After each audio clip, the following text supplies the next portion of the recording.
You are listening to Radio Eastern FM 98.1. With live and exclusive coverage of the EFNL football season. Bringing you the match of the day with score updates from all divisions. And now we cross to our commentary team for the Radio Eastern 98.1 Match of the Day coverage.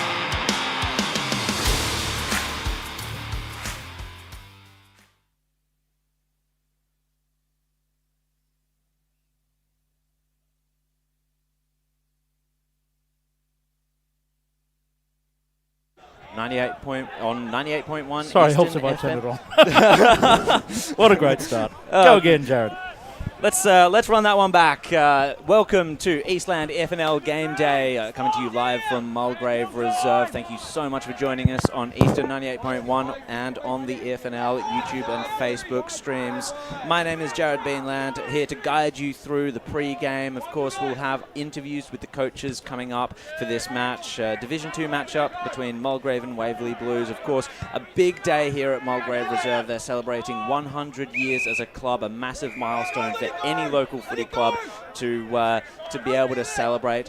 Joining with me in pre-game is the FNL media manager, Ryan Long. Thanks, Jared. It's a fantastic day, and I think we've had this conversation a lot. I love the history of clubs, of football clubs and local football clubs, and when it's a milestone like this, 100 years, it's just a phenomenal achievement for the Mulgrave Footy Club, and fantastic that we get the opportunity to be out here. It's been a long time since we've been to Mulgrave. I'm sure Brash can probably touch on that. The last time we've been at Garnet Road. And it's just great to get down here and obviously join in the celebrations for what is a massive day for the Lions. And our first look at Division 2 as well, which has just been a pretty much a very unpredictable division across the year. So looking forward to seeing how it all plays out this afternoon. Indeed, Ryan. And of course, joining us also for this pre-game, the guru of FNL football, Wayne Brasher. Welcome to pre-game. Thank you very much, Jared, and good to be on air again with yourself and Ryan. Yes, it's probably been at least 5 years, I think, since we've been down here. Oh, more than that. Maybe more than that. I don't recall ever doing a game from here. Maybe. Brash?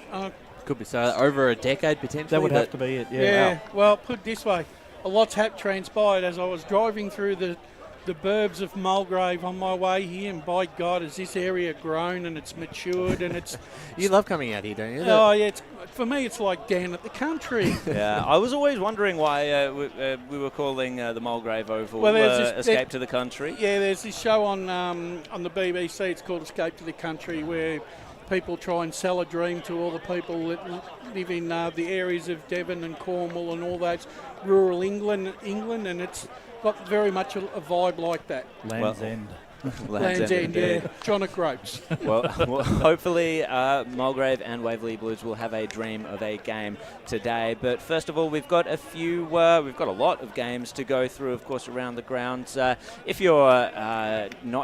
If you've not got anything to do, of course, today, make sure you get down to the local footy. It's a great day for it, very sunny, and I'm sure there are plenty of matchups near you that will be a scintillating game to watch. We'll start today with Division 4. Of course, myself and you, Ryan, have already spoken about this on the preview podcast. I'm very interested to get your thoughts, Wayne, on a lot of these games that are happening throughout the East today. We'll have a look at perhaps the most intriguing matchup for mine, at least, in Division 4, Whitehorse against Bulleen Templestowe. I think Bulleen Templestowe, they've had a good entry into FNL footy. They've definitely acquitted themselves in most of their games. Coming up against Whitehorse now, who have just gotten an away win against the juggernaut of Churnside Park. It's very interesting. Hopefully they can win a consecutive game. Yeah, you're right. And Whitehorse have started the season quite perfectly. I actually did take the time, Jared, to listen to the preview yesterday, and I think it was a very good cross-section of opinion amongst all the divisions, and this one was a very interesting one at that, because there's potentially three upsets in this. I mean, you can go for the obvious. Whitehorse, they've hit the season running. They didn't play round one, and they haven't missed a beat since.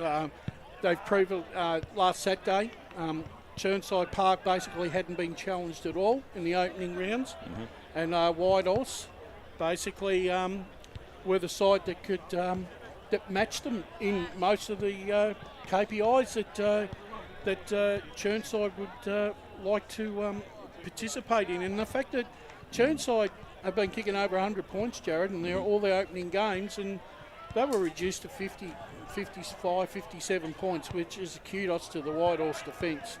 That could be an Achilles heel. I mean, maybe there's a blueprint there that Whitehorse have unlocked here about how other sides can tackle Chirnside. Maybe it may not be fait accompli that like we all thought. Indeed, and it's going to be very interesting. You bring up a relevant point, Brash, in terms of Whitehorse's defence. I think it has been under question, or was under question last year, in terms of just letting through some larger scores that they perhaps wouldn't have wanted to. Keeping Chirnside Park to 8-9-57 last week. What did we see from the Bull Ants that might be able to navigate that defence of Whitehorse in that first game against Warrandyte? Yeah, I don't know. I think Whitehorse, I know a lot of us thought the Bull Ants might be a bit of a sniff yesterday. I think Whitehorse might open them up a little bit, and I think they've got so many just attacking forwards that are very dangerous, and they're all playing some really good football over the last few weeks, and it's a dry conditions, so I think that's going to favour Whitehorse. Potentially, I mean, we talked about the ground size, very different to the Taj, but I don't think the Bull Ants probably used the width of the Taj in round one to their advantage that much anyway. So maybe it's an opportunity to play at a smaller ground, and it might play a little bit in their favour. But they're going to need big games from obviously the Sticker brothers, and they're going to have to probably have one or two extra forwards that stand up and kick 3 or 4, and while at the other end, defensively shutting down two of the best forwards in the division. And that's going to be their Achilles heel. I feel. I think today, this is going to be this is not going to be more about the Bulleen Temp midfield and forward 50. It's going to be about their back six. Yep. Because I think this will give us an indication of where their back six sit in this competition in terms of have they got the players that are going to be able to stop these top rated sides when they get a run on. I think Ryan is correct in saying Whitehorse is such a boutique ground, very much like the Taj. I would have probably lent slightly to the Bull Ants if it had been down at the Taj, but with Springfield Park being a very much it's a difficult ground to play if you haven't played on it, and Whitehorse played so well. I don't think they've lost more than 2 games a season there in any year whatsoever. So they've made a ground a fortress, and I just think that on the overall scheme of things, I think they've just got a few more. I just think they bat a little bit more deeper than Bulleen Temp at this particular stage. Tips on this one, gentlemen? I've got to go Whitehorse. Yep, and I have to agree with both of you. A bit of a concern as well, just looking at Bull Ants letting through 20 goals a couple of weeks ago against Chirnside Park. It's I'd say, Whitehorse fairly confidently for myself. Warrandyte versus Chirnside Park, of course, we were just talking about the Panthers and their ability to open up sides. Warrandyte, they've had a really rough start to the year, of course, just the 1 goal against Kilsyth a couple of weeks back. Got redemption, however, defeating Forest Hill with a solid 126 to 68 win, but Chirnside Park, Ryan, they're a whole different kettle of fish. Oh, sorry, mate. I just caught you when you were eating. Chris has come in and serving me with food and my lunch. So, no, I think you're right. And Chirnside, despite losing last week, I think they're in still some really good form. So I think they'll. I'm sorry, I can't even entertain Warrandyte. I mean, look. Not after that. It's not enough. No, it's not. I don't think it's a true reflection. I think this game's more about Chirnside than it is Warrandyte. And the fact that listening to the show yesterday, I think there were some of our people that were very bullish on Warrandyte, and I sat back and I went back over Warrandyte, and I can't have it. 9 points one week, 120 the next week. Where's the happy medium for them? does it say? What does that say about the division? Is the division that bad that a side like Warrandyte can score that many points after being obliterated the week before? Hopefully, this is not the norm as this season in Div 4 progresses. But for mine, if Warrandyte, for me, if I'm going to take Warrandyte seriously, I need to either see them win today, or they have to come real close, because if Churnside get hold of them early, the game's over. We'll definitely keep you updated on the scores as they come through. This one will be interesting to see, how many goals Warrandyte can kick during this one. Ryan, a tip from you on this one? Churnside Park, and they're going to do it comfortably. Yep. Croydon North Hemlock versus Forest Hill is the last game up for discussion in Division 4. Forest Hill obviously yet to win a game. Croydon North, I think there are a couple of question marks for me around where they're at this year. They recruited well in the off-season. I think you'd expect them to win this one, Ryan. Yeah, I think at home, it'd be really disappointing if they don't come away with the 4 points, because they have improved at stages, but now they've got to start to build some wins together. They've been probably a little bit disappointing when they played the top sides this season and lost by a little bit more significant of a margin. At home against Forest Hill, who is struggling at the moment, I would imagine Croydon North Hemlock going to walk away with a win today. But they've got to be on. They've got to be switched on. Yep. Interestingly, they're coming off the bye, and, Yes. and Forest Hill, right? I've been pretty encouraged. They've had 20 scoring shots at goal 1 week, so I mean it means they can get their ball in their forward 50. So this could actually still be a banana peel game for Croydon North Hemlock coming off the bye. They had an encouraging win against Kilsyth. Now's their chance. They've got to back it up. Yep. They have to back it up. I'm tipping them today. But, let the buyer beware. Yes, indeed. I've got to go with Croydon North in this one as well. I'm just not yet seeing enough from Forest Hill to think that they could cause an upset just yet in this point of the season. Of course, Kilsyth have the bye in Division 4 as well. So we'll move on now to Division 3, and the Prime Train is making an appearance at the Bear Cave. Yeah, massive. I think it's going to be a massive crowd out there. So if you're not there already, I'd be making your way pretty quickly if you're planning on heading down there, because you won't get a park, so you'll be parking in the streets a little further away. It's huge. It's huge for the club, and they've done this well over the recent years. We had Barry Hall not that long ago, Dane Swan a couple of seasons ago. And it definitely lifts. I think it lifts the side. Just the momentum and the feeling behind the crowd. And they're going to need everything they can get, because they are playing a Scoresby side who's just playing outstanding footy. And Brash, I think you'll be. I would imagine, not having spoken to you about this game, but I think you'd be still, despite all the hype over Prime Train and the big day, you'd still be pretty confident in Scoresby just doing what they have to do and then getting another win. The one thing that I think that the Basin will definitely get out of this day is a lot of money into the coffers for the football club, which is a great fillip for them. Unfortunately, when the side comes out to play at 2:20 this afternoon, they're coming up against a side that is in red hot nick at the moment. They disposed of Knox last week in convincing manner. Listening to the way Richards spoke with us this year, I think he might actually be a little surprised after last week's win, because Craig McKenzie. Craig McKenzie, because I think he said on the podcast that we have to give them respect, but look, they've come out and they really did put Knox under pressure. I think I think they got too many winners. I think Scoresby got way too many winners. I don't think the Base are going to find out their back six are going to be under the pump all afternoon, and if Adam Arming gets in early, this could be all over by quarter time. 19 goals for the season so far for Adam Amin. Interestingly, the Prime Train is named at the opposite end at full forward for the Basin. But I'm not sure if I've seen enough from the Basin's defence at the moment. Maybe on the home ground they can squeeze Scoresby a little bit more. It is a smaller stage, the Bear Cave. Sides have struggled at Waverley Reserve coming there, particularly for their first time, and Scoresby haven't played there for a while. Actually, I wouldn't know the last time that Scoresby played at 2 years ago, Batterham. 3 years ago. And Scoresby, the Basin would have been up in Division 2, so they wouldn't have even played it. I think Ryan, I actually think what probably brought the Basin undone last week was Kings Park.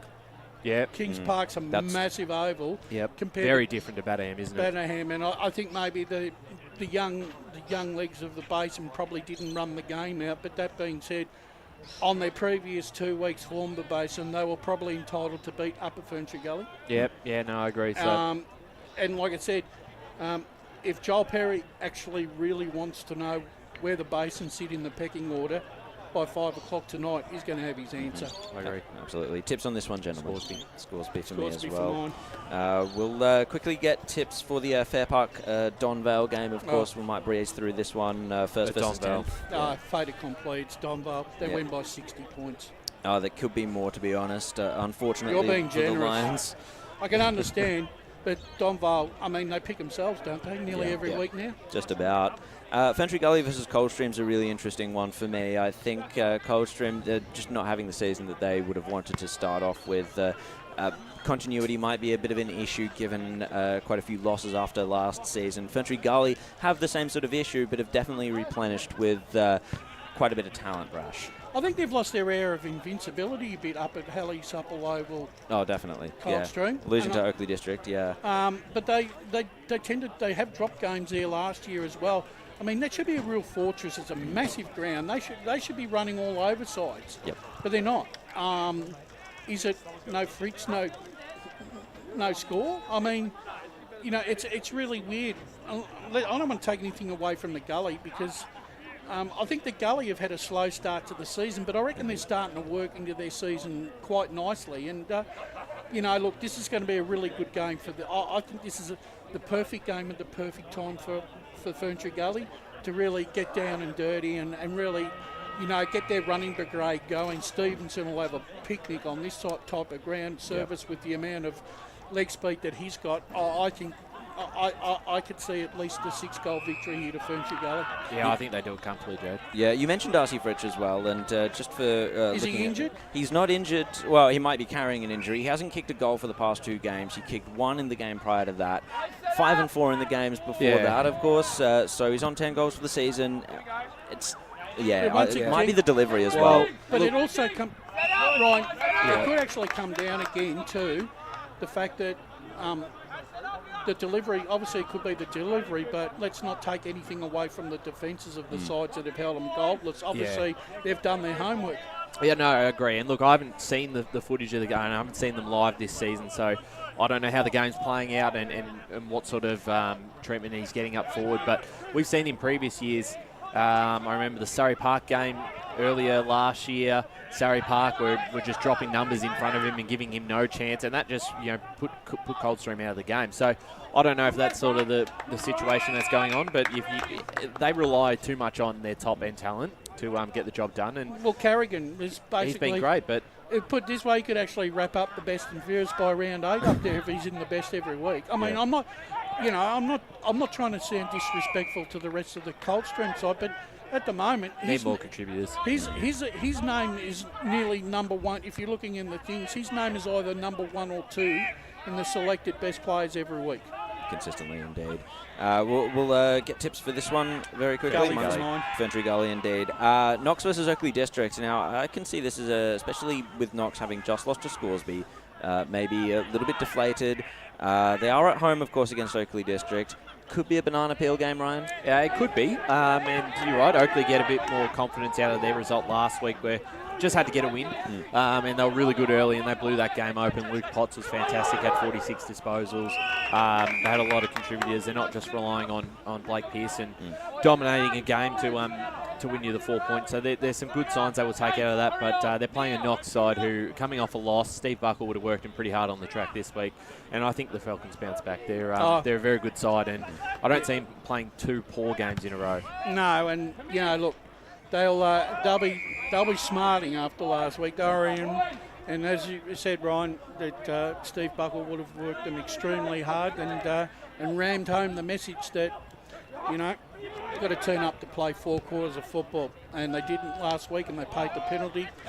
Don't see that happening this week. I think Oakley District will be competitive for probably 2.5, 3 quarters, but I just expect the class of Knox in the end will see them through. Yep. I think it's got to be Knox for me as well. A well-balanced side. I think Oakley District, another one of those teams in this division that relies a little bit much on their top-end talent. Knox a little bit more consistent and strong across the ground, especially from what we saw in a couple of the finals games last year. If you're only getting a couple of players, right, one's getting 46 possessions, and then you've got Blake Pearson, right, Blake Pearson's not going to kick you 5 goals every week. No, indeed. So they need a lot more contributors. I just think they may be actually... I think Blake might be sitting back thinking he might be actually very I think he might be feeling a bit bemused about their start to the season, because I think when he started this year, I think he was thinking that they might kick on a little bit. Take the improvement from being a final side to a contender. They need a big scalp. If they can get a big scalp to one of those top 3 in Scoresby, Knox and Donvale, they've already failed twice on Scoresby and Donvale, or once, sorry. So they get a chance, and they've just got to put everything that they have into this game, and if they get a win, it suddenly opens it up a little bit for them. It will breathe life into their season. I was tempted to go for Oakley District as my roughie yesterday. We'll get to who my roughie was soon, of course, but it's got to be Knox for me. Upper Ferntree Gully versus Sylvan is the last game up for discussion in Division 3. This is going to happen at Kings Park, of course. Perhaps a very different ground from what Sylvan's home ground is, the postage stamp up the mountain. Kings Park, the gully or upper gully definitely are able to slow down sides and really restrict and limit scoring. Sylvan, they've scored a couple of big games. They've scored a couple of big scores in games throughout this year. Can we see that happen again, perhaps? Well, I've gone up the Ferntree Gully on this one, and I know a lot of people have picked Sylvan, and their start of the season was brilliant in the first couple of weeks. After that, they've dropped off, and even that win against Fair Park, I don't think they'd take... they'll breathe a big sigh of relief that they got away with 4 points there. They kicked a goal with 30 seconds to play, and the Lions are not travelling too well. I know that obviously they played a lot better on the weekend, but for a side that's fourth, I just think that top 3 is dramatically... there's a gap between third and the rest of the division, so... Honestly, I wouldn't be surprised either way at the result on this game. And I've just gone up Ferntree Gully, leaning at home. They surprised me last week there. And I just think they might be able to repeat that performance on the bigger deck at Kings Park. Form suggests Sylvan, right? And I've tipped Sylvan officially in the record. But for me, this still represents a 50-50 danger game for me, for Sylvan. Upper Gully, yes, they won last week, beat the Basin. They have improved more than they have last year, Upper Gully. And the one thing that works in their favour today is their ground is massive. Sylvan's ground is an amphitheatre.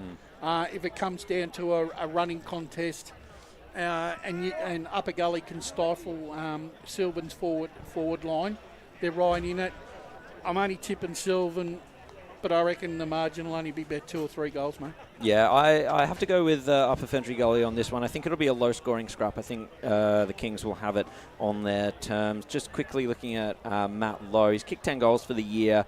He got 3 goals against Fair Park. Might need to see some bigger performances from him, and maybe a bit more support as well down on the forward line for Sylvan if they're to get their season going, just in my books.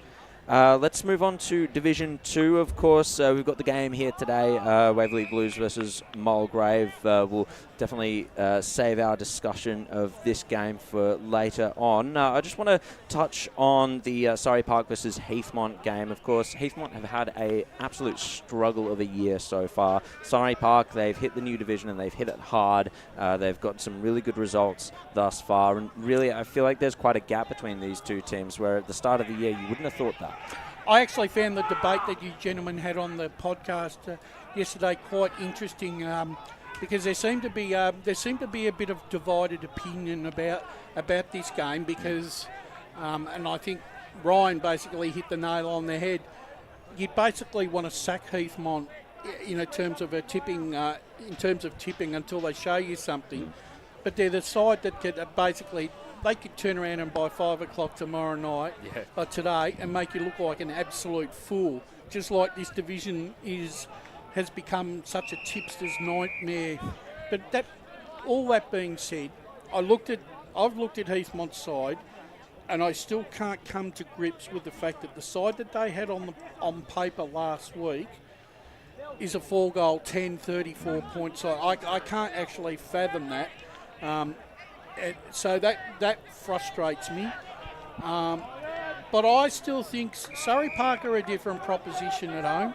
And what I like about them is they're young, right? And they play with.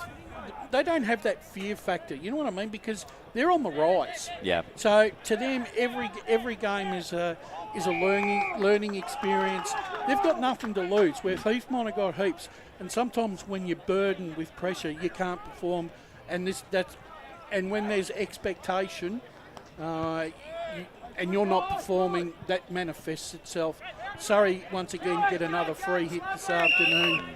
I think they win by 5 goals. I think it suits the way they play as well, what you mentioned in terms of the lack of pressure. It's almost like they're playing with house money, Ryan, and they're able to just release the shackles and play the creative brand of footy that we've enjoyed so much when they were playing in Division 3, and it just suits them and suits the list that they have. It does, and guys like Jack Mann and Kane Hendon, they're finding plenty of football still, so that experience combined with these under-19s who are pushing through into senior or trying to put their hand up for senior football, it just puts them in a spot of luxury that a lot of clubs don't have. And then you've got the blokes like Hart, Ramboldi.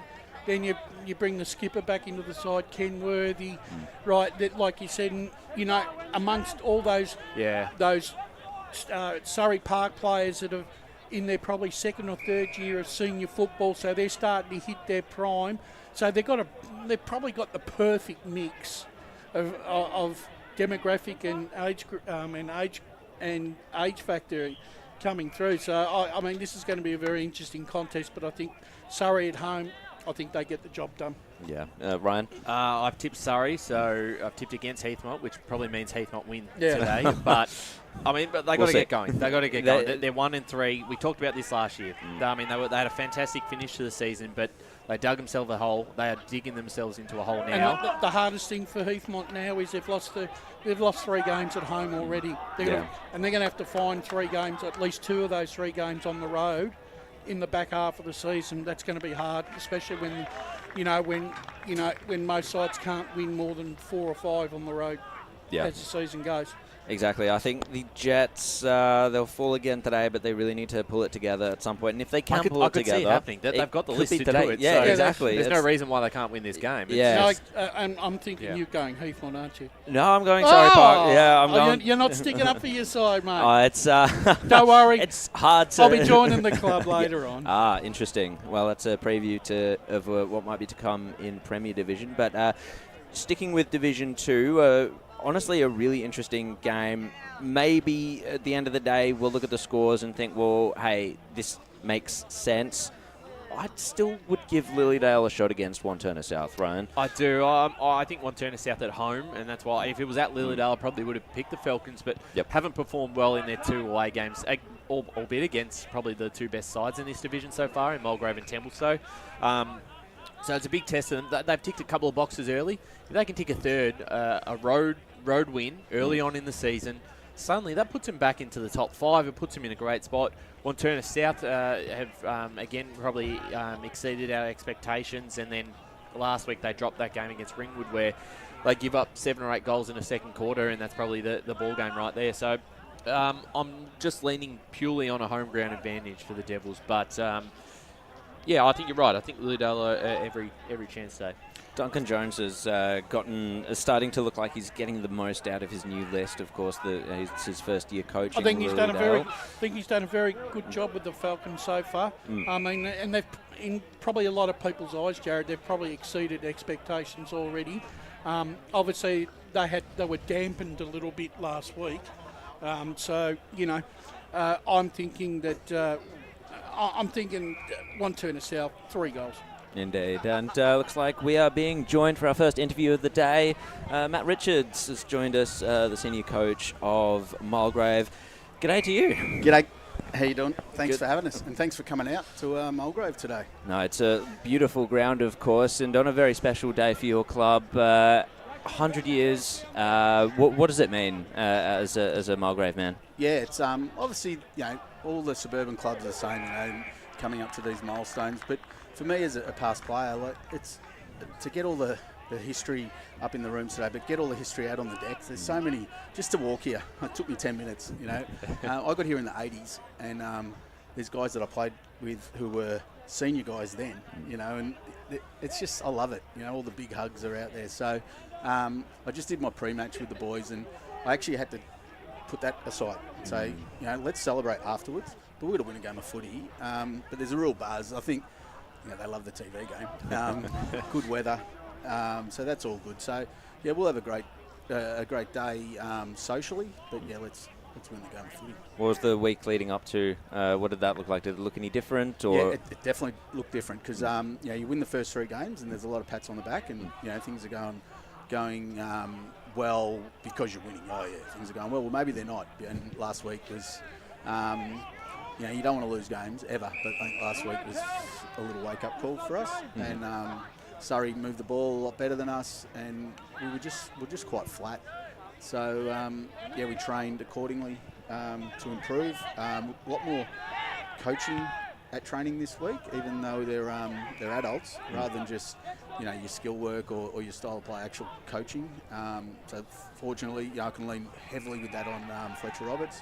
And, it was really good. We had a really good week. What's going to click on the field today if you're turning around that Surrey Park result? Yeah, so it's our speed around up after we win the contested footy, and then our speed. We need to show that speed and be willing to work for each other. So last week, it was like get the ball out of my area, make it someone else's responsibility. So we spoke a fair bit and just then about, you got the jumper on, you should want to help the guy with the jumper on as well. So the guy with the ball needs as much help as he can. So if it means just run a little bit harder to create some space, but work together. And I think they were just flat. So they're good mates. So I just put it on a few guys then who let our guy kicking out down because the leads weren't genuine. And now that everything's filmed, it's pretty damning on the tape. So I can be quite honest with them, so it's good.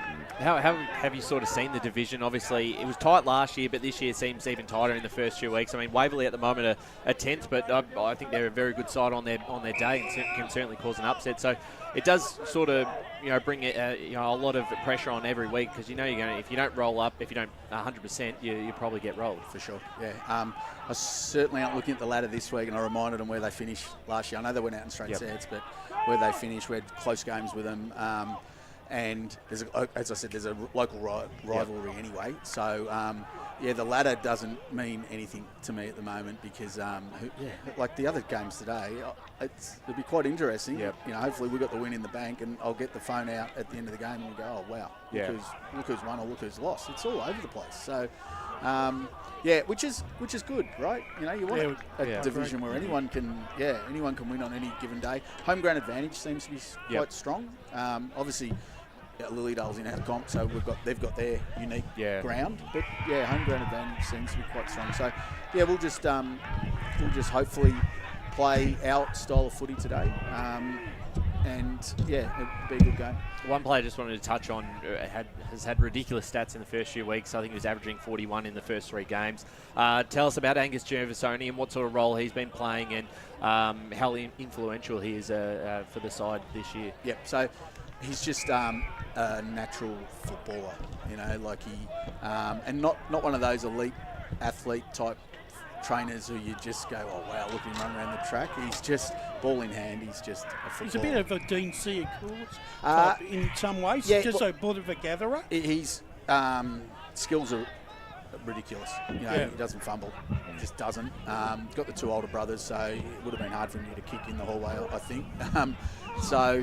He's plays 4 quarters of footy, so he plays to the siren each quarter. Like he just keeps going and going, which is great. where I think a lot of guys can maybe follow the score line and might drop off. Yeah, not Gussie. He just plays for 4 quarters, and he gets along really well with our skipper and CJ. They got a really unique relationship football-wise. They just know where each other are, and CJ had that relationship with Gus's older brother Jackson as well. So there's something about that. But it's just footy smarts as well. Like they're obviously high footy IQ, which is good. I was having a look at Dave.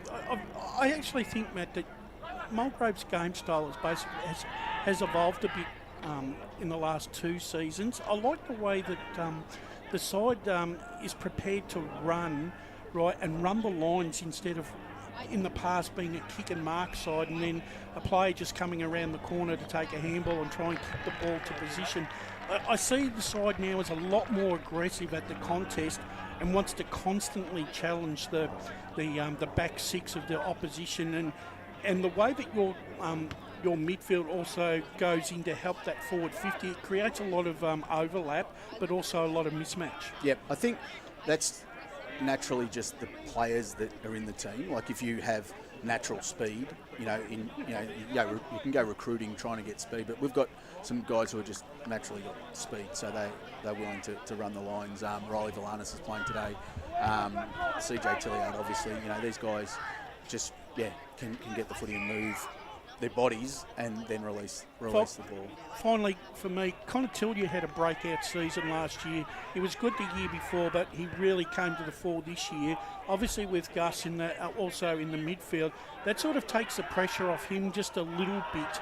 Even though he's got to contribute, but that actual pressure of being the number one person that they've got to check, I think that gives him a little bit more freedom. Yeah, he gets tagged heavily each week, so he's the one they're still going to. Last week they did go to Gus after the 46 disposal game, but he just cops the tag. Yeah, he just deals with it. He's very good defensively. So he's our standalone skipper now, and just has grown. He's just a great fella. He has really matured into a very good football. Yeah, I think he could play it. Yeah, he could walk in the Premier Division footy, no doubt. He's just really good. And he's only young, 23 maybe. Such a babe. And before we let you go, I know it's obviously a busy day today. You're wearing a jumper today to commemorate the 100 years. You're the record holder, I think, 351 games out of the history of the club. Who do you think is the greatest player you've played with, you've seen play? Obviously, there's a lot of them. I'm putting you under pressure, but two of them up there haven't been together at the moment. I reckon one of them played number 10. So Boothie's just... it's not just the longevity, it's the quality that he played with. Been there for most of the 100 years, right? Well, that was mentioned, that he was here from the very start. And he's just hands, he just... brilliant mark at the footy. And then Jerry Boonkamp, who was probably the biggest influence when I was playing, 7 BNFs and 10 or 11 years as a skipper. And good supporters. Like he's here. He was here last week as well. Sponsor of the club still. So, it's good. Darren Lincoln's another 6-time BNF winner from the 80s. That's why I was late coming over. Like it's just, as I said, because it's just so good for me. I'm loving it. So, and I think my players know today that I want to have a good post-game, and the best way to do that is to get a win. So they seem quite focused today, which is good. Excellent. Well, Matt, we'll let you go back to your duties, of course. Thank you so much for joining us on FNL Game Day. Any post-game interviews, it's not to be Angus Jeffersoni. We're not going there again. Cheers. Good luck. Thanks, Matt. So that was Matt Richards, coach of Mulgrave. Always good with his time, and always a good chat as well. Just a quick. I've got a few quick stats on Mulgrave. We'll save it at the moment because we've got Sam Bates. Sam Bates is joining us. Well, one out.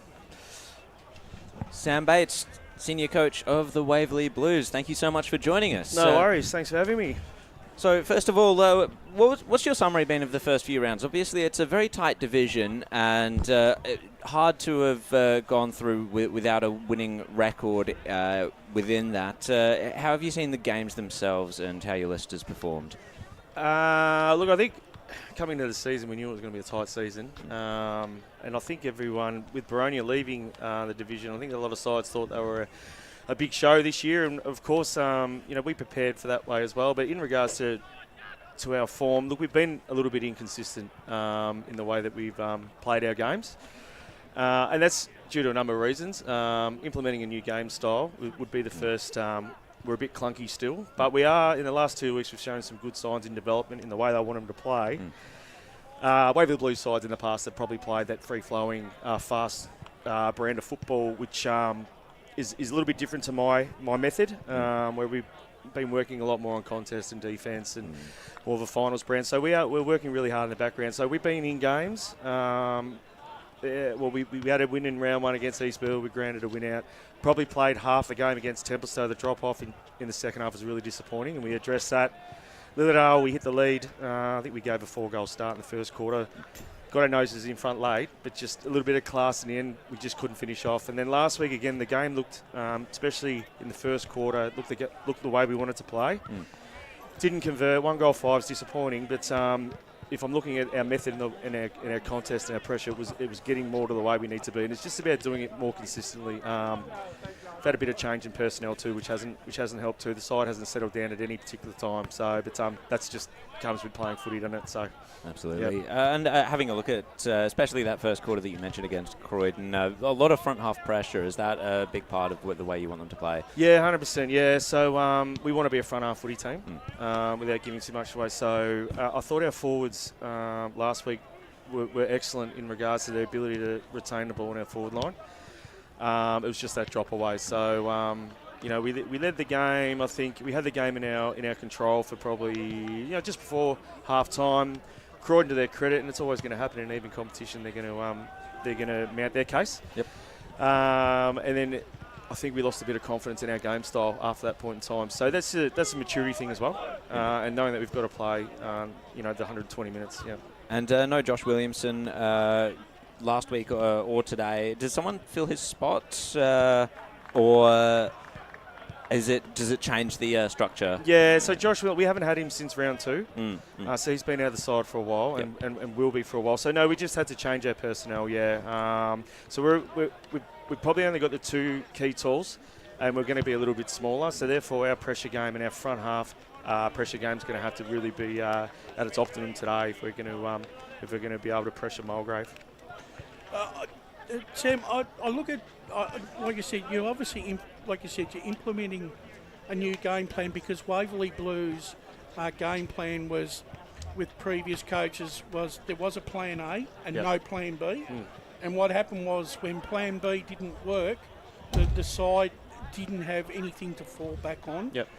Obviously, with your structure, is this sort of building that back into the lineup, so that if your plan A that you want to go with doesn't work, at least the players know that we've got a plan B that we've got to follow to keep ourselves in the contest? Yeah, 100%. Yeah, it's about getting balance in your game. You're 100% right. I mean, obviously I wasn't at the club last year, but watching some vision before I joined, you could see that the way they like to play was really good in the home and aways, but obviously came unstuck in the finals when the pressure mounts and it becomes a bit more contested. So the idea around us tinkering our game style is to be able to play more contested football, so that when we get to a position in finals when there's pressure, that it becomes the norm. But of course, we do have the ability to be able to play that more free-flowing football at times as well, because we do have that in our arsenal. But we're really trying to drill down on our contest and our pressure first and foremost. We feel that that'll give us the scoring opportunities we need to stay in games and to win games if we can get that right. So that's what we're really working on at the moment. Yeah. And the leadership group obviously would have sat down with you and gone through what they went through in their playing style. Yep. Have those players sat back and had a think about it and given you some input so that you can take their ideas into the mix as well? Yeah, absolutely.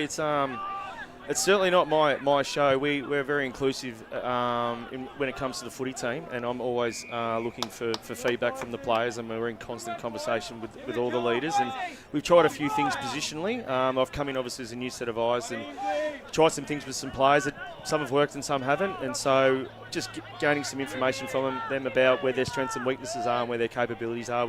For example, Sam Mear will go to a wing today.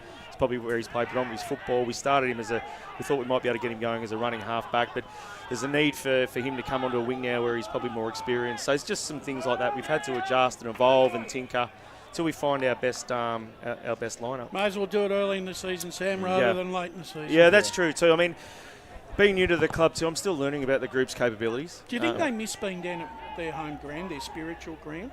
I know we're very looking much forward to moving, but we are very comfortable at Central. The club had a really good record there last year. Yeah.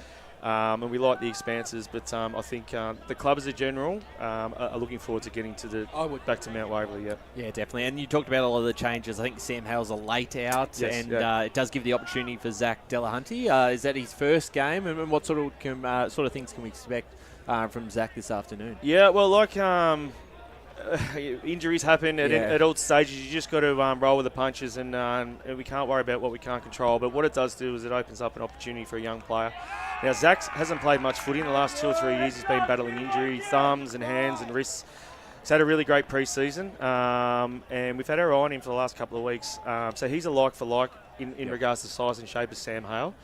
And defends similarly, not quite the intercept game that Sam has, but he's as honest as the sun comes up, Zach, and he'll play on his man and he'll beat his man. And we've given him a couple of simple instructions today, and he'll slot in really, really well. And he's a very popular member of the side. When we had the team meeting before, the boys were in raptures. His parents were in there, and it was a really big deal. It was a really special moment. So we think he's going to add some value, and he's quite athletic. He's a good size. So we're just going to give him a job to do today, and I'm sure he'll apply himself well. Absolutely. I know we've got to let you go, but just one of my favourite players, Dan Playstead. How's he still going strong? He's still going, out there? Yeah, he's still going strong. I'm sure he feels his age when he looks at the youth we have in the side. But Dan's sort of like a fine wine, really, in a bit of a way. He's got that old, calm head, and he provides us a bit of flexibility in regards to him still being able to play in the ruck and then still going forward. He's a bit of a barometer at times, isn't he? He can be, but we're asking him today to show a bit of presence, especially in the middle of the ground, and get us going, being an experienced player that he is and a leader that he is. But no, Dan's going well. He's extremely fit. He trains as often as he can. He's got a young family and stuff, but he's still very much included with the footy group. And you'll see today he'll be running up and down the lines and chugging along. So it's good to have some experience in the team, yeah. Quick last question. Yep. I'm assuming you're not going to have any remorse in spoiling the party for Mulgrave today if you get up. I must admit, we spoke about it during the week. I haven't raised it today because I don't need to. But we'd like to think that we understand it's a great thing that they're celebrating today. 100 years is fantastic for the footy club, but of course we'd like to blow out the candles for them today if we can. So at 2:20, mate, you got to go to football. But we got a lot of work to do today.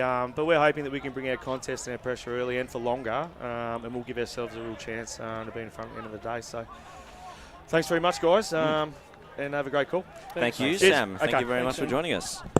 Sam Bates there, the senior head coach, the senior men's coach of Waverley Blues. And on the we'll just go to a quick break. On the other side of this, we'll bring in the call team for the Mulgrave v Waverley Blues game. Today at Eastland, Lucy's trying on jeans for a momentous occasion. Coffee with the ex. She needs jeans she can move in because she's definitely moved on. Jeans that get a second look, but don't give any second chances. Jeans that say, "Why, yes, I have spent the last 8 months in a post-breakup juice-cleansing, kickboxing, personal training frenzy." And it looks as though she's just found the perfect pair. Yeah, that's great. Bravo, Lucy. For all of life's little moments, there's Eastland. Eastland. Live real. Sprained your ankle bursting through the banner? For bumps, breaks or bleeds, be seen sooner, close to home, at Knox Private 24/7 Emergency Department. You'll generally experience shorter wait times. Knox Private 24/7 Emergency, 262 Mountain Highway, Wanturna. Do you feel good about your bank? Because there is a bank you can feel good about. They share their profits to fund big community projects, small community clubs and vital emergency services. They've given $250 million to help Australian communities thrive. They have all the products and tech you expect from a big bank, with service you don't. It's Bendigo Bank. Feel good about who you bank with. Try Bendigo. Search bendigobank.com.au or search Bendigo Bank near me. Tobin Brothers Funerals wear their heart on their sleeve. Their clear and easy-to-use website and Memory Maker app make it easy for families to make an informed decision. Here's James McLeod, Managing Director of Tobin Brothers Funerals. There's no mystery about our pricing. It is clearly displayed on our website and our app. We have staff standing by 24 hours a day, every day of the year to assist you in your absolute time of need. Visit tobinbrothers.com.au. Tobin Brothers Funerals, celebrating lives. There are only 3 things that should be flushed down your toilet. Pee, poo and paper. Some wet wipes and antibacterial wipes say that you can flush them, but you can't. They clog up the toilet and pipes, causing expensive blockages. Save yourself a truckload of trouble. Put your wet wipes in the bin. To learn more, head to the Yarra Valley Water website, yvw.com.au/wet-wipes. Hi, Dylan Dow from the Baroni Football Netball Club here. When I need to grab a quick coffee or a bite to eat, I'm popping into Eastland. Eastland's more than a shopping centre. They support a range of community organisations and have been a major partner of the EFNL since 2018. Cheers, Eastland.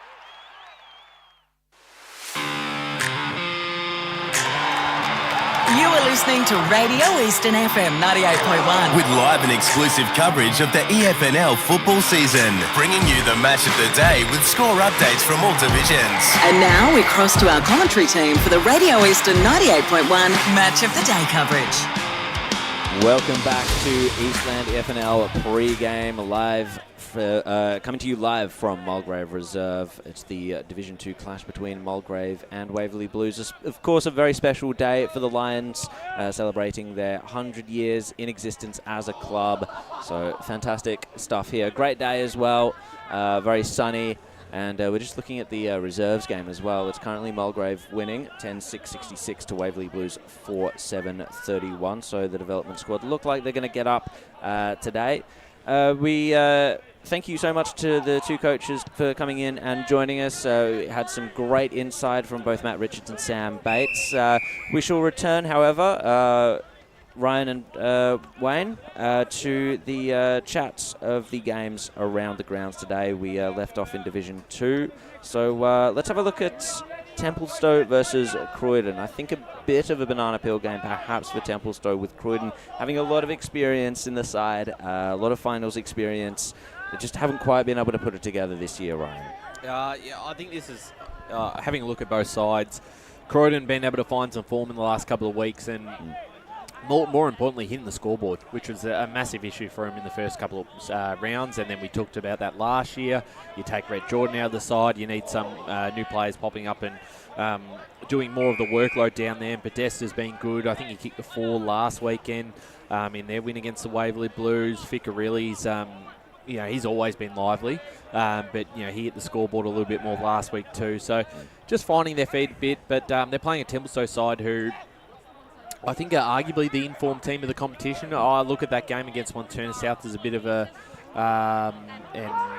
outlier if you look at their results. And last week, their midfield, their engine room was just on fire with Bo, Giovannini, Fogarty. When they get going, and that they are the side to beat in this division. Most definitely. I mean, when you've got 4 players, midfield players, that are averaging over, getting over 30 possessions a game, right, your midfield's on fire. Admittedly, Croydon really stitched them up at Porter Street last year. Defensively, they were really sound, Croydon, and they hit them on the turnover in the second half, and Templestowe weren't able to respond because they just didn't have the players. This year, they've got the players. Fogarty didn't play that day. Didn't have Daniel Cooper in the side either, and they got a lot more. They got a lot more bullets to throw at Croydon this time round. For mine, as good as defensively as what Croydon is, I think once again, Templestowe will be able to hold them to a score and kick a winning score themselves. It won't be a blowout. It'll probably be a 90 to 60 point game. Something along those lines. So I'm going Tempe in that one.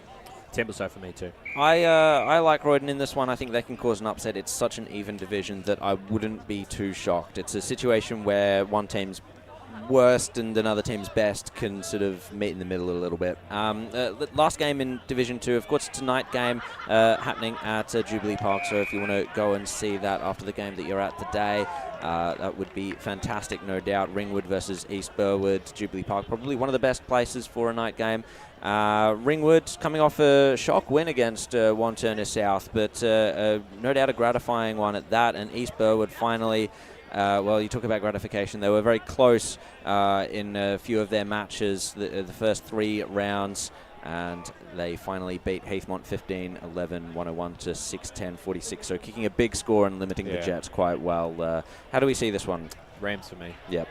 I think it'll be close, but Rams for me. Yeah, I'll go East Burwood. Ringwood, a win wouldn't surprise, especially, and the scores I think will be pretty tight. Indeed. Yeah, but East Burwood 2 goals.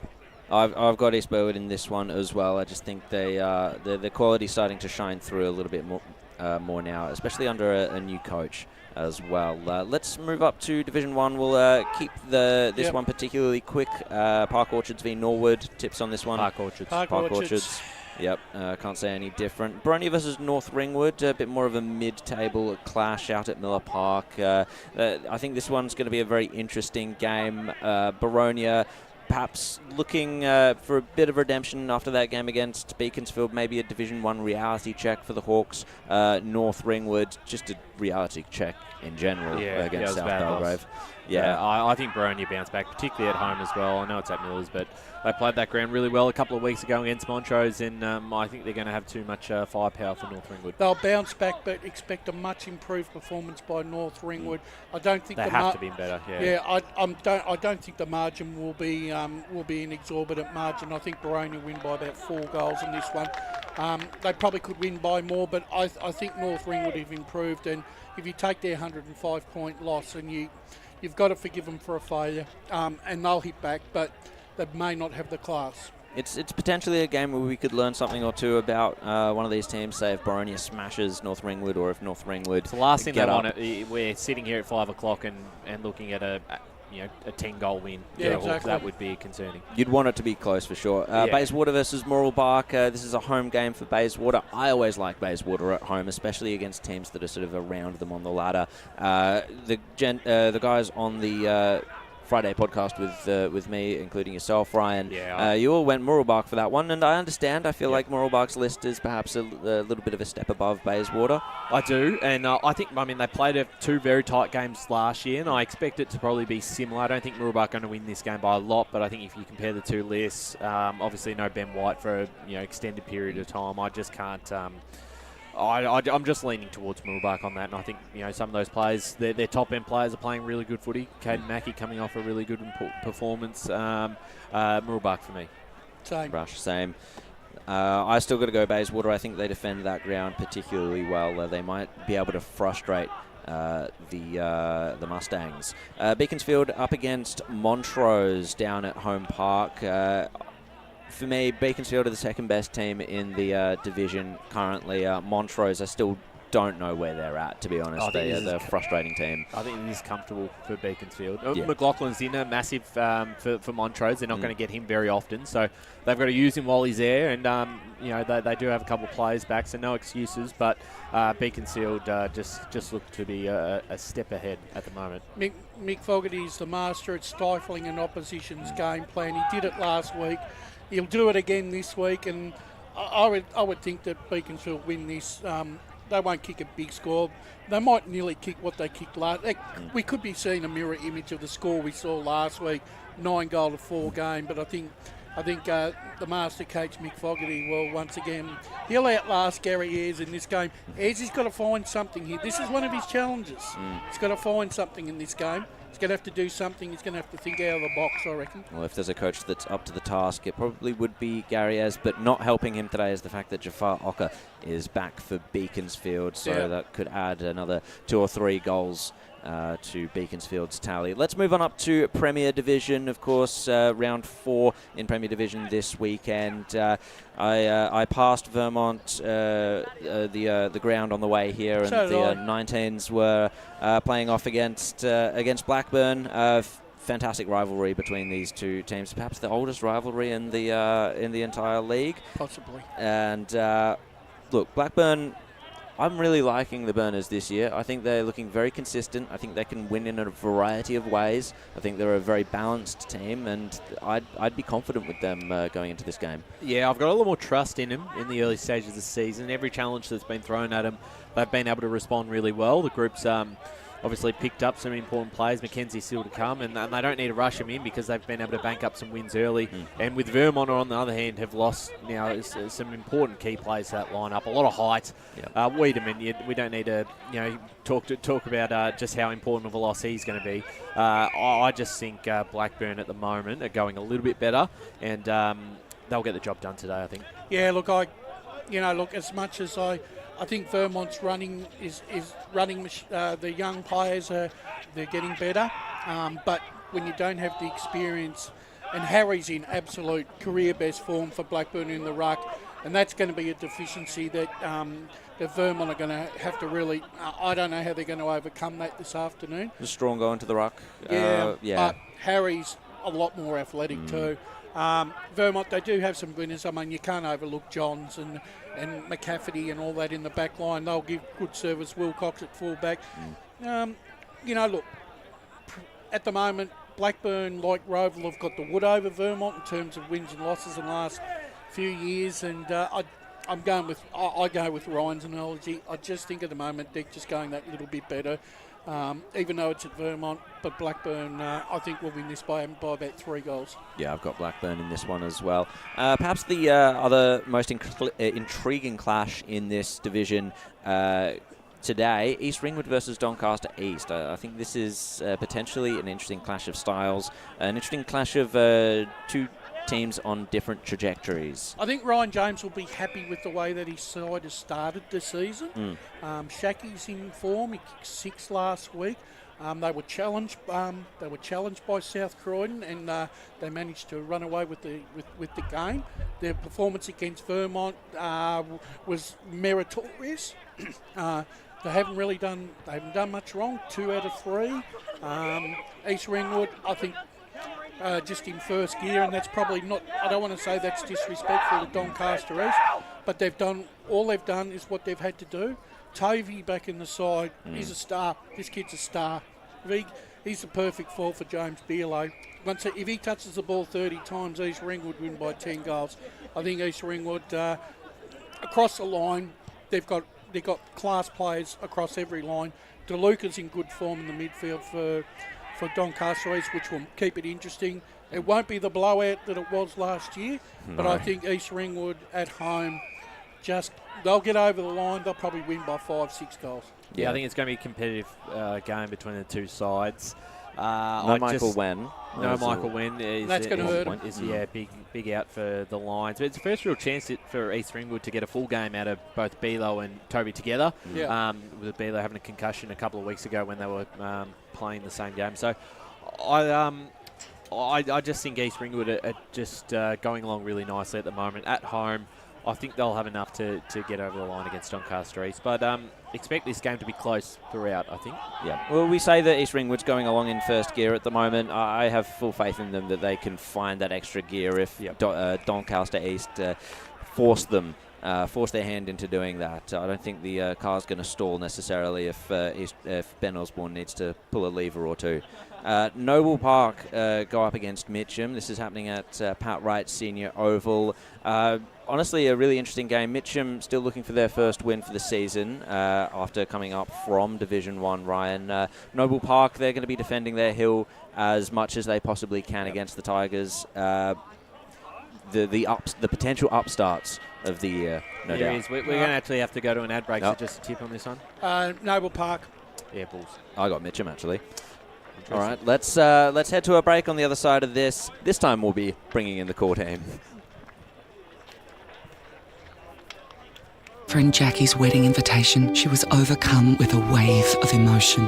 While her 2 young boys wrestled on the floor, tears of happiness rolled down Sarah's cheeks as she saw the words she'd been longing to see.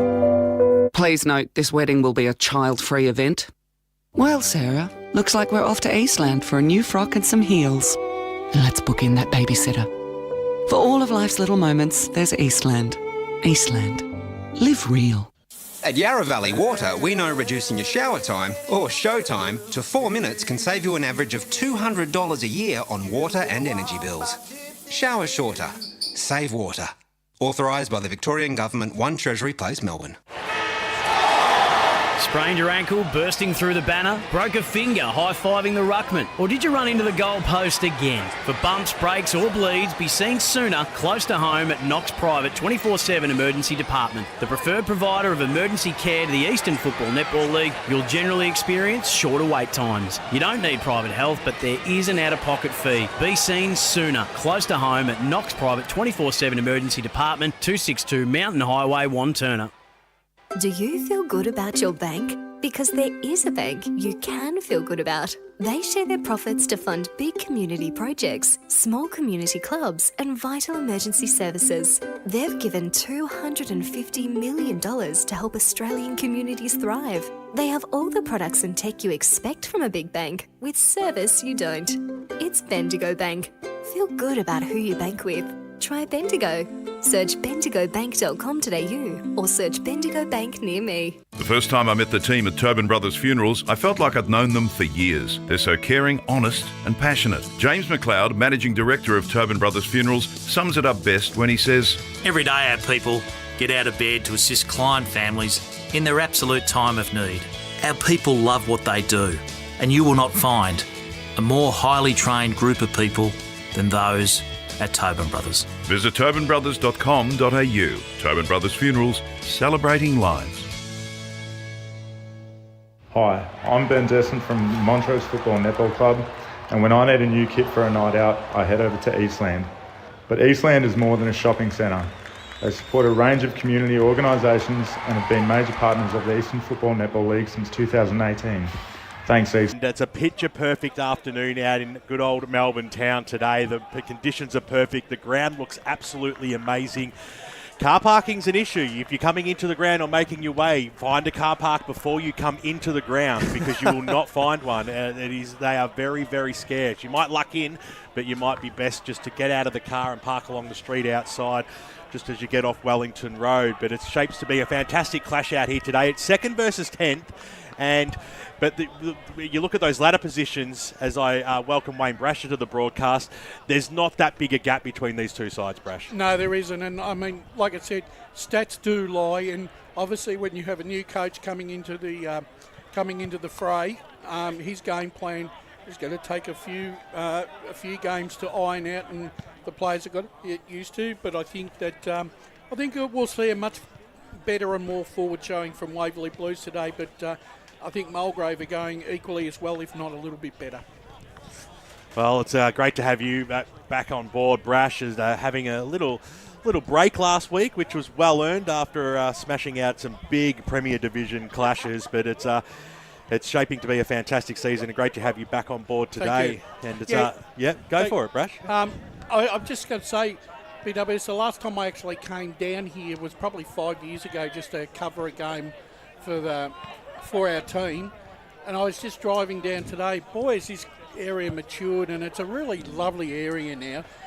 And the community and the ground is the best I've ever seen it. Without question. And I was talking to President Rachel earlier, just over at the canteen, and what aren't they excited about today? But I was saying that it's been probably a decade at least since I've been back out here, Brash, and the ground was a mud pot. It just doesn't feel like the same place that I've driven in here today. Well, the last time I actually came here, they were playing on the They actually are playing on the second ground, and I believe it. And the problem was, the reason why we couldn't get the media team in there because we couldn't get any advantageous spot on that away. No, ground. That's right. And this ground, I think, for the best part of 3 seasons after the mud pile that you mentioned, was under repair. And then the repair went wrong, and then they had another 2 years they were off the ground. Yeah, no, that's exactly right. So for such a big occasion, it's fantastic to be out here in the best conditions that the clubs that it's actually ever been in. And the vantage point is number one as well. And, of course, it's beautifully always set up by LKLM Media with Lee and Kate Green, Megan on the camera. They are certainly the best in the business. And sometimes Friday can be a bit tricky getting in. How was it this week, Leroy? Oh, I'll tell you what. Yeah, trying to put the van in place, it was very annoying.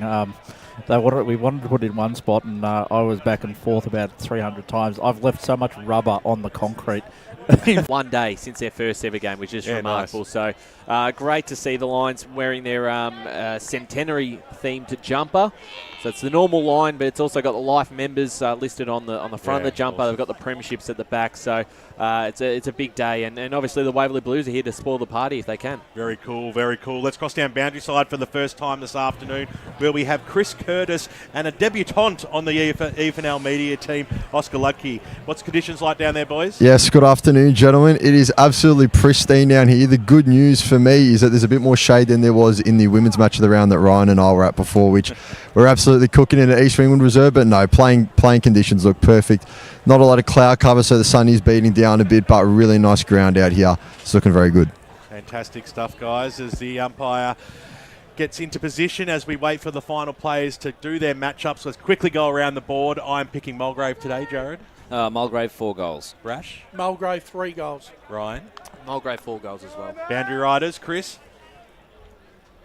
Bear with me, lads. Yeah, I'm going to go Mulgrave by 13 points. Get Oscars later as Jared Beanland takes us away in the first quarter. Curtis goes up for the ruck in the ruck for Mulgrave. Immediate tackle laid, however, in the midfield, and we'll get a secondary ball up. Of course, he's going up against Playstead in the ruck. Got the tap that time, but sharked by Waverley Blues. Now in the hands of Kramer. Kicks forward inside, forward 50 for the Blues. It's going to be a rebound unless Maya has something to say about it. Does not. Another tackle, scrappy stuff to start us off, and we'll have a ball up on the arc. So half a minute gone, of course. Thank you so much for joining us here on 98.1 Eastern FM, the Facebook and the YouTube streams as well. We'll go for another ball up as the Waverley Blues have the first entry. Tapped away by Curtis. Wrapped up, however, was the Mulgrave player. Has been infringed upon. Gets the kick to Gervasoni. Long kick down the square. Picked up, tackled. And now the kick inside forward 50 for Mulgrave. Nearly marked there by... That was Carter, but over the boundary line. It's almost a pity Adam Booth isn't playing today. He probably deserves to be playing in this most important game. Yeah, but would have loved to see him play. It would have been great. What's the Booth count up to today so far, mentioning his name? I think we're on 3. Okay, 3. The knockdown that time by McGowan, riding towards the forward pocket, inching closer towards goal. There might be a free kick here for a push in the back, is it? Yeah. No, it might be a little bit of holding. Davidson, by the looks of it, is going to be the recipient. So he'll go back. He's got a very acute angle here. Only about 20 metres out. Chance to put the first goal on the board for the Lions. Keep going back further and further and improve the angle. Yeah, something like that. So Jack Davidson. First genuine shot for either side.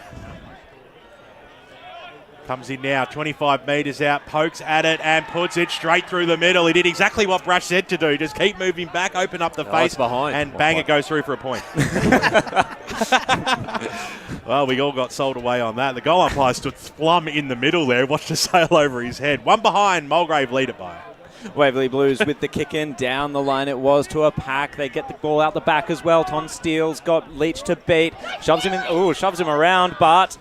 No free kick, says the umpire. Ton Steele back onto it. He's hunting this ball. Has to lay the tackle, however, as Mulgrave got to it. Handball out by Harding. Waverley Blues lining up for their first goal, but it was intercepted. And taking it away was Michael Rauskas. Sharing it round, gets it back. And the outlet kick was dropped, so nervy start for the Waverley Blues, but he had time to handball it to Villanis. Now on the outer side, Villanis got it back. Kicks it down to the wing position. No mark taken there by McGowan. He had to go searching for it at ground level, but the umpire will be the one to extract it. One behind scored by Mulgrave so far on the Bendigo Bank scoreboard, despite what it looked like. And out to Meyer from this contest for the Waverley Blues. Duck was tackled. He took quite a while to pick it up, so let Tilliard in. And we'll have another ball up on the outer side. Curtis with the tap down. Hunting for it was Griffin James, picked it up. Tackle laid in the end by Noah Smith, the under-19s BNF winner last year. League BNF winner, that is. Playstead gets the tap down. Now with the clearance, Waverley Blues. That was Mohammed. Whistle's gone in the marking contest, and it's a downfield free kick to the Waverley Blues.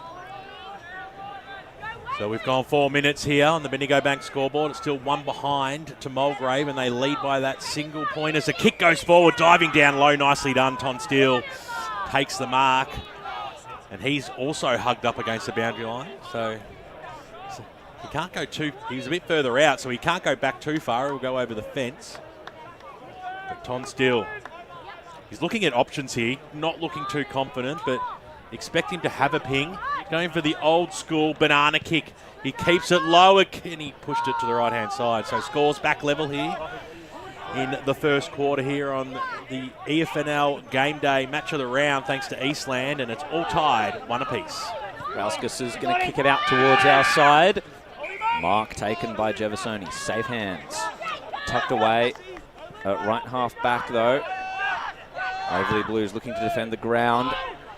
As Sam Bates said, that was a big focus for them in terms of implementing a new game plan. The ball met a contest and it was spilled out over the line. Waverley Blues have got to keep their eye on Gervasoni. He's already starting to find space with the 2 or 3 possessions he's had. He's got Jimmy Rufus for company at the clearances as the Waverley Blues are going to march it out. Myers going to scoop it up. He's got his eyes set on goal and he's kicked the first one for the day. Waverley Blues go to 1-1-7. Mulgrave one behind. And a great goal by the wingman Sam Meyer. All the Mulgrave midfield pushed to this side of the ground, and they actually left 2 or 3 Waverley Blues guys behind there. Ball goes over the pack, and Meyer just actually runs onto that contest. Boundary. And really got 15-20 metres. Cross down boundary side to Chris Curtis. Yeah, guys, like you just mentioned before, Gervasoni's just running free at the moment. It is Jimmy Rufus matching up on him in stoppage, but after that, it's anything goes. And also, I'll take a page out of Jared's book when he's on the boundary and give you a key matchup. Jack Strongman's got the job on Fletcher Roberts for now. Great stuff there, and a classy finish there by Meyer. And it'll come out now. Mohammed got it from the clearance up towards the half-forward line. A bouncing football out in the front of Vickers, who's quickly met there by James. But Vickers had the turn of speed. Swinged around on the left, found hit up a target there in Duck. He dropped what he should have taken, but he bounced up like a duck, got the handball away. Goes up towards the top of the goal square. It's a 2-on-2 situation at the back. Little toe poke through there by Jamison, and he's put it through. 2 goals in 2 minutes here for the Waverley Blues. Bang goes the umpire. 2 goes, 1-13 on the Bendigo Bank scoreboard. Mulgrave only one behind. Yeah, well, fortunes the bold there, because he actually positioned himself very nicely there, Jamison. The fall of the ball actually worked in his favour there. Goal of the day contender, there's absolutely no doubt about that. Around the grounds, Millbrook leading Bayswater 3-2-20 to no score. Well, there goes that tip. Don't give up hope yet, Jared. Back into the centre. In the middle of Mulgrave Reserve. Playstead goes to the fly, but Curtis got the tap. Jeffersoni ridden into the ground. Looks like the clearance was going to go Mulgrave's way. Doesn't this time. Meyer is going to kick to the contest at the top of the goal square. Leach has got a lot to beat. And the tap came in the end from Rauskas to send it over the line. And safety was the thing in his mind. In the defence for Mulgrave. 2-2-14 to 1 behind. Those clearances are going to be important this afternoon, because you know that's such a strong suit of the Mulgrave lineup. And I think that's going to a lot's going to fall onto the shoulders of Omar Mohammed as well, their main clearance taker throughout the start of this season. Villanis is a little bit hemmed in here, and his kick, well, they didn't quite find the target properly. They're going to have to share it round. Crunching tackle laid in the forward 50 by Waverley Blues, and they're really showing that forward half pressure game, flexing some muscles now. Around the grounds, Vermont leading Blackburn 3 straight 18 to no score. So we're in the right forward pocket here for the Waverley Blues, who have jumped out to a 13-point lead. It was a very deep throw-in. It came straight into the arms of Hardy. Banged it on his boot up towards the wing position. Couldn't quite take the mark that time. There was McGowan. The Blues have the numbers at the 4, though. Getting after it and getting down low there was Griffin James, and he couldn't quite release a handball, so he's pulled to ground, and the umpire will restart this one. Bit of holding in the ruck there, so I thought it was going to go to Playstead, but instead it is. It is. The umpire went one way, then the other. So the big ruckman, Daniel Playstead for the Blues. He's taking his time here. Geez, he's a big unit, isn't he? Fit as a fiddle as well as he kicks the ball deep inside forward 50 at the back of the pack. It might sit there for Vickers. Went after it on the second bite. Jumping on top of him was Butcher for the Lions, keeping the ball at bay, and we will have a ball up. It's only about 20 metres out. Again from the Waverley Blues goal line, leading this game by 13 points. 9 minutes gone here in the first term. Little knock over the top there. Vickers quickly wrapped up, going nowhere, and we'll do it all again. Waverley Blues have settled a little bit better than Mulgrave, and the way they're moving the ball into their forward 50, it's causing great concern for Mulgrave. Carter got the knockdown. A little bit of a falcon that time on Harding. Came out though for Mulgrave, kick out to the wing position, but nobody's home. The Blues have the numbers. True centre wing position. So with the ball in hand, I think is Hayden Loft. And he's going to go a little bit further wide. This is Jack Strongman. Searching the corridor, but ending up having to go the boundary line instead into the pack, because that's where Playstead was. Couldn't quite take the mark, and so Falloon's going to take it away. Mark down the line, not taken by Strongman. He's got Dean for company. Has to get down low to feed the handball out. Chain of handballs linking up here for Waverley Blues along the wing. Duck is the end of that chain.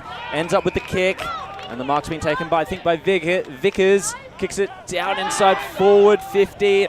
No mark taken, and the Mulgrave defence just holding on. A bit of a speculative kick by them out of defence. Picked up by Meyer. He went the corridor. No mark taken by Mohammed. He's going to have to chase for it.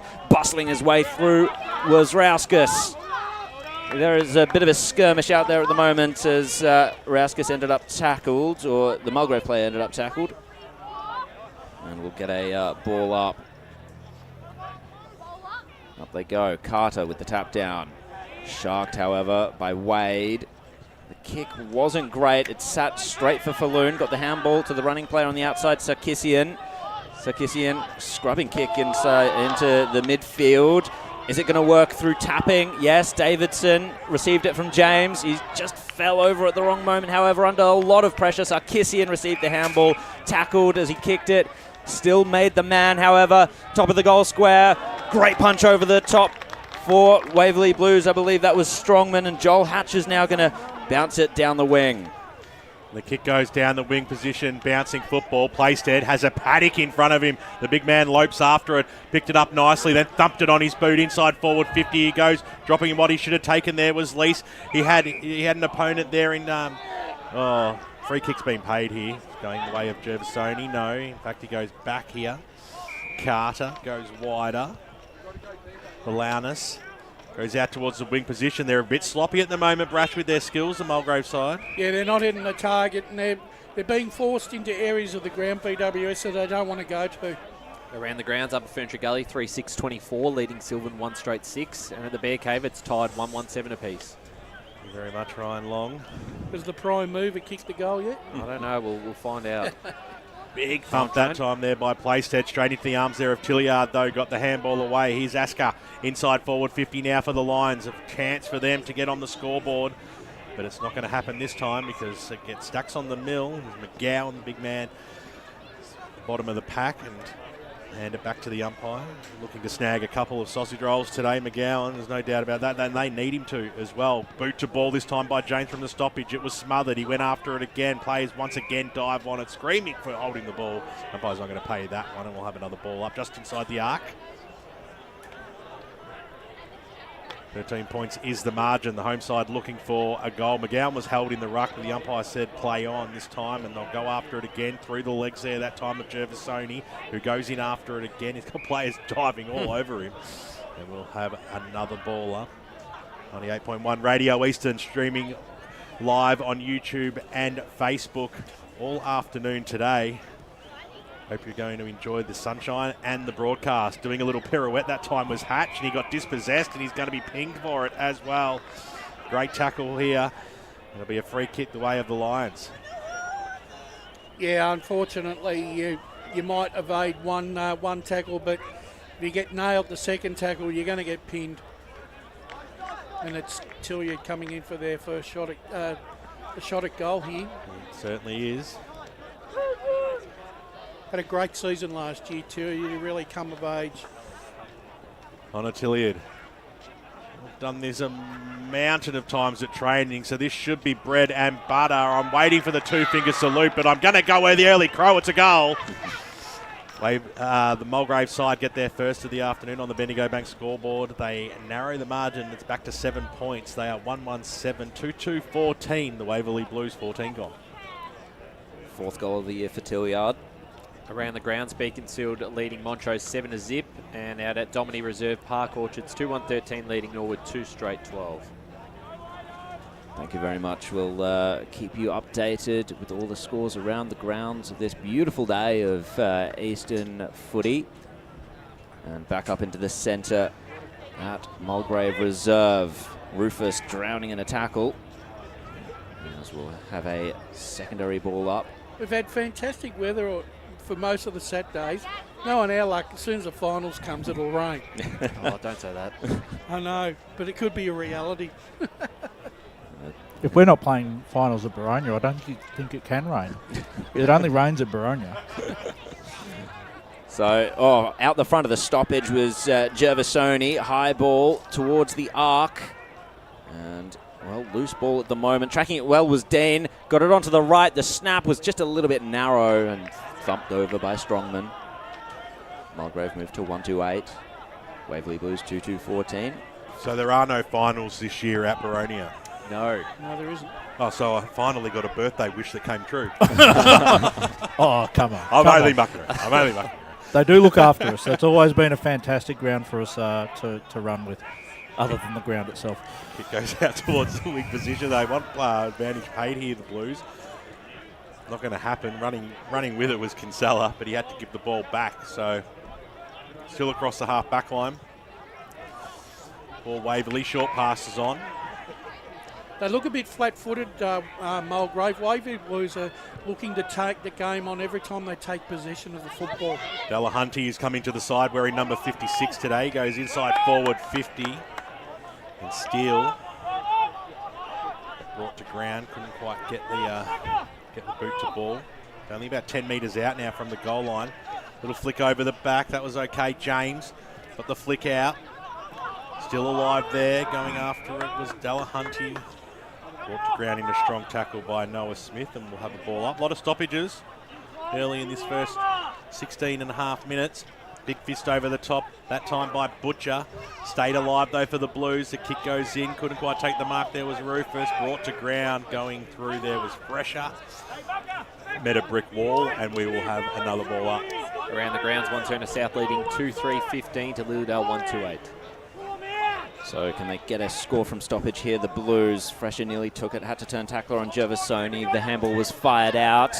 Good pressure in the defensive lines for Mulgrave to be able to win that. Oh, it just got carried over the line there according to the boundary umpire, and what was just about to be an escape from the defence from Mulgrave has now turned into a stoppage. I thought the ball was in play there, Joe. Yeah, if the rule is it's got to be fully over, that was in play. So back into play. Can Mulgrave just make the most of this clearance? No. Unfortunately not for them. Can't escape this little corner of the ground here. Right in front of us.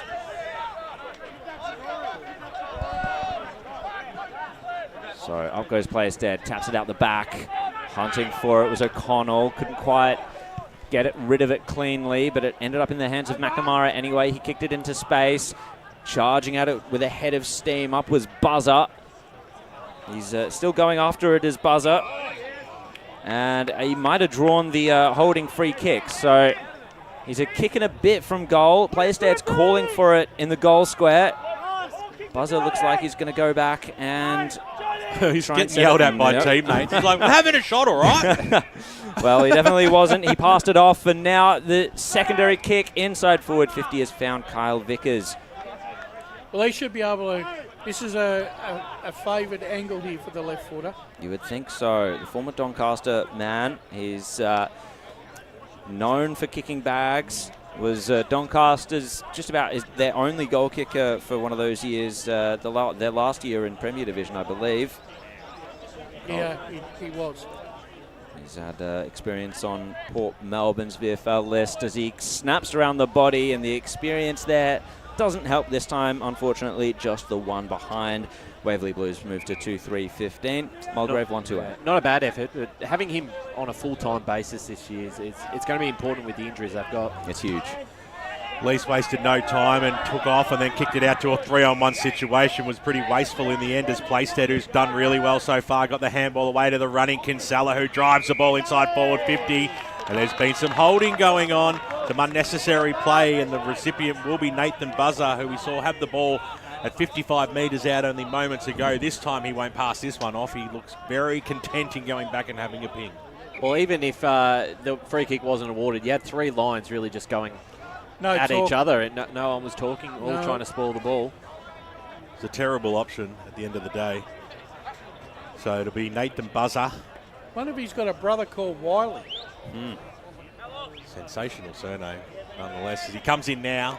Right boot, go for a goal. A goal umpire did not move, and the Waverley Blues have started off fantastically in what is one of the biggest days that the Mulgrave Football Club have ever held out at this famous football ground, and it's a handy lead as we cross the 20-minute mark of this first term, and the Waverley Blues are 3-3-21 and Mulgrave 2-2-14.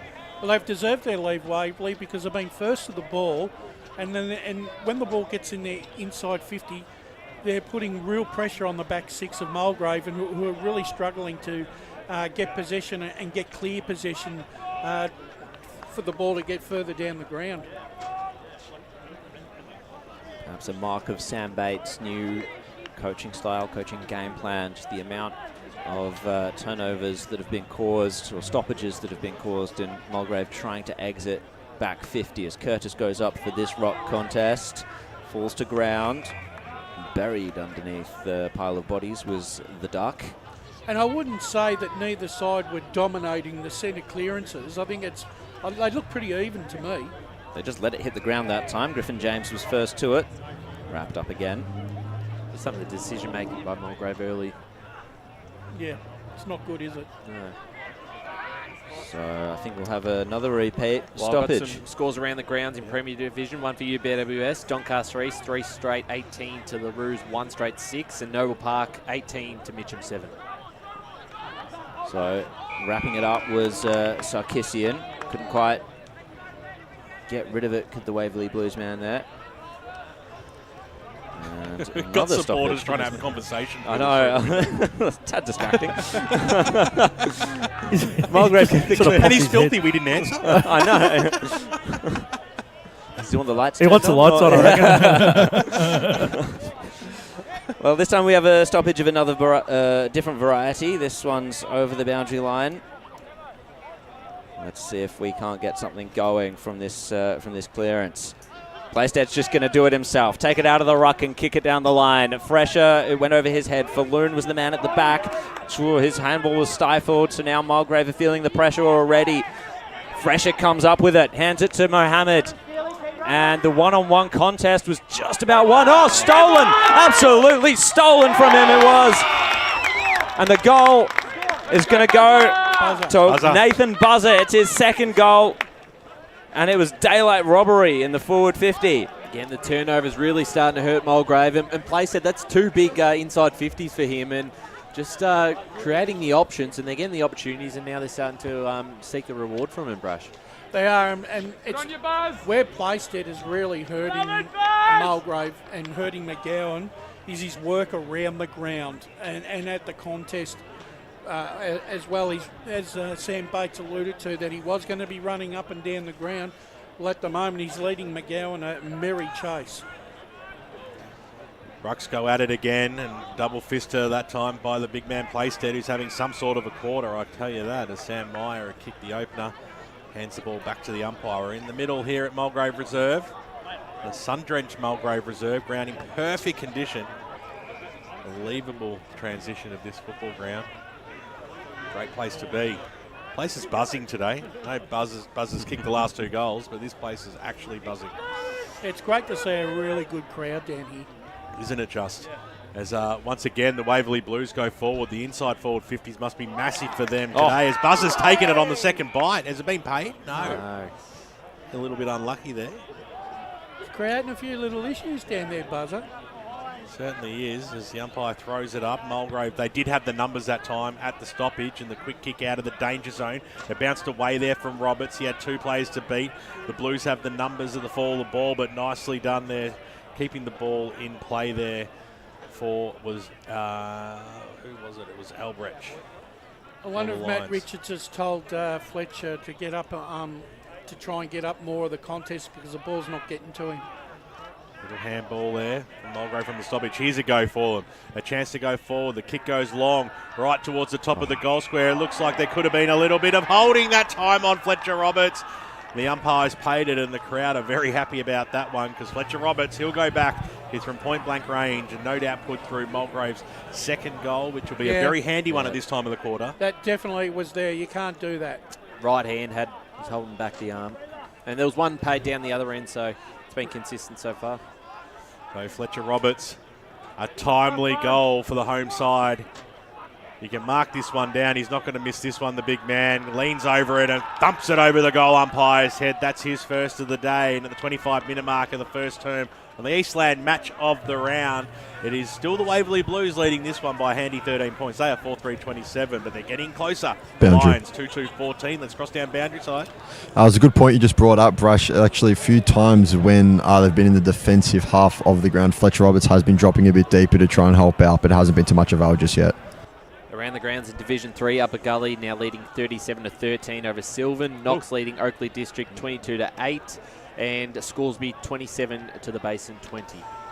Glad you tipped the Kings there, right? Oh, very glad. You're the only one. Oh, Jared too. Playstead gets this clearance inside forward 50. Waverley Blues look to push the advantage. Ton Steele's the man at the back. Oh, it was just smothered off Ton Steele's boot and fell in the end to Jay O'Connell, and he kicked the goal.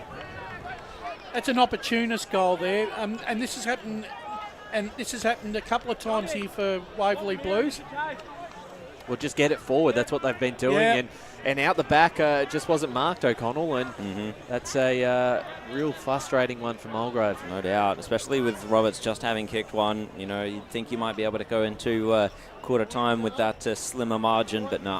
What they've done well, Waverley Blues, is they've played Mulgrave's back 6 out of position. They can't hold their structure at the moment in their back 6, Mulgrave. Playstead got the knockdown, but it came out to Tilliard, whose kick got smothered. The Blues are working in numbers. They're ferocious at the moment, but they've given away a free kick, a little bit too crude that time. Chance for the Lions, clock ticking away, 26.5 minutes go. It's getting a bit willing out there. Kick goes forward now. Down towards the Roberts direction again. Playstead was there to get the knock on it. Bouncing football away. It comes out towards the Vickers direction. He'll see it over the boundary line. Left forward pocket, Mulgrave's end. Could be. That was an important piece of play there by Playstead. Dropping back on the key forward there and spoiling his opportunity to take a big mark. 19 points is the margin. Knocked there by that time by McGowan. He had just no support there at the fall of the ball as the kick goes out of the defensive zone as a siren sounds to announce quarter time out here at Mulgrave Reserve. It was a pretty short quarter in the end, only 27 minutes, but a quarter time. It is the Waverley Blues jumping out of the blocks here. 5 goals, 3-33 to Mulgrave, 2-2-14. 2 goals to Nathan Buzzer in a matter of minutes. He's the leading goal kicker on the ground. He has 2. 1 to Jamison, Rufus and Meyer for the Waverley Blues. Over at Mulgrave, Tilliard and Roberts. They're only 2 majors. 1 quarter down, there's 3 to go. The home side have some work to do on their big event today, but there's no doubt they'll make a charge at some stage. Hope you're enjoying the broadcast today. We'll be back on 98.1 Radio Eastern, YouTube and Facebook right after this. As Sarah opened her best friend Jackie's wedding invitation, she was overcome with a wave of emotion. While her two young boys wrestled on the floor, tears of happiness rolled down Sarah's cheeks as she saw the words she'd been longing to see. Please note, this wedding will be a child-free event. Well, Sarah, looks like we're off to Eastland for a new frock and some heels. And let's book in that babysitter. For all of life's little moments, there's Eastland. Eastland. Live real. Sprained your ankle, bursting through the banner? Broke a finger, high-fiving the ruckman? Or did you run into the goal post again? For bumps, breaks or bleeds, be seen sooner, close to home at Knox Private 24/7 Emergency Department. The preferred provider of emergency care to the Eastern Football Netball League, you'll generally experience shorter wait times. You don't need private health, but there is an out-of-pocket fee. Be seen sooner, close to home at Knox Private 24/7 Emergency Department, 262 Mountain Highway, Wanturna. Do you feel good about your bank? Because there is a bank you can feel good about. They share their profits to fund big community projects, small community clubs, and vital emergency services. They've given $250 million to help Australian communities thrive. They have all the products and tech you expect from a big bank, with service you don't. It's Bendigo Bank. Feel good about who you bank with. Try Bendigo. Search bendigobank.com.au or search Bendigo Bank near me. Tobin Brothers Funerals wear their heart on their sleeve. Their clear and easy-to-use website and Memory Maker app make it easy for families to make an informed decision. Here's James McLeod, Managing Director of Tobin Brothers Funerals. We pride ourselves on being the most transparent funeral company. All pricing on goods and services are available on our website. It's all there for you to see and make very informed decisions when planning a loved one's funeral. Visit tobinbrothers.com.au. Tobin Brothers Funerals, celebrating lives. At Yarra Valley Water, we know reducing your shower time, or show time, to 4 minutes can save you an average of $200 a year on water and energy bills. Shower shorter. Save water. Authorised by the Victorian Government, 1 Treasury Place, Melbourne. Sprained your ankle, bursting through the banner? For bumps, breaks or bleeds, be seen sooner, close to home at Knox Private 24/7 Emergency Department. You'll generally experience shorter wait times. Knox Private 24/7 Emergency, 262 Mountain Highway, Wanturna. You are listening to Radio Eastern FM 98.1. With live and exclusive coverage of the EFNL football season, bringing you the match of the day with score updates from all divisions. And now we cross to our commentary team for the Radio Eastern 98.1 Match of the Day coverage. Welcome back out here to Mulgrave Reserve. It's the big 100-year celebration clash in Division 2 with Mulgrave taking on the Waverley Blues out here today. And it's the away side, the underdog, the side sitting at the bottom of the ladder who have jumped out of the gates and hold a handy 19-point lead at quarter time. They are 5-3-33 on the Bendigo Bank scoreboard. And they lead Mulgrave 2-2-14. It went all their way in that first term, Brash. It did, and it was probably led by Daniel Playstead in the ruck. I thought the way that he was controlling the ruck contest, but it wasn't only in the centre clearances, but his work around the ground. You know, he was setting up a lot of plays, stoppages. But I think the thing that really stands out for me, and I think I just said this just before quarter time, was the way that the Waverley Blues forward 50 were playing the Mulgrave back 50 out of position in most of their forward 50 forays, and I think Mulgrave are struggling with that structure and don't know how to respond to that. I think Fletcher Roberts may have to change his game style a little bit, maybe push up to centre half forward to try and get himself more in the contest, so that they've got some sort of option when Mulgrave are moving the ball forward. But as I said, Buzzer's creating issues in the forward 50, but Waverley Blues have probably played the perfect opportunist game, and players have been in the right position at the right time to score. Great stuff there. Let's go around the grounds with Ryan Long. Some important quarter-time scores. Did you go local for your football this afternoon, Ryan? First update from Cheon Park. South Croydon leading Roval 3-2-20 to 2-1-13 at quarter time. The Bulls lead the Tigers 2-6-18 to 2-1-13. Doncaster East 18 to East Ringwood 7. No update from Edwin Flack. Vermont leading Blackburn 18 to 13. In Division 1, a good start from Norwood. They're all tied with Park Orchards at Waverley Reserve, 5-2-32 apiece. North Ringwood lead Baronia 2-3-15 to 1-1-7. Boundary. Bullbuck 6-6-42 to 2-1-13. Let's go down the boundary because Chris Cordes has a coach with him. Yeah, Scars on boundary side here with head coach of the Waverley Blues, Sam Bates. Sam, absolutely killed him off turnover in a very impressive quarter. How did you see it? Yeah, well, we wanted to bring the heat, especially in the middle of the ground. It was a focus during the week for us to get our contest work right, and we didn't want to overuse the ball and give our forwards an opportunity. And I put it on the forwards at the start of the game is to have the ability to be able to be dynamic when the ball comes in the area 1v1, but also have the ability to be able to lock it in. So I think we're getting our front half game looking the way that we want it to go. Similar to last week, really. So the challenge is going to be for us to see if we can sustain that, because we know Mulgrave are going to throw a punch at some point. So. Yeah, excellent. And you said in the huddle that, you guys have been here before, but you said this was the new Waverley Blues now. What's the key for the new Waverley Blues to get into halftime still in charge of this game? Well, we came in with a new attitude today about forgetting everything that's happened in the past, as in so far this year, and drawing a line in the sand, starting our season again. So we're a new Waverley Blues in regards to the way we compete contest and we pressure. They're the two themes that we're after. So that's the new Waverley Blues, as apart from a previous Waverley Blues. We want to be known for those two things, and I think we're getting some response from it today. Excellent, coach. All the best. Fantastic stuff there by Chris Curtis and the senior coach of the Waverley Blues there, Sam Bates. We're just waiting for all the players to make their way back to position. I've noticed that Nathan Buzzer was talking quite a long time during the quarter-time huddle to the trainers. Now he's getting some work done. So the 2-goal kicker from the first quarter, maybe under a little bit of a cloud potentially as we head into the second quarter here at Mulgrave Reserve. Smothered kick from Tilliard. It's going to bounce in the opposite direction. Ricochets to Villanis. Handball onto the wing. They're going to share it around here with Smith. Now Rauskas. Ashgar. It's his kick that pulls the trigger. Down to Carter. Met heavily by Strongman. They're both down, but it's fallen out the back for Roberts, and Mulgrave get the first of the second. Boundary. Let's go boundary side with Oscar Lutke. Yeah, guys, just some key points from that Mulgrave huddle there. Getting sucked into the contest too much and too many rush kicks. They're trying to stop that in this second term.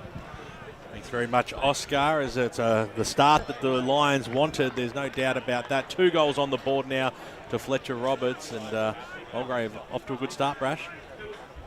That was a really good start there. Once again, the ball it drops behind and a player just runs onto it. No, ball back in the middle. The margin's back to 13 points. Charging their way through Curtis this time. He got dispossessed, almost could have been pinged. Tilliard came in for a strong tackle, as did Curtis, went back for it. The umpire said all was fair. Picking himself up there was Angus Kramer. Wyatt throws it up now, and it's time the knockdown by Curtis. Went straight though, up and under kick by the Waverley Blues, out towards the wing position. Bouncing football. Is it going to sit up okay here for Ruskus? It couldn't. The boundary line. The paint beats all players. And we'll have a boundary throw. Got one supporter over there and no one within 300 metres either side of him. Just likes to be isolated. Say whatever he likes out there and not get into trouble, that's for sure. As the umpire throws the ball back in now, spinning around there was Tilliard, looking for the right option, and he found it too. Little linking handball went out wide, and this is Dean up towards the half-forward line. It was pretty scrambly, went straight through the legs there of McGowan, but they've still got the numbers. Nicely done there by Roberts, got the handball. He was looking for a running Gervasoni, but it just couldn't link up, and so we'll have a ball up right forward pocket Mulgrave's end. I think both Gervasoni and Tilliard are going to get a bit more busy through that midfield and start trying to crack the that back 50 of Waverley Blues. Tap towards the centre of the 50 from that ruck contest for Mulgrave, but it ended up in the hands of, that's Rufus, who was tackled. Another ball up. Mulgrave could be dangerous here, but in the end it was Ashgar who was upended. Yet another stoppage. 20-33 on the scoreboard, the Bendigo Bank scoreboard. Just over 2.5 minutes gone. And well, Gervasoni came running through. Thought he had his head ripped off there by Rufus, but he's not paid it. No, the umpire says no, nothing doing. Playstead gets the tap. Yasaro is the target, but it's scooped up by Mohammed. Gets the looping handball. It was into a dangerous spot. Shucked by Carter. Got the handball out to a teammate. The bouncing ball just trickles over the goal line for a point. So Mulgrave will move to 3-3-21. Waverley Blues 5-3-33. BWS. So Joel Hatch with the pill. Standing start, kicked it every bit of 55 metres, and it went over the back as well. Bouncing football, going out towards the O'Connell direction, but the Lions have the numbers. Little handball by Bruskas. Still couldn't hit the target. They're really struggling in that essence. As the kick goes through the middle now, inside forward 50 it goes. 2-on-1 situation there, and a bit of holding it might be that time. Austin Dean's going to receive the free kick. He had one arm slightly held, and this time the umpire is going to pay the free kick the way of the Lions. Dean will go back and have a shot from 40 metres out directly in front. Pretty soft, but technically there is how I'll describe that. I think that's a fair assessment. They've been consistent. Yeah, consistency is the key. So Austin Dean to narrow the margin very quickly. Back to one solitary kick. Comes in now. He's pushed it to the right. Has it stuck in? It certainly has. Dean has his first goal. And now on the Bendigo Bank scoreboard, Mulgrave have their fourth. And the home side, the Celebration Day side, are coming. They only trail by 6 points. 33 plays 27. Jared, are they required to give up a 3 or 4 goal lead every time they play the Waverley Blues? That's happened every single time we've seen them match up, but started to really get into the game in this quarter and owning the middle of the ground too. Yeah, it's up to Waverley Blues now to respond and make sure that this momentum doesn't continue the way of Mulgrave, because they're only a goal behind now. 5 minutes gone in the second quarter, and quick as a flash, the margin's been narrowed. We'll have a secondary ball up there as the scrap continued in that midfield. There we go. Oh, kicked by Playstead out of the ruck contest that time. Ashgar was there, wrapped up by Mohammed.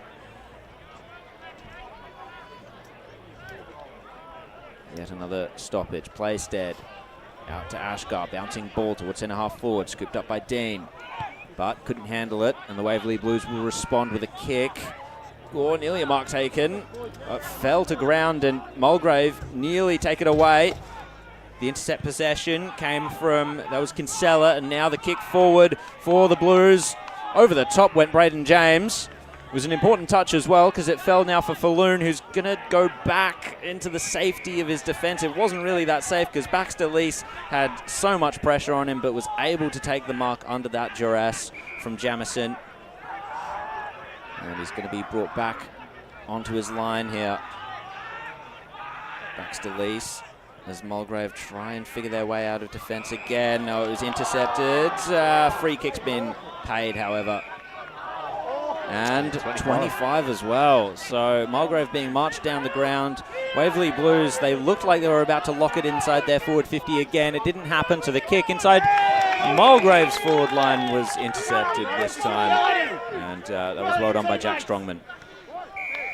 So the Blues, Jack Strongman's got the ball now.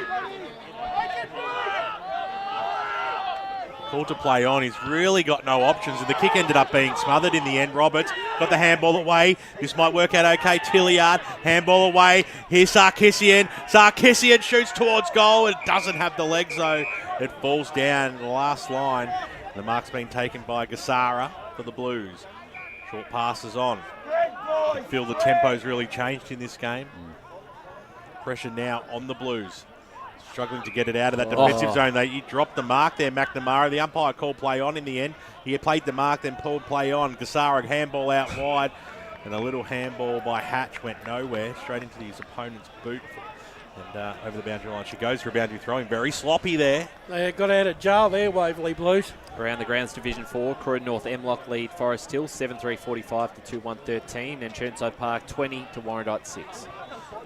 Thanks very much, Ryan. Playstead just took it straight out. His kick was smothered, but McNamara was there to pick it up. Got the handball away to Duck, who got the handball away to Kramer. Kramer on the left boot, an up and under kick, but getting in position A was Ruskas, who's done it several times so far in this game. Just find some space. The kick was good too. Carter got the handball away. They've got the run now, the Lions. Inside forward 50. The big fly over the back there by Roberts, who's kicked to. The looping handball goes back into the Roberts direction. He's trying to barge his way through. The handball was just delightful in the end. Position A there for Tommy McGowan, and he got the handball received. That's a great assist. I don't see them marked in the record, but you give him one, and Mulgrave have squared the ledger out here at Mulgrave Reserve. They've opened this second term with a flyer, 3 goals, 1, and now the score's a level 33 piece.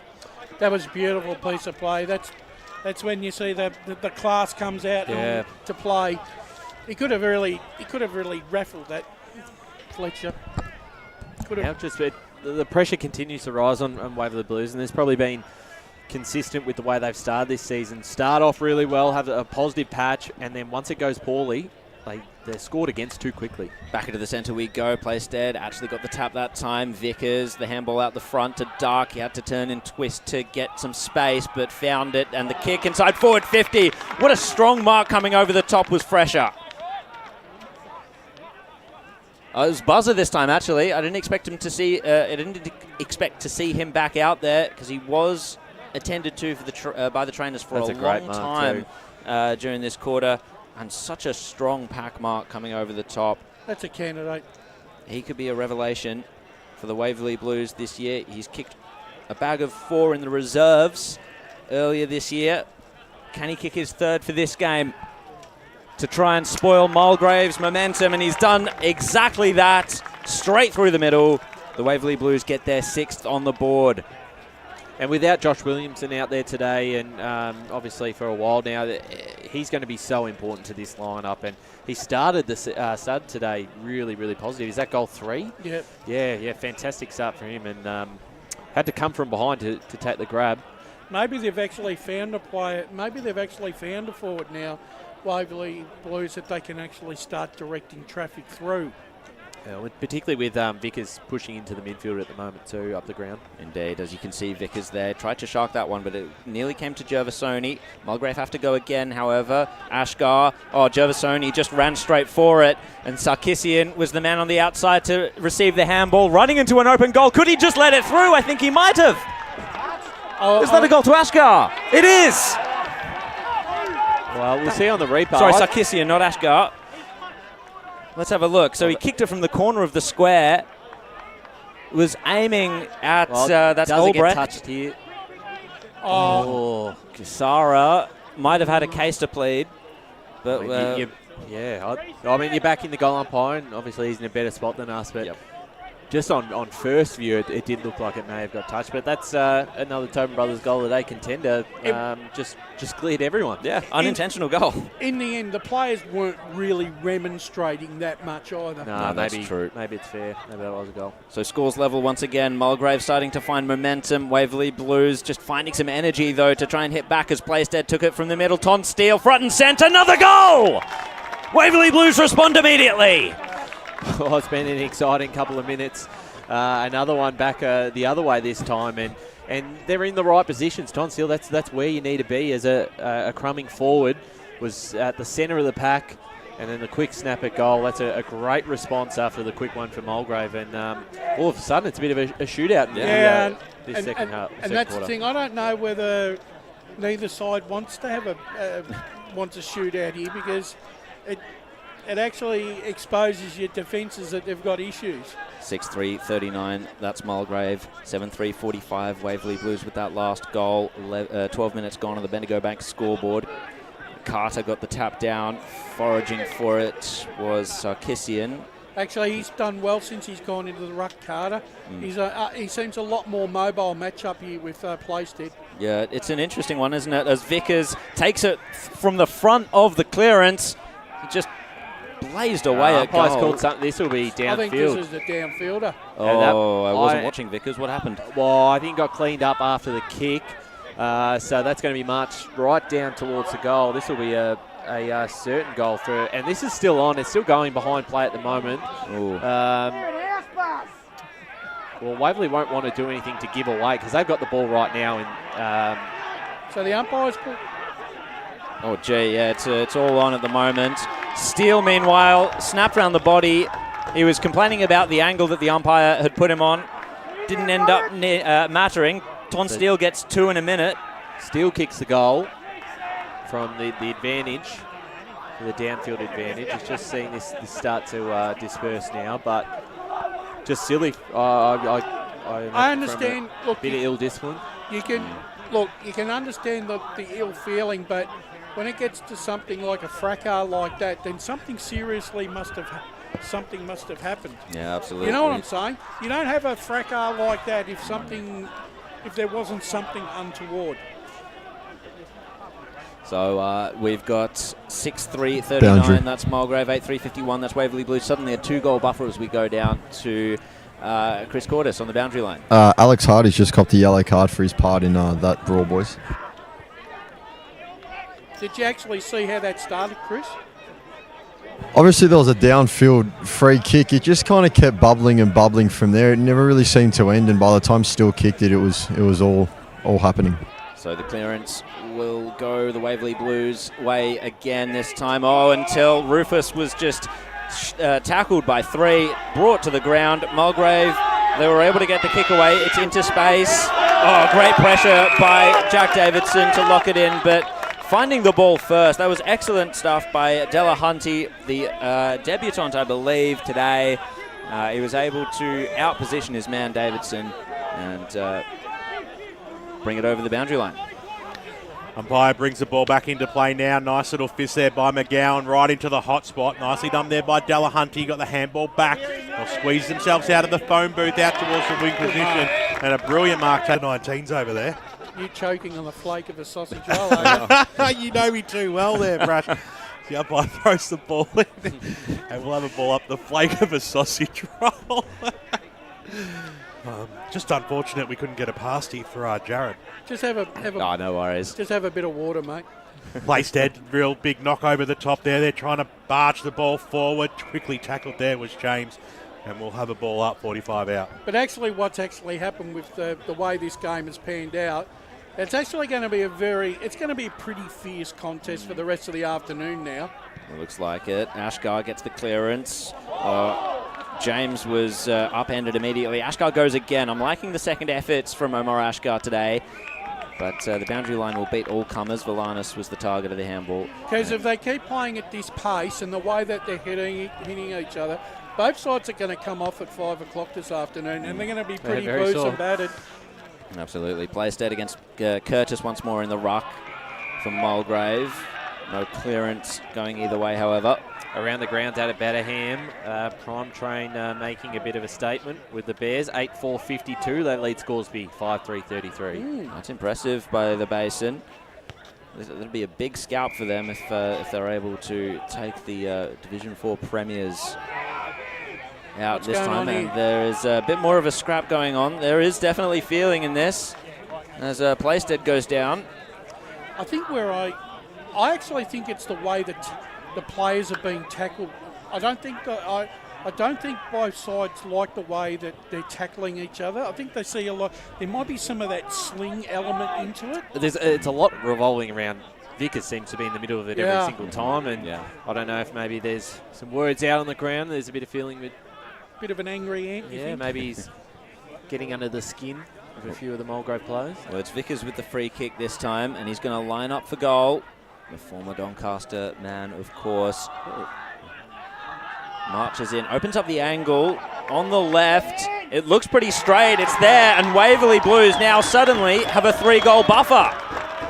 They move to 9-3-57. Mulgrave are 6-3-39. We're nearly 18 minutes gone in this second quarter, and the Blues are just piling it on. Yeah, Brash has been fantastic swing of momentum.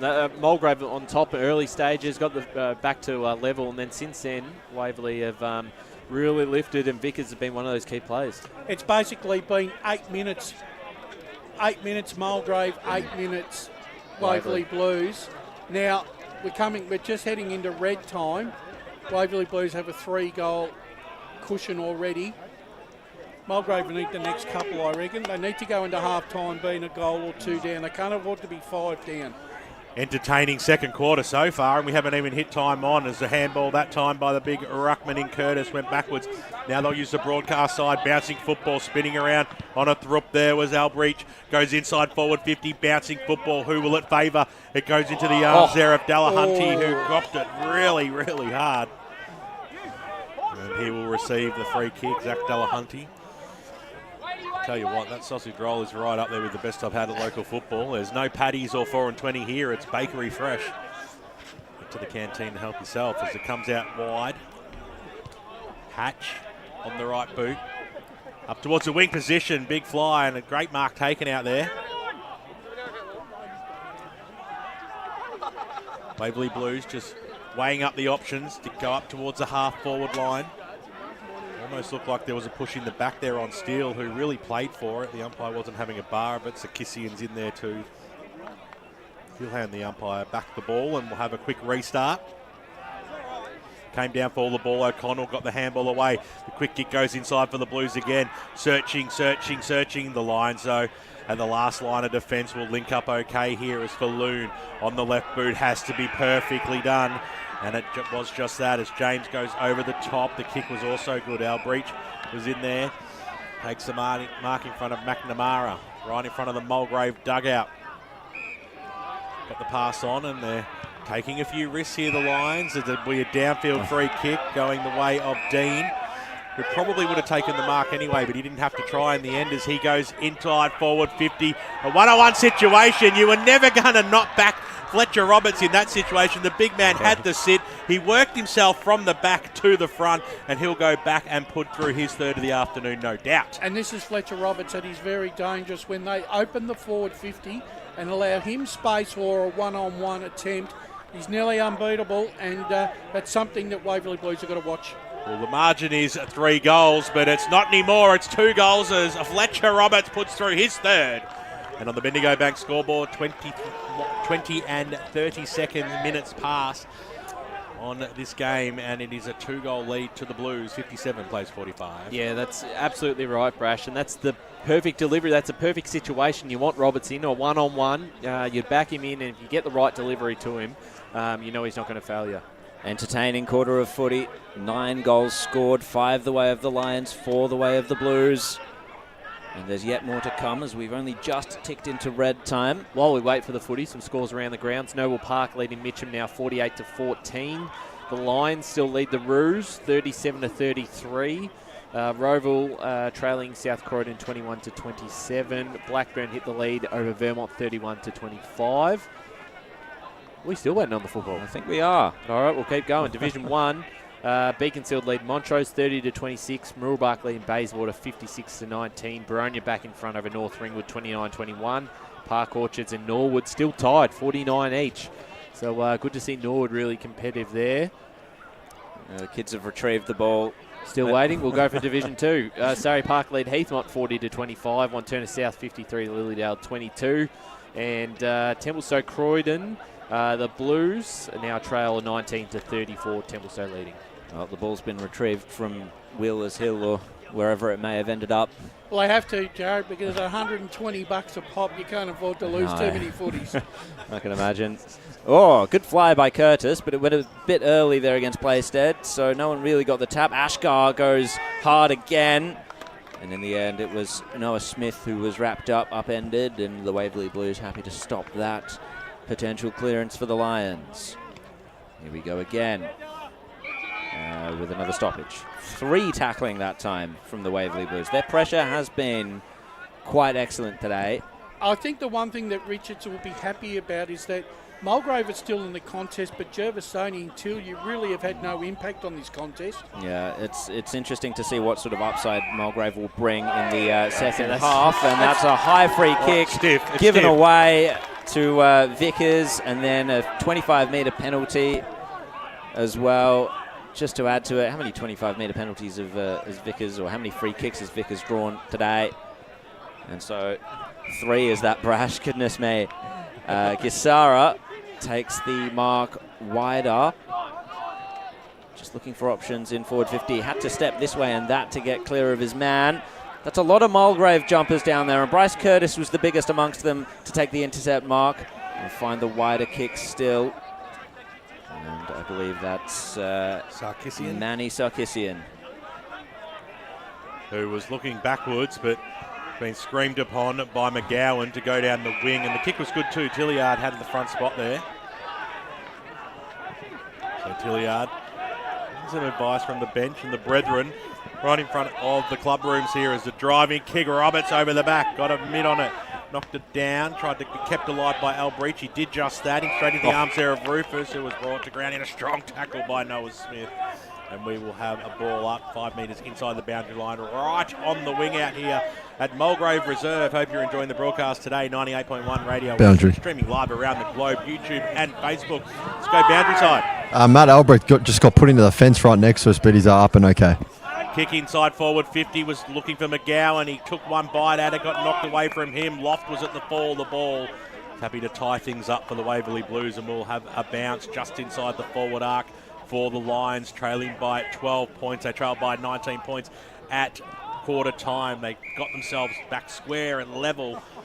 And Waverley Blues have just pounced again and got themselves that nice little handy lead, and they'll want the lead all day, because on the day of such celebration, you know the Lions are going to keep coming and coming and coming as the Blues link up okay. Here's Kinsella through the middle of the ground that time. Sorry, it was Gassara up towards the half-forward line. Bouncing football, looking for O'Connell. He was over the back there of Falloon. O'Connell and Falloon go after it again. Still going for Looney, couldn't quite pick it up, but eventually did. Got the handball just away in the nick of time. The umpire said play on. A little flick over the back there by Volunas. He was looking for Butcher, who got dispossessed of the football. The kick go by Mulgrave, gets chopped off up towards the half-forward line and inside forward 50 now for the Blues. Strong mark out there. Fantastic mark taken by the man of the moment, Nathan Buzzer, who's already kicked 3 goals this afternoon. They just willed themselves through pressure to win the football and get it back inside forward 50 now, a shot on goal.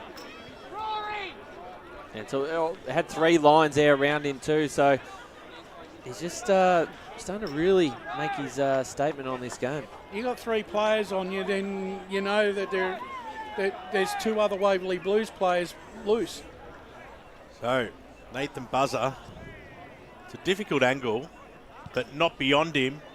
Geez, he's got a fair roost on it. I take it back, him not going for that goal from 55 out in that first turn. Probably should have had a shot, but he's pushed that one to the left-hand side. He'll be disappointed with that result. Never really had a show as we wait for the football to come back in. Luckily we've got the young whippersnapper down there to throw this one back. The big thing for Waverley, Brash, is the fact that they're already past their average score in the full game. Yeah. Just about. They kicked 7-8 last week. Yeah. Ruskus with the kick in, gets it to Manny Sarkissian. As Mulgrave on the slow play at the moment, just looking to build the ball a little bit, try and find some space on the outer side now. Mark's taken down the line by, that was Nathan Deal. And his kick over the top finds Ashgar. Ashgar's going to go towards the corridor, however, over the corridor even. And the man in space, it was a really good kick to Carter. Sarkissian, who's run from half back, receives the handball, kicks it inside forward 50. Diving attempt there was not successful, and Waverley Blues will try and, scooping it away. Carter tried to go the don't argue, and no one was there. Kicks it towards the goal, just a little narrow, just a little wide even, just the one behind. She built it up nicely for you there, Jared. Yeah, the don't argue when no one's there. It's like an argument with yourself, isn't it? So, kick by Waverley Blues. Great call, Jared, as it comes up towards the wing position.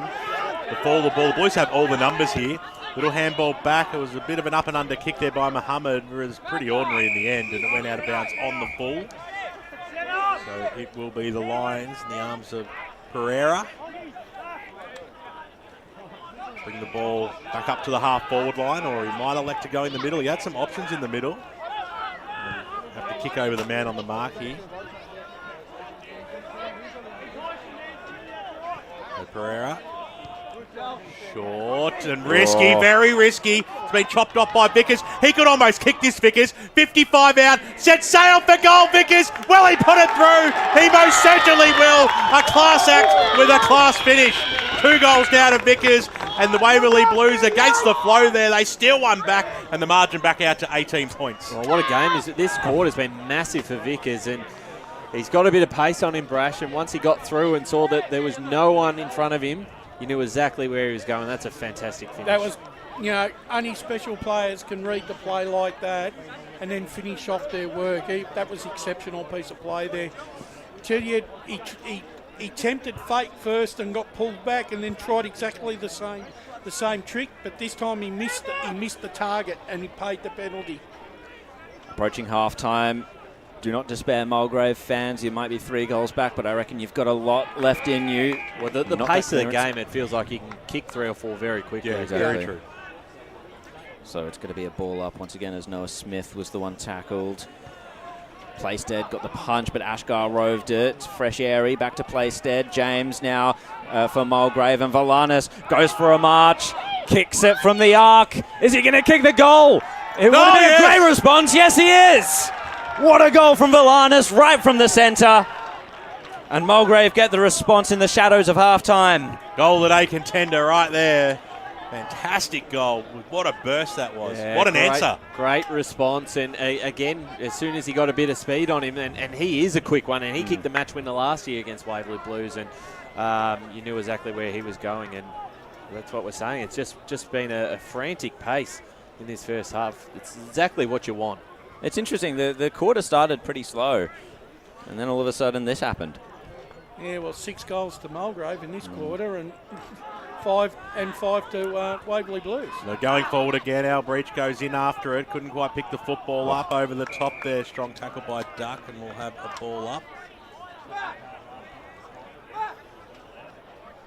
They're not moving.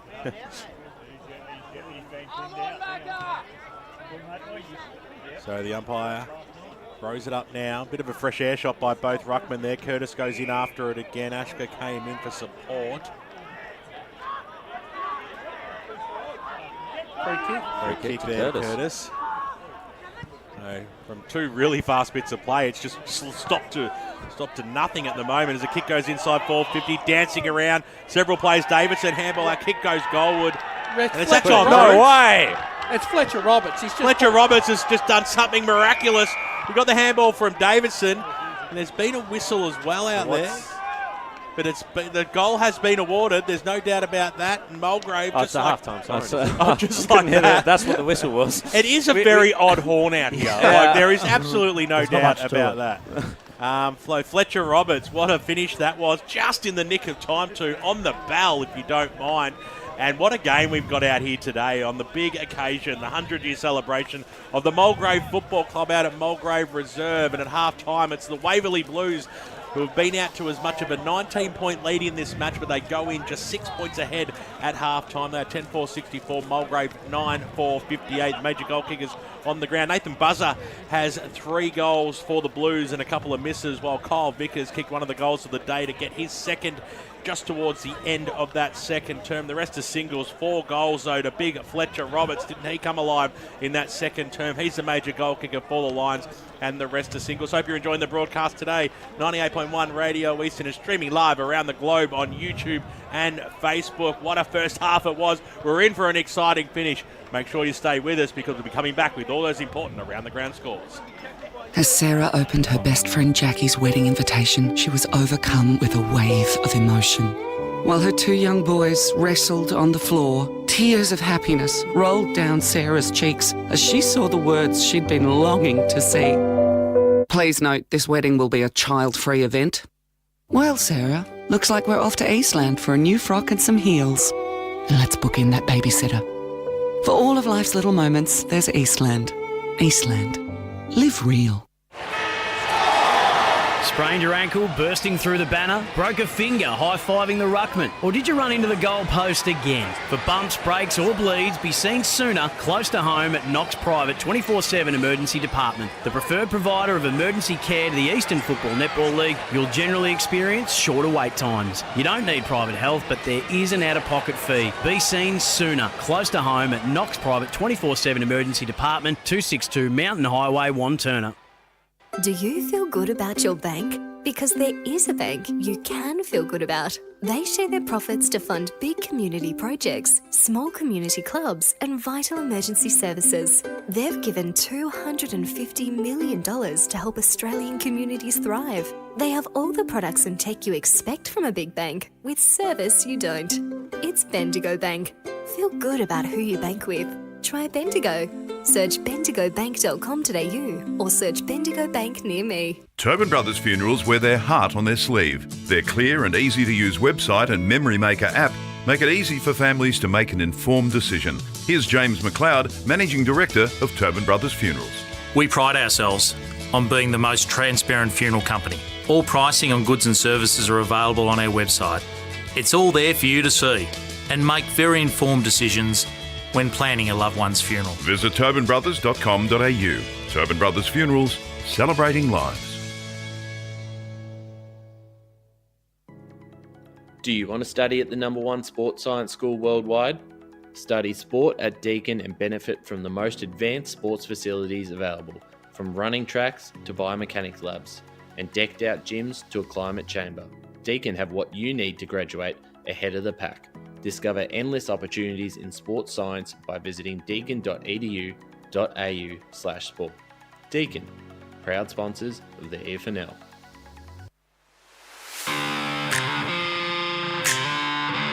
You are listening to Radio Eastern FM 98.1. With live and exclusive coverage of the EFNL football season, bringing you the match of the day with score updates from all divisions. And now we cross to our commentary team for the Radio Eastern 98.1 Match of the Day coverage. Welcome out to the round 5 match of the round, brought to you by Eastland out at Mulgrave Reserve today, and it's a fantastic clash we've got in front of us, gentlemen, and it's a handy lead, well, because they went in with a lead as well on such a big occasion. It's going to be a tough game for the Waverley Blues today, always, but they've had a fantastic first half, kicking 10 goals in the first 2 quarters, and at halftime they lead it by 6 points, 10-4-64. Mulgrave 9-4-58. What an entertaining second quarter that was. It's been a fantastic first half. But what's it like?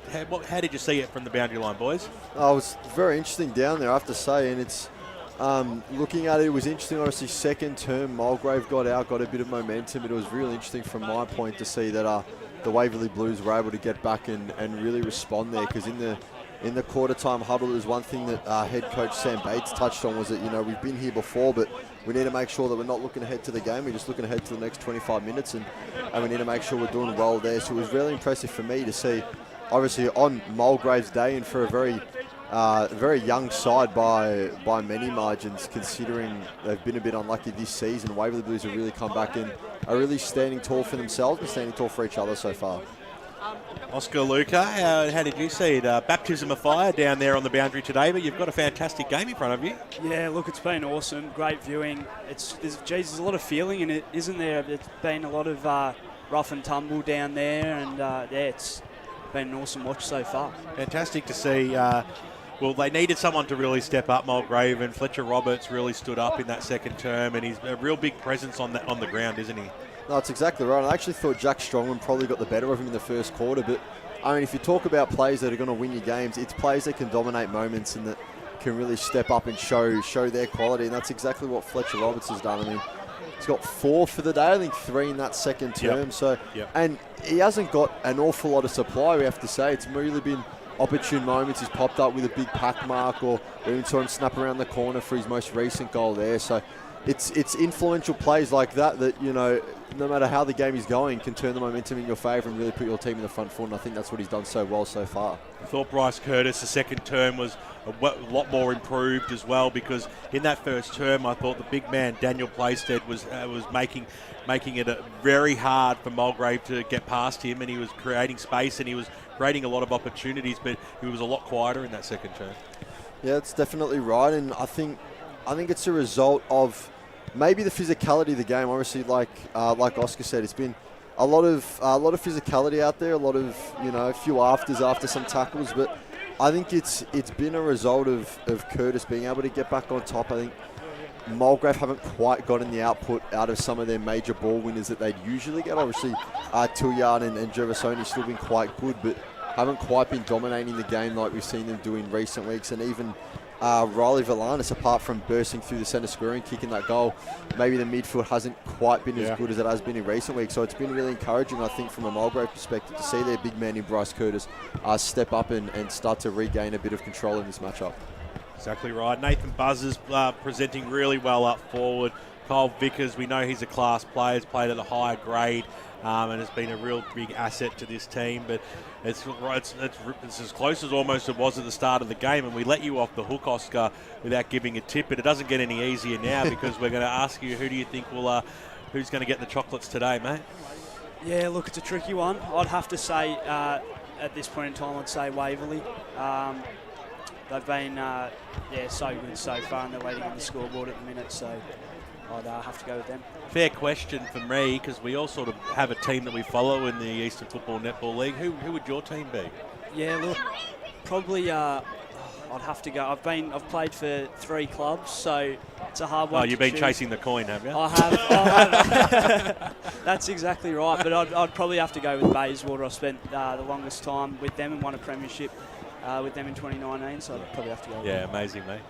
Chris, how do you see taking it out today? Yeah, look, I tipped Mulgrave before the game in our weekly emails. I tipped them in the broadcast as well. I know a lot of guys here are very, very on me about not switching my tips when I did first game I was calling, but no, I'm going to stick with Mulgrave. I think that they've been good. Obviously, they haven't been as good as we've seen, and I think, on their day, a sense of occasion, I think if you're looking at it, if we could get a look into the halftime rooms at the moment, I think there's a lot more there to roll up the Mulgrave team than there is for Waverley Blues. Obviously, they're going to make a tough contest out of it, and I wouldn't be shocked if the Blues came out and won this game, but I'm going to stick with my tip of Mulgrave. I don't think it will quite be, I think I said before the game, maybe 4 goals. I think it'll be a lot closer than that, but yeah, I'm going to stick with Mulgrave. Now, there's a lot of people that tune in and are watching at the moment who are very keen to know what the scores are around the eastern suburbs as you go local for your football this afternoon. So let's give them what they want, Chris. Yeah, so out at Vermont Recreation Reserve, it's Vermont 5-1-31, trailing to Blackburn 5-7-37. Elsewhere across Premier Division, we have South Croydon 4-3-27, trailing to Roeville 6-5-41. Noble Park up big, 8-7-55, hosting Mitcham 2-2-14. And Doncaster East looking to cause a bit of an upset at East Ringwood Reserve. They lead East Ringwood 6-2-38 to East Ringwood 5-4-34 at this stage. So we turn our attention to Division 1 football this afternoon as you go local for your footy. Yeah, so we go to Beaconsfield, Holland Park, where we were last week. Beaconsfield 6-8-44, leading narrowly over Montrose 6-3-39. Out at Bayswater, they are 3-2-20, trailing Moorabach 9-9-63. Baronia doing well at home at Miller Park, 6-8-44, plays North Ringwoods 3-3-21. And Park Orchard's in a bit of a nail-biter at the moment with Norwood, surprisingly, 7-9-51, just with a 1-point lead over the visitors. Pretty high scoring in that game as well. It is exactly right. And we'll go across the rest of this division. Obviously, this game out here, 9-4-58 to 10-4-64. The Waverley Blues are up. Don't have a score listed for Templestowe against Croydon, but we do for Surrey Park as they lead 9-6-60 against Heathmont 5-3-33. On Turner South up on Lilydale, 8-6-54, plays 3-4-22. Not yet have a score for Ringwood against East Burwood. So we cross over. That game is 7 p.m. tonight. That's a twilight game. That's a twilight game, righto. Should have known from hearing Brash bang on about it throughout the week, but no. Hate that one. Down in Division 3, we have maybe the prime train effect. The Basin looking to take a scalp, 9-4-58, up narrowly over Scoresby, 8-3-51. Fair Park 2-3-15 find themselves trailing to Donvale 8-3-51. Upper Ferntree Gully 7-13-55, leading Sylvan currently 5-2-32. That will make a few people in the tips happy. Knox 5-9-39 up in a very close game against Oakley District 5-6-36. And Ferntree Gully 3-7-25 over Coldstream 2-5-17. As we have the teams running out now, quickly get through Division 4. We'll do those scores when we come back from a break, because we just have to go to a break. But when we come back, we'll hear those important Division 4 scores. And, of course, the second half will get away. We'll get underway. Is that right? Underway. Up and away. Let's just go to the break. We'll be back in a moment. Today at Eastland, Lucy's trying on jeans for a momentous occasion. Coffee with the ex. She needs jeans she can move in because she's definitely moved on. Jeans that get a second look, but don't give any second chances. Jeans that say, why yes, I have spent the last 8 months in a post-breakup juice cleansing, kickboxing, personal training frenzy. And it looks as though she's just found the perfect pair. Yeah, that's great. Bravo, Lucy. For all of life's little moments, there's Eastland. Eastland. Live real. Sprained your ankle bursting through the banner? For bumps, breaks or bleeds, be seen sooner, close to home, at Knox Private 24/7 Emergency Department. You'll generally experience shorter wait times. Knox Private 24/7 Emergency, 262 Mountain Highway, Wanturna. Do you feel good about your bank? because there is a bank you can feel good about. They share their profits to fund big community projects, small community clubs, and vital emergency services. They've given $250 million to help Australian communities thrive. They have all the products and tech you expect from a big bank, with service you don't. It's Bendigo Bank. Feel good about who you bank with. Try Bendigo. Search bendigobank.com.au or search Bendigo Bank near me. Tobin Brothers Funerals wear their heart on their sleeve. Their clear and easy-to-use website and Memory Maker app make it easy for families to make an informed decision. Here's James McLeod, Managing Director of Tobin Brothers Funerals. There's no mystery about our pricing. It is clearly displayed on our website and our app. We have staff standing by 24 hours a day, every day of the year to assist you in your absolute time of need. Visit tobinbrothers.com.au. Tobin Brothers Funerals, celebrating lives.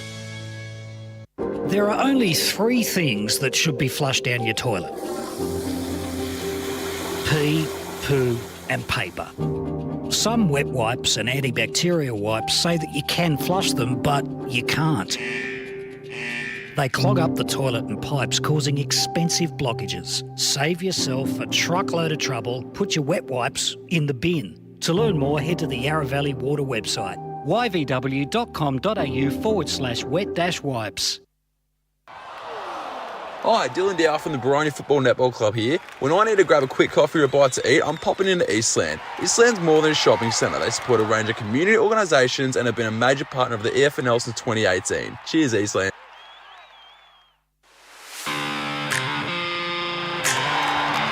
You are listening to Radio Eastern FM 98.1. With live and exclusive coverage of the EFNL football season, bringing you the match of the day with score updates from all divisions. And now we cross to our commentary team for the Radio Eastern 98.1 Match of the Day coverage. Welcome back out here to Mulgrave Reserve. Just can't really... There we go. Fix my microphone. Can hear myself again now, and I feel good. And it's a 6-point lead out here to the Waverley Blues, but we're going to quickly go through the Division 4 scores that we didn't get through just before the break. Thanks, Ryan Long. Yes, at half-time, Croydon North Emlock leading Forest Hill, 11-8-74 to 5-4-34. Warrandyte Churnside Park, Warrandyte now in front, 6-2-38 to Churnside Park, 5-5-35, as Brash finds that amusing. Whitehorse lead Bulleen Templestowe 5-3-33 to 3-4-22, but that was a quarter-time score. No update since then. We can't afford to have Bulleen Temp fall into bad habits about not posting scores. Oh, Brash just gave them their first warning. Yeah, we need to, give them the baptism of fire as they enter the league. We'll give them scores in. We'll give them a. We'll just give them a friendly. Yeah. Well, Brash, you finished being wined and dined at half time. Yeah. You and Ryan Long in the Mulgrave rooms. How do you see this game panning out? Well, I said to Ryan as we were walking up to the club rooms, BWS, that I don't know if both coaches would be happy with the fact that it's a shootout. And do you have a one-word winner in this game? I still think Mulgrave win. Well, we're about to get underway for the third term out here at Mulgrave Reserve. Here's Jared Beanland. Quite a bit between Mohammed and Hardy there in the middle as the ball goes up, comes back down. We'll have another stoppage. See, it's very, very stoppage heavy when the clearances don't go either way. Curtis gets the punch and Mulgrave will go forward from that. It was Griffin James, couldn't handle it. Steaming out was Jack Davidson, but fell into the hands of McNamara. That's Nathan McNamara. And he was wrapped up once more. So how many goals in this quarter will it be? Raining goals in the second quarter. Will the coaches try and rein that in? Play more defensively, or are they just going to let the players run free? No clear clearance just yet. Griffin James once more wrapped up. This is, of course, a very special day for Mulgrave. 100 years of existence as a club.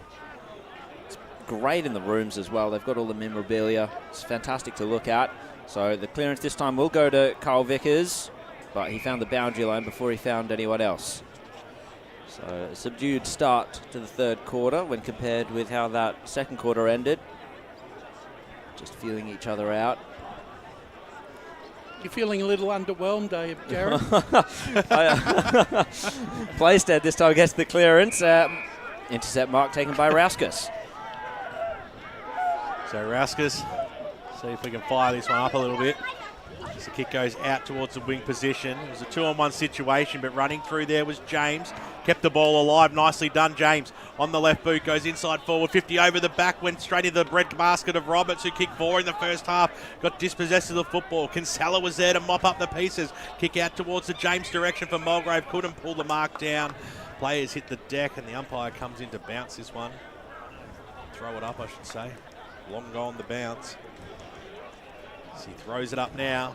Playstead over the back there. Curtis did well. Got a good handy little knock on.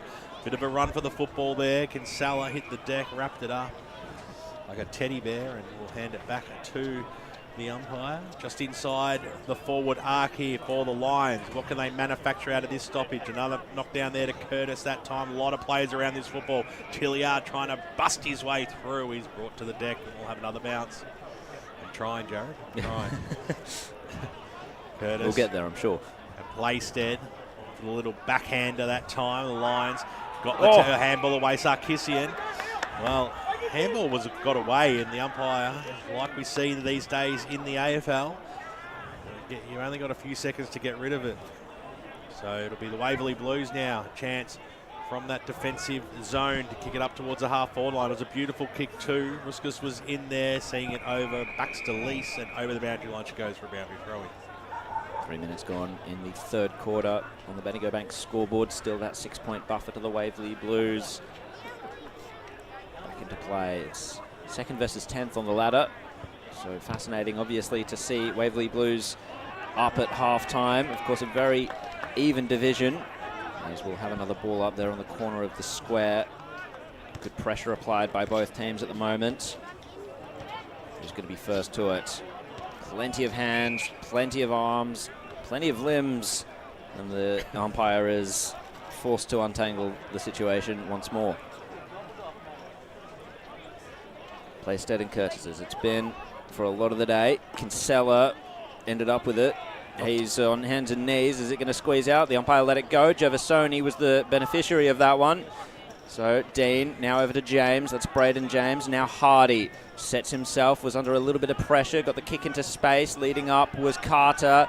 Shrugs his man really well. Gets the handball to Griffin James, who's been lively early in this third quarter.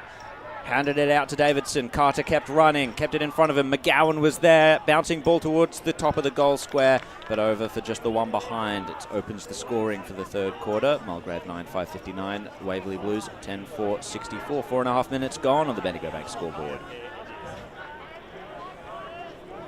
So, margin within a kick now. Kick goes out towards the wing position. Playstead was in the front spot. Handball over the top. They might be able to work themselves through the middle here, the Blues, if the ball just sits up for them. Kinsella hit the deck at the crucial stage. Handball out towards the Sarkisian direction, but Meyer was there. Copped one on the chops. And it's gone, and he gets a free kick. Wastes no time either. It was a beautiful kick up towards Harding, who went back with the flight. He'll receive the free kick because Curtis was there, but he didn't have eyes on the football. So it'll be a free kick going the way of Oscar Harding on the right boot. Kicks the ball inside forward, 50. Buzzer! He's just all class, Buzzer. He reads it so well. It was a difficult mark to take as well. He had a one-on-one contest, all right with each other, but he just used his strength to pull it in, Brash. Yeah, he did, and he's probably been him and Roberts have probably been the two key forwards that have made it really entertaining for us this afternoon. So, Nathan Buzzer right behind him here. He comes in, he'll kick from just over 40 metres, and he got a nasty hook on that one. And it'd be out of bounds if we were playing golf, but he kicked a point nonetheless, and the margin's back out to 6 on the Bendigo Bank scoreboard. 6 gone in the third term. Any scores around the grounds, Ryan? Well, I'm assuming it was read out at half-time, but just in case, Berwick leading ball, 5 straight, 30 to 2-1-13. That's a big surprise. We'll keep an eye on those other ones. Doncaster East still 4 points ahead of East Ringwood. Giddy up. Michael Rauskas to bring it back in. The target on the outer side for Mulgrave was able to take the mark. Down the line, Carter had to come over the top of McNamara, towing the line of Mulgrave, but Griffin James couldn't keep it in.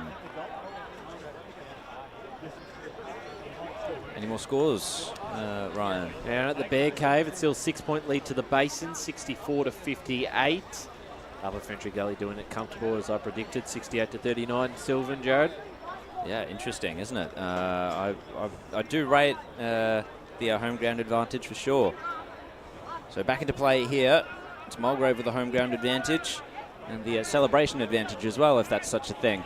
Playstead, however, got the kick inside forward 50. O'Connell's having to fight for it on hands and knees. Oh, coming up with it was Fresher outside of the right. Didn't make the right contact and will be just the one behind. And an update at Warrandyte Reserve. They've skipped ahead a little further. Warrandyte 8-3-51 to 5-5-35 Churnside Park. Ruskus screaming for someone to present themselves. It's a neat little pass to Lunas through the middle of the ground. This is nice and direct now by the Lions. Mark taken by Davidson. Kick was smothered. It was a little bit lackadaisy in that instance, but it had Falloon there for a little bit of support. He wanted the 1-2, got ignored. Tilliard was there. He got dispossessed on the handball. Nicely done, Delahunty. Game 1 for the year, and he'll hand the ball back to the umpire, or he'll make the umpire pick it up, I should say. Little flick by Playstead over the top. Trying to go backwards to go forwards here, but breaking his way through there was Hardy. That was really good play. The little shepherd was perfect that time by Dean. It allowed the ball to go forward for Mulgrave. Little bit of a Shane Morn wrong and kept the ball in play, but for not too long as it goes over the boundary line and out of bounds. 50 metres out from the Mulgrave goals. Trailing this game by 7 points on the Bendigo Bank scoreboard. 8.5 gone in this third term. 66 clickety-click, plays 59. Try to bring the ball back in. It'll be McGowan. Playstead outworked him beautifully. Got boot to ball. Gained a valuable 20 metres or so. Came out nicely there. And now the kick goes down the wing position. Out in front. It's Ton Steele, who's been very quiet since starting the game.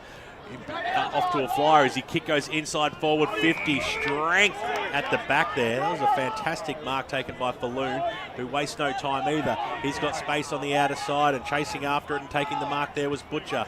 Butcher goes up towards the half-forward line. Now this is good transition of football. McGowan takes the mark. He wants to wind around on that familiar left and thump it every bit of 65 metres to the top of the goal square. It's still alive. Brilliant tackle, Gervasoni. The ball spilled loose. Little handball in the top of the square. They've got the numbers. They want to concede, don't they?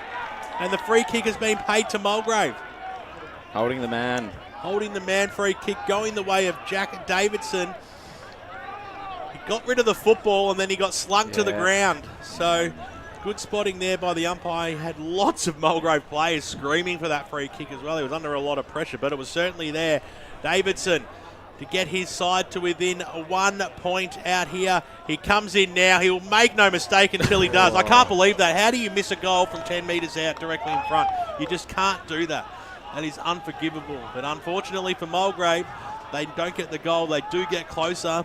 Waverley Blues fans breathe a sigh of relief. Bendigo Bank scoreboard sees it a 6-point margin. 66 plays 60. Can't believe that. Yeah, never looked like it. Stayed right. Daniel Playstead did a good job on the mark, distracting him by the looks of it. As Waverley Blues kick it in, it came to a contest. Vickers nearly took it away, but I think a free kick's been picked out. And play continued despite the umpire blowing the whistle quite a while before. The Waverley Blues will come up with it. Time to build the ball, go down the line. Mark taken. 10.5 minutes gone in this third quarter. Yet to see a goal so far. Yeah, it's a bit like a 0-0 draw in soccer at the moment. It's interesting, isn't it? Played quite a bit between the arcs as well. Harding couldn't take the mark, so it spills free. Smith, bouncing ball. So Mulgrave to put some run on the ball now. The kick will come to centre half forward. Mark taken. Hands off to Aussie Dean. Aussie Dean with a shipping ball that was smothered by Meyer. He was able to pick it up from the ricochet. Kicks it. Roberts is there. Doesn't need him. What a goal by Dean! A long-range bomb to open the scoring, to open the goal scoring for the third quarter. Well, just never gave up the second attempt, and then bang. From well outside the arc. Well, he went That's from a great strike of it. Well, he went from chump to hero. Yeah, well, it's like what came to mind was that scene in Dumb and Dumber where he goes, "You totally redeemed yourself." Because I tell you what, Smith in this half back line down there, his ability on the left to keep that ball in when it was going out of bounds, and then that just set it all up. It was a stream of handballs, perfect play down. So that desperation, that want to keep the ball alive, that is like a massive pat on the back to Smith. Opened up the game, didn't it? Certainly did. As what they've been able to do, though, the Waverley Blues, when they've been met, they've been able to come back and go goalward. And can they get one straight away? Goes right to the goal line, bouncing ball just over the line. So it goes through for one behind. And disappointing result, that one, but like they certainly know how to answer a challenge. They've regained the lead. So one behind is the result. 16 gone here in this third term. It's a dinky kick coming out for Pereira. Has to get rid of it. Just did it in the nick of time. What pressure. Crunch. A steamroll gang tackle. But picking himself up was Ruskus nicely. Tough as nails. Right in front of the... we'll call it the Waverley Blues riffraff down there. They're loving their cans in their afternoon. As it comes out as Sam Meyer. They won't mind being called that. They're all good guys down there. Meyer on the right boot, kicks the ball inside forward, 50. Over the top it goes. There's just a pride of Lions in the back there as it came out. Butcher, little handball. Sarkissian was there. They'll link up through handballs again. Falloon got it away. And now it is Falloon, on the right boot up towards the half-forward line or thereabouts. Place there, got the knock over. A little handball by Smith. Fan Sarkissian, he just couldn't quite trap it at the crucial stage. He copped one over the shoulder, though. Surely copped one over the shoulder, and the umpire saw it. Sarkissian. Boundary. Recipient as we go to Chris Curtis, boundary side. Looks like Sam Carter from Mulgrave is having a bit of trouble with his ankle, but he's caught in 2 minds whether to get himself off or keep playing. It's a bit of a loss there. Carter's been playing well in the ruck when he's been there. The kick from Sarkissian came off hands inside forward 50. The rappel will come from Waverley Blues. The whistle has gone. It's downfield. So someone must have hit Delahunty late. And now the Blues to load up once again. 2-on-1 inside forward 50. The man in front just got hands to it. And Waverley Blues, well, they found the handball out. There's a one-man out in the goal square, but it went too wide for him, and it's out on the full. Ruskus to bring it back in. Chris on the boundary line. Just to follow up on my last point, Sam Carter's now off with that left ankle complaint. So we'll see. We'll keep an eye on that and see if he continues to play any part in this game. Ruskus to take the kick in just over the head of his target. That was not good. Scooped up now by Harding. Smothered off the boot. Ashgar's going to have to go hard for this, but the boundary line beats both him and Duck. Another throw in.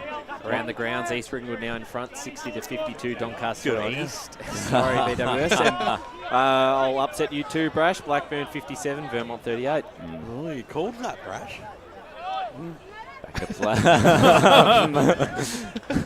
Back into play. Ton Steele got the handball out in front of his man, who was tackled immediately. It was Jamison. So a ball up right smack bang in the middle of Waverley Blues' forward 50. Can they manufacture a goal from stoppage? Curtis gets the tap down. It'll be Mulgrave to repel. It was a kick by Tilliard. Skirmish on the down the ground involving Jack Davidson, but the umpire will come in to break it up. It's actually hard to know who's got the advantage. Yeah, really? It's back and forth, isn't it, this quarter? Ashgar tried to get the clearance, couldn't quite handle it. Now out the front of the clearance, it was Gervasoni to Smith. Handball out into space. Did it sit for Albrecht? It did. The whistle's gone. I think he received a high tackle. And it's going to be in the hands of Matt Albrecht. Or is it downfield? Is it downfield or has he pulled the free kick back? I think it happened before he kicked it, Albrecht. So surveying the forward line. Where is Roberts? There is Roberts, punched away from him by Strongman. Good defence. 16 minutes gone on the Bendigo Bank scoreboard. Waverley Blues up by 1 point. Division 2, Surrey Park lead Heathmont 96-60 to 5-3-33. I'm going to call that game. All right, game over. Eye comes in. Tilliard at the bottom there, just trying to get the ball out, create something. It's 45 metres out from the Mulgrave goals. You can call this one too, Brash. Montuna South 73, Lilydale 22. Oh, well, that's obvious. The other side throws it out. Very well done. I like that. Sarkisian on the right boot. Up to the right. Whoa! Oh, geez, the umpire. There was no whistle blade there. I thought he copped one a little bit too high there, Harding. I said it was okay. Ball stayed alive. We've got to bounce about 7 metres out. Mulgrave, a lot of numbers. To win the football in this instance will be very difficult, and as expected, another stoppage. Free kick, I think they've pulled. He's plucked something out just to break this up, I think. Waverley Blues free kick. So, it'll be fresher. Passes on. It's almost like both sides are trying to, throw that punch that's, going to give them a bit of a leeway, and it's not working at the moment. See what the next 10 minutes can do, because we've gone 16 minutes now. 1 point is the margin. 98.1 Radio Eastern today and streaming live around the globe, YouTube and Facebook. At Templestowe Reserve, it's a 1 point game. The Dockers leading 7-4-46 to Croydon 7-3-45. Calling that one, Brash? Game over. No, mainly because Croydon is one of their fortes, is their defence. That's what's keeping them in it here. Throws it up again. Have another bounce. Just a shout out to old mate from Mulgrave who's walking around picking up rubbish at the moment. I dare say it's a job. He's right in front of us here for a long time because he keeps this place absolutely sparkling. I wish I knew his name, but well done to him. It's those sorts of volunteers that keep football clubs like this running for 100 years. That's absolutely right. Just a quick couple ones in Division 3. Basin lead by 13 now, 71-58 Scoresby. Kick goes out. Thanks, Ryan. As a kick goes out now, straight through the arms of Dean of the Austin variety. Goes after it again. Lease came in to lend support. They couldn't do anything about it. Actually, the way the ball's run today for both sides, sometimes it's looked like they're handling a hot potato. It's just not bouncing into the hands, or they're fumbling and...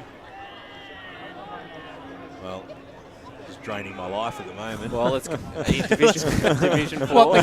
What am I draining your life? Not you.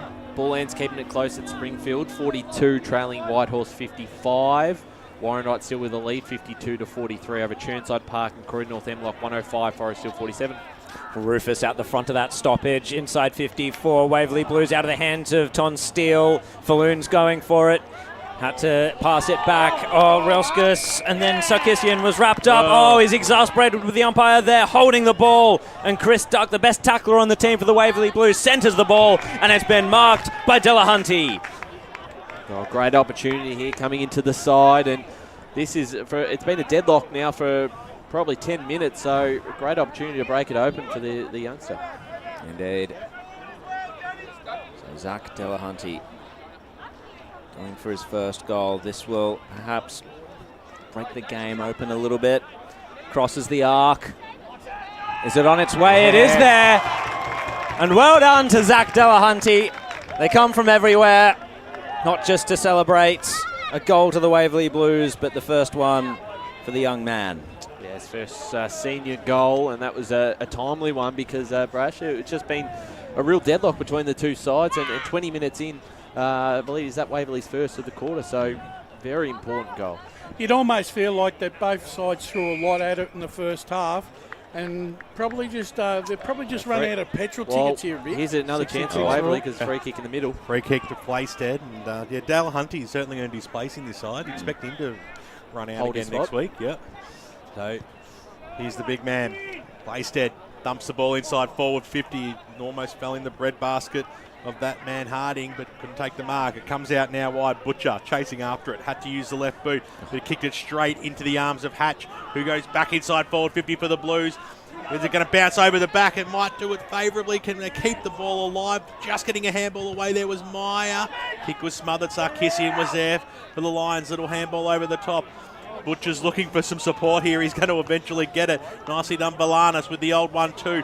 Playstead used his opponent there as a step ladder. Got a fist on it. Handball went through looking for Sarkisian, who was hot before he spent it. Kick goes goalward. This could be something for McNamara in the pocket. And guess who's taken it? Buzz, buzzer. Oh, haven't they lifted in the last couple of minutes? Sometimes all it needs is one goal to get a bit of a spark. And well done by McNamara. Got through about 3 lines to get that forward. He had nothing left in his legs, though. By the time he kicked it, there was just no energy in that ball. McNamara, he'll run around, he'll snap it straight through the middle. Fantastic goal, and he kicked it over the fence as well. This time we've got some young kids chasing after it, so we'll get the ball back pretty soon. But just when we were asking for someone to do something, the Waverley Blues put the pedal to the metal. Or vice versa. I don't know. Is that right, Lee? That is right. That is right. I should have doubted myself. And they've gone bang, 79-66. This is a very handy lead now, Brash. Considering the way the game has ebbed and flowed in this third quarter, 13 points looks about a 4-goal lead really in terms of the way the game's being played out. We'll see what Mulgrave have left in them. Of course, still a quarter Just to some come. scores in Premier. I don't know what's happening with Player 2, but now Ball in lead by 15 points, and they've both gone back in scores, 38-23. So okay, wouldn't trust I thought someone you were just going to say it's like it's not updated, but no, going backwards different. Yeah. So Vickers with the clearance this time for the Blues. They go forward again. Good punch from behind there by Pereira. Tracking it is Meyer, just couldn't quite handle it. Has James for company. Harding couldn't handle it either. It is a Stacks on the near side. Also in Premier Division, Mitcham have cut the margin back to 20 points, 9-9-63 Noble Park, 6-7-43 Mitcham, and Rover leads South Croydon by 14, 55-41. Thank you very much, Ryan, for those all-important scores. Valanis ends up with that handball through legs. Not handling it though, Mulgrave at the moment. We always know when Roval's up because Ray texts, and when he doesn't, we know that they're not winning. You're saying he's got a bit of tenant to him? real tenant-esque. Back we go. Good tap down there by Harding. Oh! And Javasoni taken high quite clearly, and they didn't like that, did the Lions? They're growling at Oscar Harding. The umpire in to just break it up a little bit. So Javasoni will take the free kick, hands it off to the dasher, Valanis. Kicks it towards centre half forward, eyes to the sky. Down they come though. James is there, Valanis followed up his kick, and the Waverley Blues man buried in there will hold it there. Chris on the boundary line. Yeah, Oscar Harding is heavily favouring his right shoulder there, guys. He's got some strapping, but every time he moves it, he's just wincing every time. That is potentially a big loss. Javasoni fires the handball out. Couldn't quite handle it, could he? Albrecht, handball over the top. It's in the hands of Davidson. Mulgrave get one back. And so that's now back to a 7-point lead to the Waverley Blues. And Mulgrave just in the shadows of three-quarter time, clawing back a little bit of that score. It's a big moment from Javasoni too. That was a really good passage of play for the Lions, and I just have that feeling that they're just going to go down to the wire this one. This game, the way that's going. It's got all the hallmarks. Some scores around the ground. Park Orchard's now a 21-point lead over Norwood. Murrelbach 80 to Bayswater 21. Montrose 4 points behind Beaconsfield 58-62. Ball back in the middle here. Playstead, big knockout, but the Lions have the numbers, and it comes out. Here's Jervisoni, got the handball away. Valanis inside forward, 50! Fantastic mark taken by Carter. The big man McGowan, who was out in front. He's kicked one goal this afternoon. He's not looking to pass this one off. He wants to go back and get his side to within 1 point. Boundary. The throws of three-quarter time as we cross boundary side to Chris Curtis. Just quickly, now that you mentioned in BWS, Sam Carter got that left ankle strapped up in his back out. Great to hear as McGowan comes in, kick from the paint of 50, left foot. Beautiful kick off the boot, straight over the goal umpire's head. And the Lions kick 2 in the last few minutes of this third term to answer the challenge. We're back to a 1-point ball game. We've had 4 goals in 5 minutes when it took basically 20 minutes to get a score. Work that one out. Been one of those games, hasn't it? It has. You just can't pick it, can you? Are they listening to the broadcast out there? If they are, then they'll be probably wondering what in the hell are we talking about. back into the middle we go. Siren probably not that far away. If we can hear it. If we can hear it. Well, I'll listen out for the whistle and pray that I know it's the right one. So out the front of the contest, it's going to come to the forward line for Waverley Blues. Braden James did well to trap it. And there's Griffin James with the outlet kick, running back onto it. However, this is Kinsella, has time and space to work the option towards the corridor. It's Ryan McNamara, did some very good work earlier on with that kick to buzzer. What's he got in him now? He's going to kick to the contest at the top of the goal square, but the intercept mark was well taken for Mulgrave. Oh, that was not a great kick. Jamison nearly got in the way. It spilled out the back. Myers run onto it. He's got some dash about him. Kept it in. Oh, onto the right. That was always too narrow. Bugger indeed. And just the 1 point to the Waverley Blues. They now go 2 points up against Mulgrave as we are 27 minutes into this quarter. Well, put it this way, I don't think we're any closer to knowing who's going to win this game. Because it's like investing in Tats Lotto. Which is? Which is, you're not going to win. Kick goes up towards the wing position. Pack flies right in front of us here in the broadcast position. We like hearing the thuds, the thumps. Crowd getting right behind this, as you would expect. Fantastic game out here. Can't be too long left in this third term. It's a 2-point margin to the Waverley Blues. Been close all day. The Blues have generally held sway though. Oftentimes oftentimes a little bit of a gap. Mulgrave, wouldn't they love to get themselves in front at three-quarter time as the car horn sounds to announce three-quarter time. I think it's a ground somewhere down the road. And it's three-quarter time out here, a 2-point margin, 12-8-80 the Waverley Blues, and the Mulgrave Lions, 12-6-78. This is going to go right down to the wire. You've just got that feeling. Major goal kickers on the ground. 3 goals to Nathan Buzzer, 2 goals to Vickers for the Blues, while the Mulgrave side have Fletcher Roberts, who didn't manage a major in that third term. He's still got 4. Austin Dean with 2. Hope you're enjoying the broadcast today on 98.1 Radio Eastern and streaming live around the globe on YouTube and Facebook. 30 minutes of classic football coming up right after the break in Mulgrave's 100th year celebration game. As Sarah opened her best friend Jackie's wedding invitation, she was overcome with a wave of emotion. While her 2 young boys wrestled on the floor, tears of happiness rolled down Sarah's cheeks as she saw the words she'd been longing to see. Please note, this wedding will be a child-free event. Well, Sarah, looks like we're off to Eastland for a new frock and some heels. Let's book in that babysitter. For all of life's little moments, there's Eastland. Eastland. Live real. At Yarra Valley Water, we know reducing your shower time, or show time, to 4 minutes can save you an average of $200 a year on water and energy bills. Shower shorter. Save water.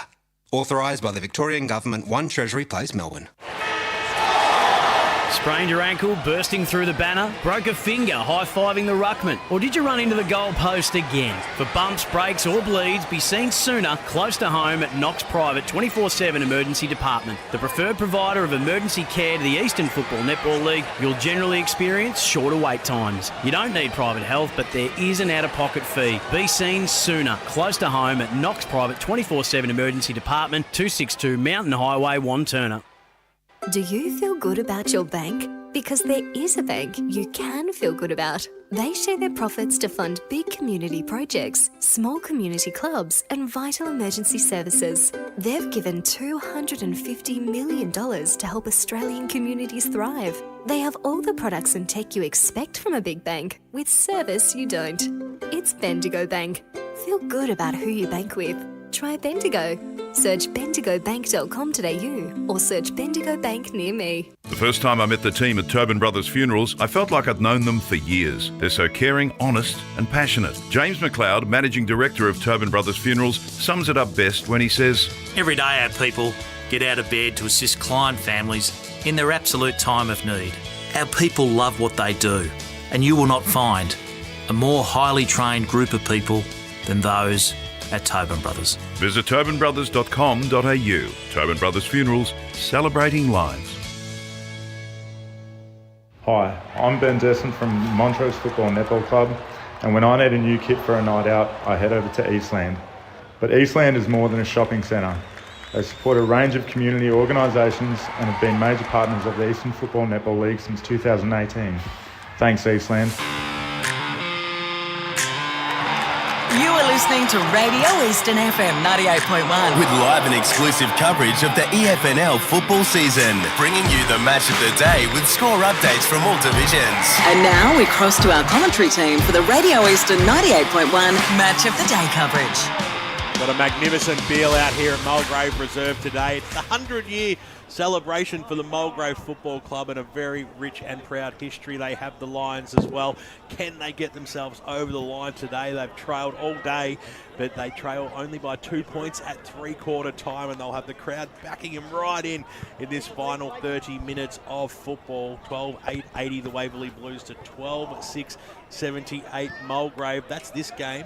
But as we go around the grounds, Ryan Long, we've got some important scores as you go local for your footy. Yes, definitely. Vermont keeping in it at Blackburn against Blackburn. Blackburn leading 8-9, 57-7-3, 45 the Eagles. Baldwin, it's a 16-point lead to Berwick, we believe, but a few issues with Play HQ, so just don't take my word for it. Roval leads South Croydon 10-8, 68 to 6-6, 42. Noble Park leading Mitcham 10-9, 69 to 6-7, 43. The Roos have an 11-point lead to Doncaster East, 62 to 53. Division 1 has been tight between Beaconsfield and Montrose, but 3 of the last goals to the Eagles puts them 11-8, 74 to Montrose 9-4, 58. Murrelbach, 60-point lead over Bayswater, 81 to 21. 20-point lead to the Hawks. Bronya 67, North Ringwood 47. Park Orchards lead Norwood now by 24 points, 86 to 62. In Division 2, it's been tight between Templestowe and Croydon. The current score there, the Dockers leading by a point. Surrey Park versus Heathmont. Surrey Park 68, Heathmont 35. Wanturna South all over Lilydale 87 to 25. Going into Division 3, the Bear Cave, they might be a big night for them. They lead Scoresby by 21 points, 13-6, 84, 10-5, 65. That's now into the final term there. Donvale lead Fair Park 76 to 22. Upper Gully leading Sylvan 76 to 48. Knox have skipped away from Oakley District 91 to 56. The Fentress Gully lead Coldstream 46 to 30.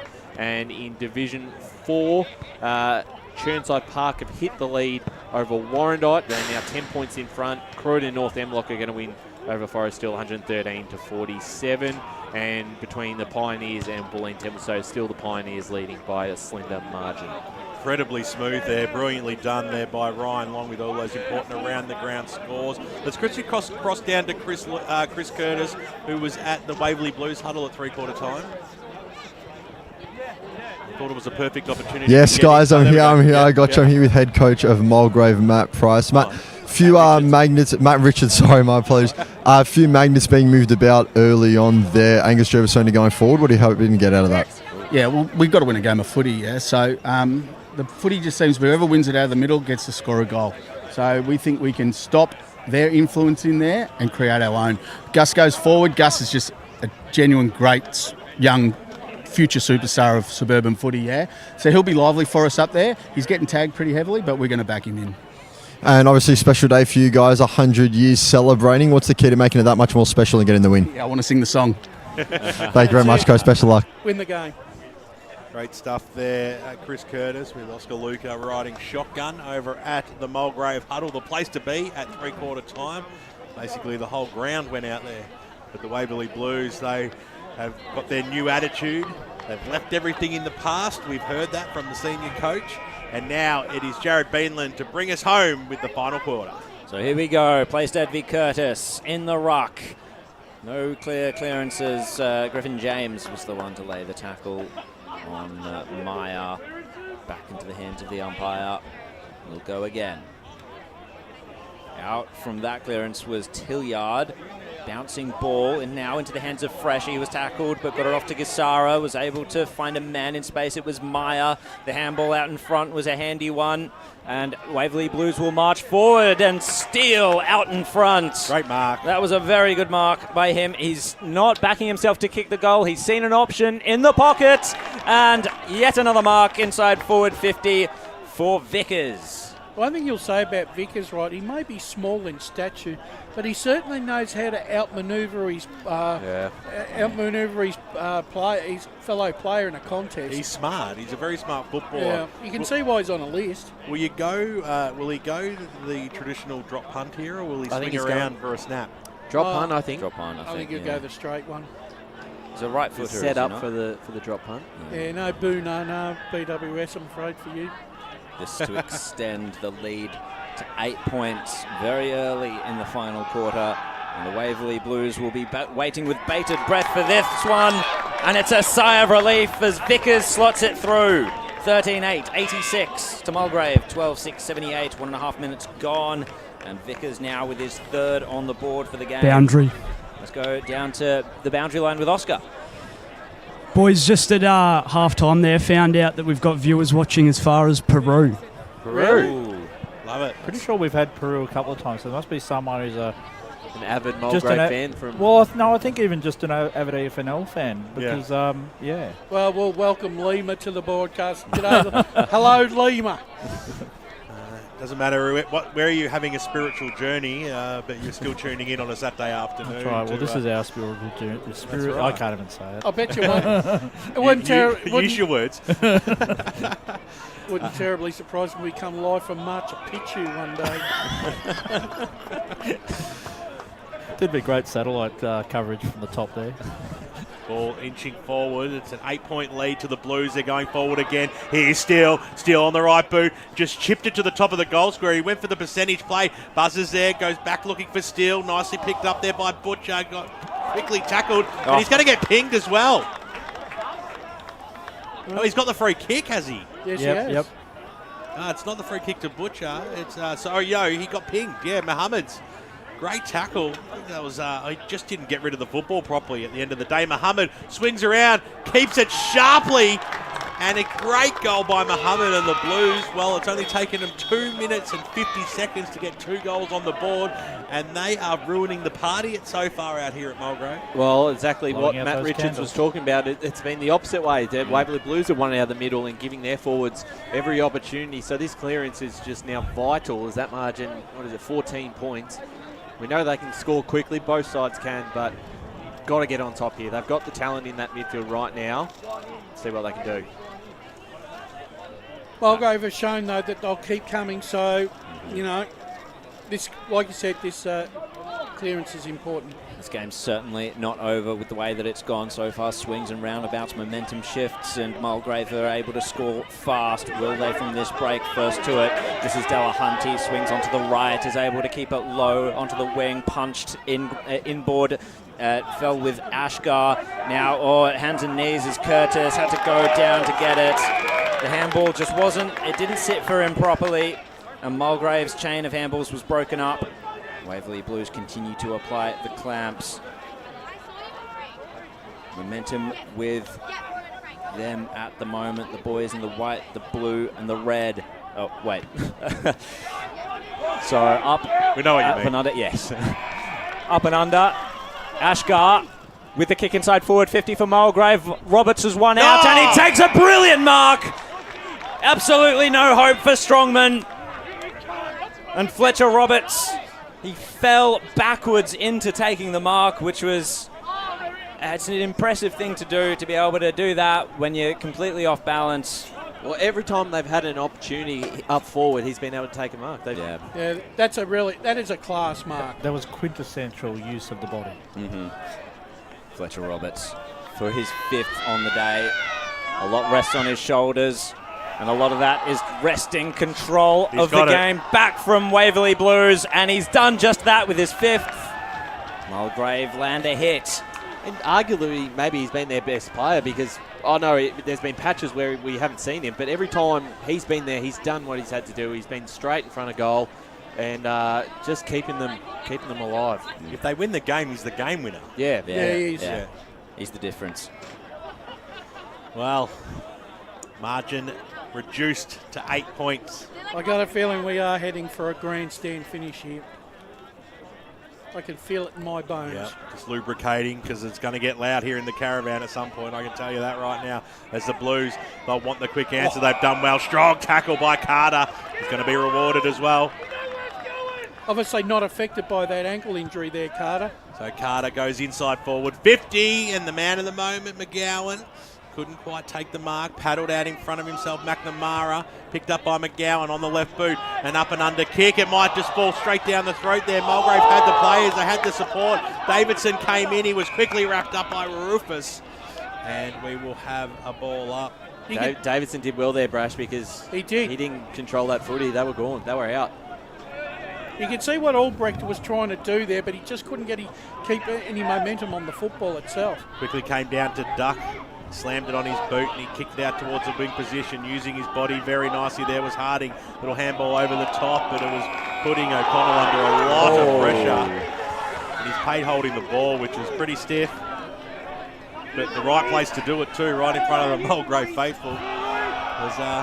Kick goes now inside forward 50. Who's going to be the flyer over the back? Roberts couldn't quite pull it down. It was a good smother. Ashker was in there. He played for the free kick. The umpire didn't want a bar of it. It came out to Duck, who swung around on the right boot, kicked it up towards the wing position, and it was nicely done. It was nicely played by his teammate in Oscar Harding to double fist the ball over the boundary line. It's going to be some tired boys tonight after this game. Yep, me and BWS. Are we going to see over a ton for both sides Possibly. today? Potentially. Looks like it's heading that way. Curtis tried to tap it in front of him. Albrecht was there, couldn't handle it. In went Vickers, playing for the high free kick. Wasn't going to get it. He was already on his knees. Ball up. 7.5 minutes gone. Waverley Blues with the 8-point buffer. Playstead. Curtis got the tap that time. Down the throat of a teammate there. Tried to get the handball away. Curtis came up with it again. Was able to get boot to ball. Whistle's gone. Downfield whistle. And Curtis celebrates. Hang on, what's going? Or was it going the other way? It was a sling tackle, so I think it's got to be to Curtis. And the free kick was, the infringement was upon Curtis, and therefore the downfield free kick's now going to go to Thomas McGowan, who's got 3 for the day. 2 for the day, going for his third. He just got dumped after the kick, boys, that's all. And this to reduce the margin once again to 2 points. McGowan comes in on the big day for Mulgrave. He's pushed it right. Just the minor. Could be a draw. 7-point lead now to the Blues. Joel Hatch to bring the ball back in for Waverley. You almost feel like Waverley need the next goal, like just to have that buffer. Yeah, I agree. Mulgrave are threatening. Just a bit of pressure on him. Meyer got the handball away, Playstead on hands and knees, praying for something to come his way as a handball comes out wide, looking for Duck, who's been lively in his last term. Got it away to Jamison, whose kick was smothered. It's going to go out of bounds, you would expect. Over the boundary line she goes for a boundary throw-in. It's almost like if Mulgrave hit the front, they'll get another quick one, and then they could put the game away. That's how it feels, doesn't it? I agree. Just around the grounds, Boronia lead North Ringwood 80-47. Beaconsfield 75, Montrose 59. Paddled out into the arms of James. Sorry, Brash, were you going to say something? Yeah, I was just going to say I might call those 2 games too. In Cormorabak, they're 90 to Jared's Bayswater of 27. I think that's pretty safe. I can just picture it, Dean O'Neill listening to the broadcast, and he goes, "Oh, Brash has called it. I better call the ground and just tell them to stop playing. That's it. Game's done."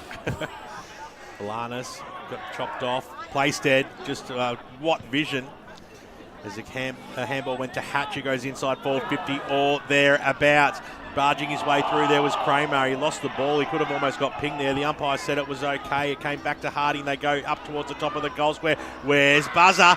Buzzer around the body. Can he put it through? He can't. It just went past it. Just went past the post. Behind of the day. Yeah, jeez. That would have been some sort of a goal if he manufactured that. Stretch the margin. Every point's handy when it's a close, tight game. 8 points is the margin. 10.5 gone in the final term. Riskers to bring it back in for Mulgrave. Can they escape the defensive press of the Waverley Blues? With a mark they might, but Gassara roved it off hands and over the boundary line. So the stoppage isn't too bad for Mulgrave. You almost feel like here, Waverley Blues realise that they might be actually playing for their season here. Well, they are. I mean, this is just as important for them as it is for Mulgrave on the big day. So Playstad got the punch forward. It was a handy one. Maya tried to track it. In goes Tilliard. That was very good. Composed handball, and down the ground go Mulgrave. Roberts just beaten to it. Oh, he really wanted the boundary line, and he got it. I just love how everyone calls for deliberate. Yeah.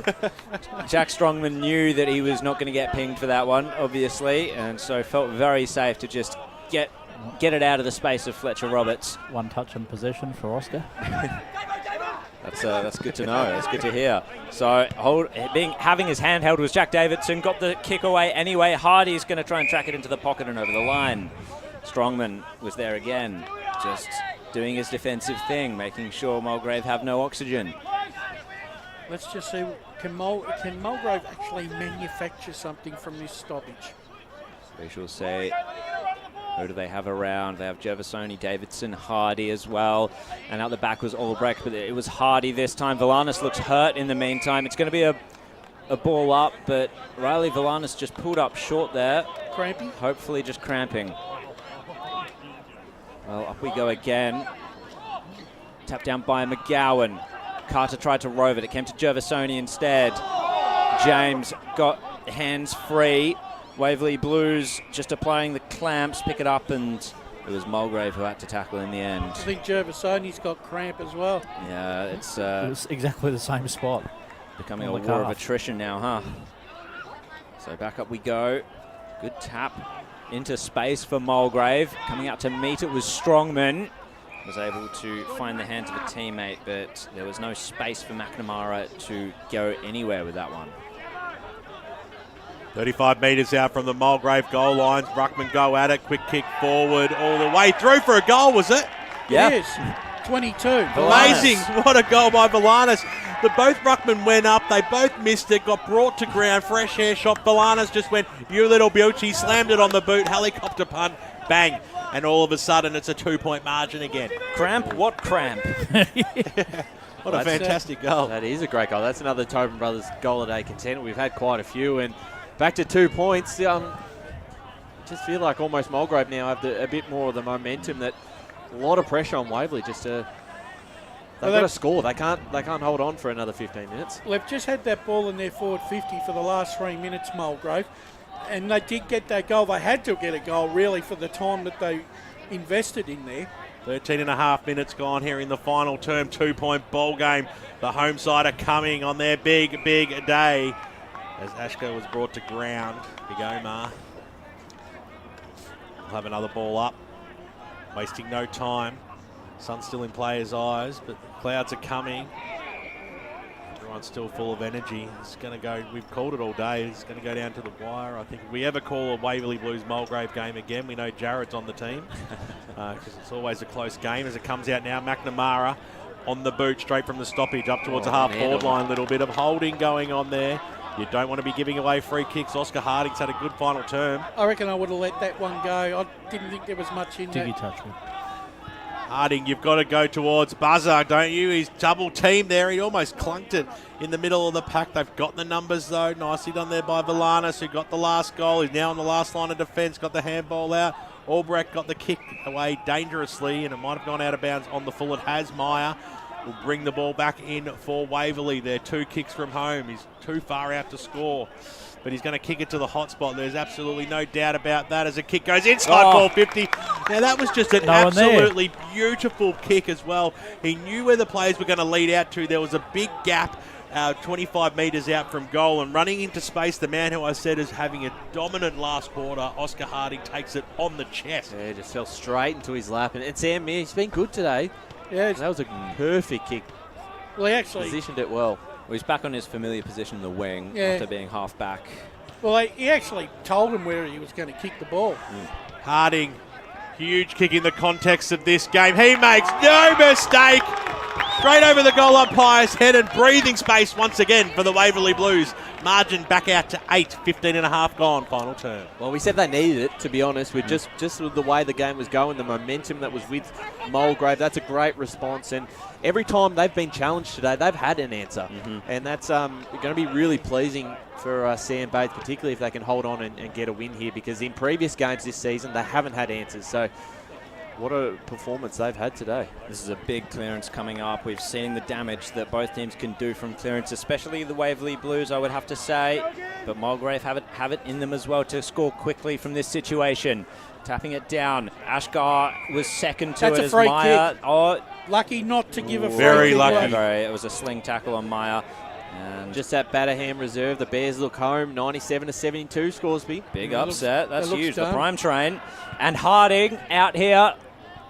Managed to get a kick inside forward 50. It's a bouncing ball. Can Gisara control it? Yes, he can. That was so classy by Gisara. Gets it to McNamara. Bouncing ball onto the wing. Having to endure a lot of pressure was Rufus. He gave it up to Carter. Carter shrugs one tackle. Couldn't shrug the tackle of Fresher. And he gets brought down. Nick Fresher earns himself the free kick, and Carter's having words with Sam Meyer. Don't give away a 25-metre penalty in this situation, whatever you do. Nick Fresher. He's getting pushed well back from the mark, though. Nick Fresher hands it off. Kick down the line for the Waverley Blues. It's going to go into the pocket. High hands in that context. It was Rauskas, but his kick was intercepted. The kick came from Meyer, I believe, towards the goal, but it was a very low percentage play. But the Waverley Blues cracked the ton. They're at 15-10, 100 to Mulgrave 14-7, 91, 17 minutes gone on the Bendigo Bank scoreboard. What do Mulgrave do? Do they roll the dice and push Roberts up the ground to see if he can clunk a mark at centre forward, kick a big goal? Yeah, you might need to. Rauskas goes looking for Ashgar. It was a dangerous kick, but it might work out okay towards the middle of the ground. Hardy was in there, quickly wrapped up in a strong tackle by Rufus and co. I think one of the things that Sam Bates will be happy about today is the tackling pressure from his side. Knocked down this time. It looked like the Lions have the numbers. Free kick going the way of the Lions. This time against Kinsella for a little push in the back. And it'll go the way of Valanis, who got the quick handball away. They'll drive the ball inside forward. 50 the Lions. And if you go down the guts, it's the most direct route to goal. And now all of a sudden, in the space of 2 possessions, McGowan is going to have a shot for his third. So McGowan, he's wasting no time either. Sorry, Brash, you will stick with him here as he's going to have a big run up. Goes Goldwood. Will he keep this one in? No, he pushed it to the right-hand side, which is a big let-off. And you heard the across the ground. 92 plays 100 on the Bendigo Bank scoreboard. 18 and a half minutes gone in this final term. Still plenty of time. Yeah. There is. I reckon there's at least 10 minutes left in this game still. Hatch to bring it in for the Waverley Blues. Harding, good kick, couldn't make it. And the mark was taken out there by Wade. John Wade, haven't called his name that much today. No. So his kick will track the boundary line, finds the contest. Searching for it was Buzzer, but the boundary line beat him. 19 minutes gone in this final quarter. Bit of a lull in the tempo at the moment as both teams catch a breath and try to load up once more for the final push. Back we go. Plaisted will just take it out of the ruck. What composure to find space from that situation and get the kick inside forward 50. Comes off hands. Mulgrave are going to have to be good here. The kick wasn't 15, so Sarkisian had to play on. His kick, it favoured the Waverley Blues man, and running with the flight of the ball was Christian Gisara. Done a couple of good things in this final quarter. He's going to go wide this time. Was looking for Delahunty, but it was actually Kinsella who got in the way. Found Delahunty again. Well, he made space for himself and got the kick inside forward 50. No one was really there at the full. Oscar Harding, he taps it. Mulgrave to win back possession. They've got the numbers here, and Valanis. Chain of handballs to Davidson. Now Sarkisian coming down this near side. One-on-one situation over the top of McGowan's head. That favoured him. He's going to try and bust one tackle. Got the kick away anyway, but the spare man in defence was placed. Couldn't quite take the mark at ground level. Here we go with Gisara again. Waverley Blues managed to escape from defence. Harding, he goes over the fence as the ball followed him. Whoa. He looks okay, though. He's opted for the gate for the way back, didn't they? Probably the smarter option than going headfirst over again. So it looks like it was out in the full. Yeah, free kick. Here we go with Mulgrave once more. Kicks it to left half forward, 2-on-2 situation. Strongman did well until he didn't do well and kicked out the full. So another out in the full kick by Waverley Blues. It's going to be Omar Ashgar to load up. And he's going to be getting a lot of advice here from the Waverley Blues bench because that's exactly where he's standing. I don't think I want to meet Omar in a dark alley either. Mulgrave's issue before was they had no one right down in the forward line. They need that now to capitalise on this free. So we're waiting for the ball to come back up. I reckon he's too keen on meeting you in one either, Brush.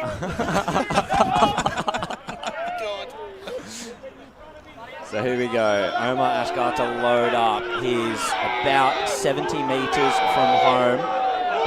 So goes the short chipping inboard option to Baxter Lease. And suddenly the tempo has slowed down as Waverley Blues have been able to set up their defence. He sees an option he likes. Over the top they all go. Handball over the head of McGowan. Punched by the Waverley Blues defence. And Braden James couldn't. Brush is here. They might pay it. Back into play in the forward line for Mulgrave. 22 minutes gone. They still have an 8-point deficit to make up. They're doing the attacking at the moment. Playstead nearly wrenched it free, but it's going to end up with another ball up. I actually can't remember a Saturday afternoon where I felt entertained. Wow. It's been a wonderful afternoon. I've enjoyed every minute of it. It's been great. Knocked down that time by Playstead to McNamara. Good game. It's been a really good game, this. It has. High throws it up. Playstead had the front spot. He'll go after it again. Just keep working it forward. Coming through there, Delahanty.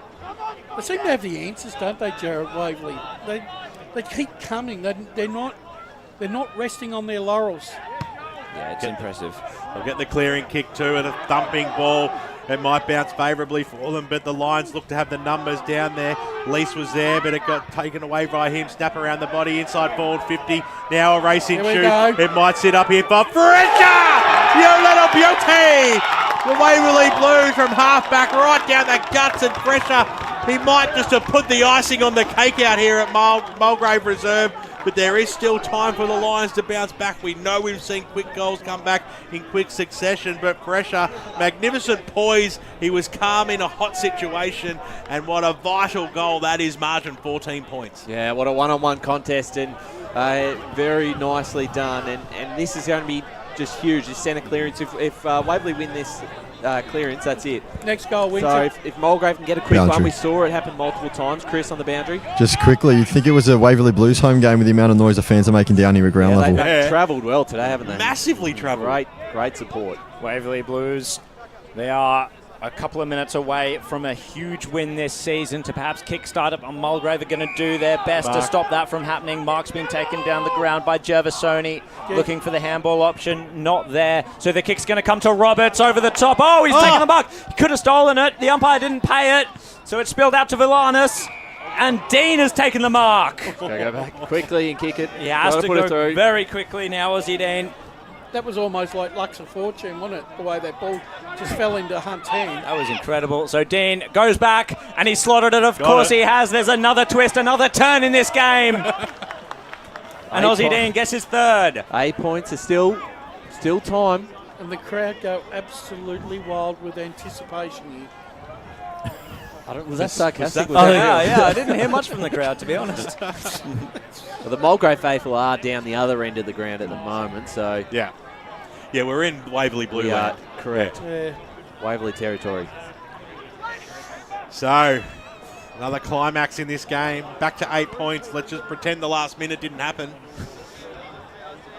Both sides kicking a quick goal each as the umpire throws it up. Fresh air shot once again. Bogan Ruckman. 4 goals to 3 in this quarter for Waverley Blues. 106 plays 98. entertaining, high-scoring affair today. We love it at local level. Tilliard from the stoppage kicks it inside forward, 50 or thereabouts. Couldn't quite take the mark there. Was Carter. He had some support though. Here's Ashka, who just ran straight into. Got a free kick, which is absolute rubbish. He headbutted him. Oh, you wouldn't even give him a logie. As it comes in now, it's nicely done there by Meyer. Got the handball back. Now they have to squeeze it out of that danger zone. The Blues kick it out to some space, and now a foot race does ensue out there. Ruskas was in there, got the little paddle on, and now a chance for the Mulgrave side to go forward again. The kick goes towards the top of the goal square, but it's all Waverley. It's all Waverley. Playstead takes the mark in the last line of defence. It's exactly where you want a big man in this situation. Been huge today, Dan Playstead. Yeah. Well done. Absolutely love him. So Playstead, he'll suck up as much clock as he possibly can.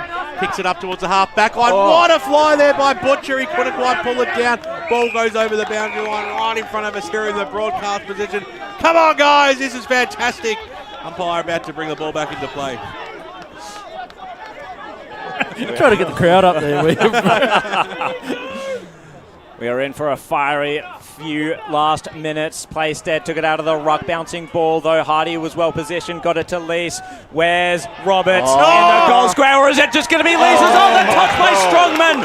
What a goal-saving moment by Jack Strongman. That's desperation. I don't want to bag it, but that was a terrible shepherd. That should have been that. There was a lot of opportunity to shepherd that ball through, but they went back with the fly. It just, could have been done better. I think Roberts was in two minds as to whether or not to go for the mark or shepherd it through, unfortunately. It's going to come straight back, however. McGowan's taken the mark. He's just given it straight up to McNamara. That might do it. Waverley Blues now look to slow things down. Play the clock. They probably had a little bit more time than they thought. Yeah. Just rushed it. Bad luck there for Baxter Lees. 7 minutes, 7-point margin at the moment. Out the back, Baxter Lees, once again, he's under a lot of pressure, just gets bowled over by the Waverley Blues. They are irrepressible right now, and it's come out now to Kramer. He could put the sealer on, and he does just that as the Waverley Blues. They've spoiled the Mulgrave party today and get a huge win in the context of their season. What a fantastic goal that was. That was brilliant. Off only a couple of steps from outside the arc. That's an absolute bomb. They needed this win, didn't they, Rush? They did. And the funny thing is, Kramer probably has hardly touched the ball, and now he's going to be a hero. Fantastic goal. Just the pressure they were under in that last 1 to 2 minutes. Yeah. Ball hovering around that half-forward line for Mulgrave. It's crossed down boundary side. Guys, I'm standing here next to Oscar trying to explain what we're doing post-game. We can't hear ourselves talk 5 metres from each other because of the crowd behind us. Yeah, it's an amazing atmosphere. Playstead, little kick off the ground that time. Came out Tilliard. There's probably not enough time now for Mulgrave. Gab Casey will have a tear in his eye this afternoon. Is the umpire about to restart this one? Yeah, he'll take a trip down Sentimental Road. Will they Case? And it looks like the Waverley Blues are just going to be happy just to ride this one out as much as they can, just like suck up every second. There's not too much longer to go in this clash. It's been an epic contest all afternoon, but the Blues, they're going to deserve their victory. The Blues, speak of the devil, is Kramer. Got it away to Duck, but charging through there is James on the right boot, goes up towards the half-forward line. Mark taken by that man in Roberts, who's been relatively quiet, especially in this last term, and he's pushed it to the right-hand side. Trying to get his side back in it. He's a big rooster of the football, isn't he? He's kicked 5 goals today. That one's troubling anybody. 13 points is the margin. Getting a lot of advice here is Joel Hatch as he brings the ball back into play. Joel Hatch kicks it onto the outer side. Up goes Playstead. Couldn't take the mark. Fresher was at ground level. Mulgrave, they've got to try everything right now, so it's Valanis. Oh, great intercept by Kramer again. He's come to life in the past 5 minutes. Ashgar had to lay the tackle. So almost 30 minutes. I've given him every chance, haven't they? Oh, yeah. Could have sworn Kramer was the sealer. Imagine they get one, yeah. I know, right? So Duck, out the back of the stoppage, was able to find space for a kick. That's O'Connell. Couldn't take the mark. So it'll be a ball in. Ruskus was there as well. I've known timekeepers to manipulate the time clocks before too. You used to do that, didn't you? Me? for decades. I've seen it. Why do you think they won so many flags? Anything he knows exactly how long a quarter goes for every time. I've seen it in grand finals. So another stoppage. Playstead taps it down. Waverley Blues happy to lock things up. There the siren goes! And the Waverley Blues win by 12 points, 17-10, 112 to 15-10, 100. And that was a massive win for Sam Bates and his team in the context of this season. A huge scalp. Mulgrave, they've had their party spoiled, unfortunately, but what a game we've had here at Mulgrave Reserve, fitting of a 100-year celebration of the Mulgrave Footy Club. Yeah, absolutely, Brash. It was an entertaining clash, and I really did think that Mulgrave were going to win that game. A lot of the times they were able to respond, and then straight away Waverley Blues had an answer. They were able to get either a quick clearance out of the middle, a goal to answer any sort of Mulgrave comeback. So that's a fantastic win, and it would have put them 1-4 if they had lost this game. So it moves them back to 2-3, and a lot of guys who are out on this side at the moment, that's a gutsy win. Yeah, it is, and the fact is that, look, it's probably not surprised, Ryan, because every time Waverley Blues were in front and Mulgrave kept coming, Waverley Blues always seemed to have the answer or win the stoppage or win the clearance, and create a forward 50 opportunity. They didn't score, but it was at least in their area, and it soaked up time, Jared. And it gave them control of the game for periods of time where Mulgrave were sort of looking like they were going to be on top, and then Waverley get that clearance and it just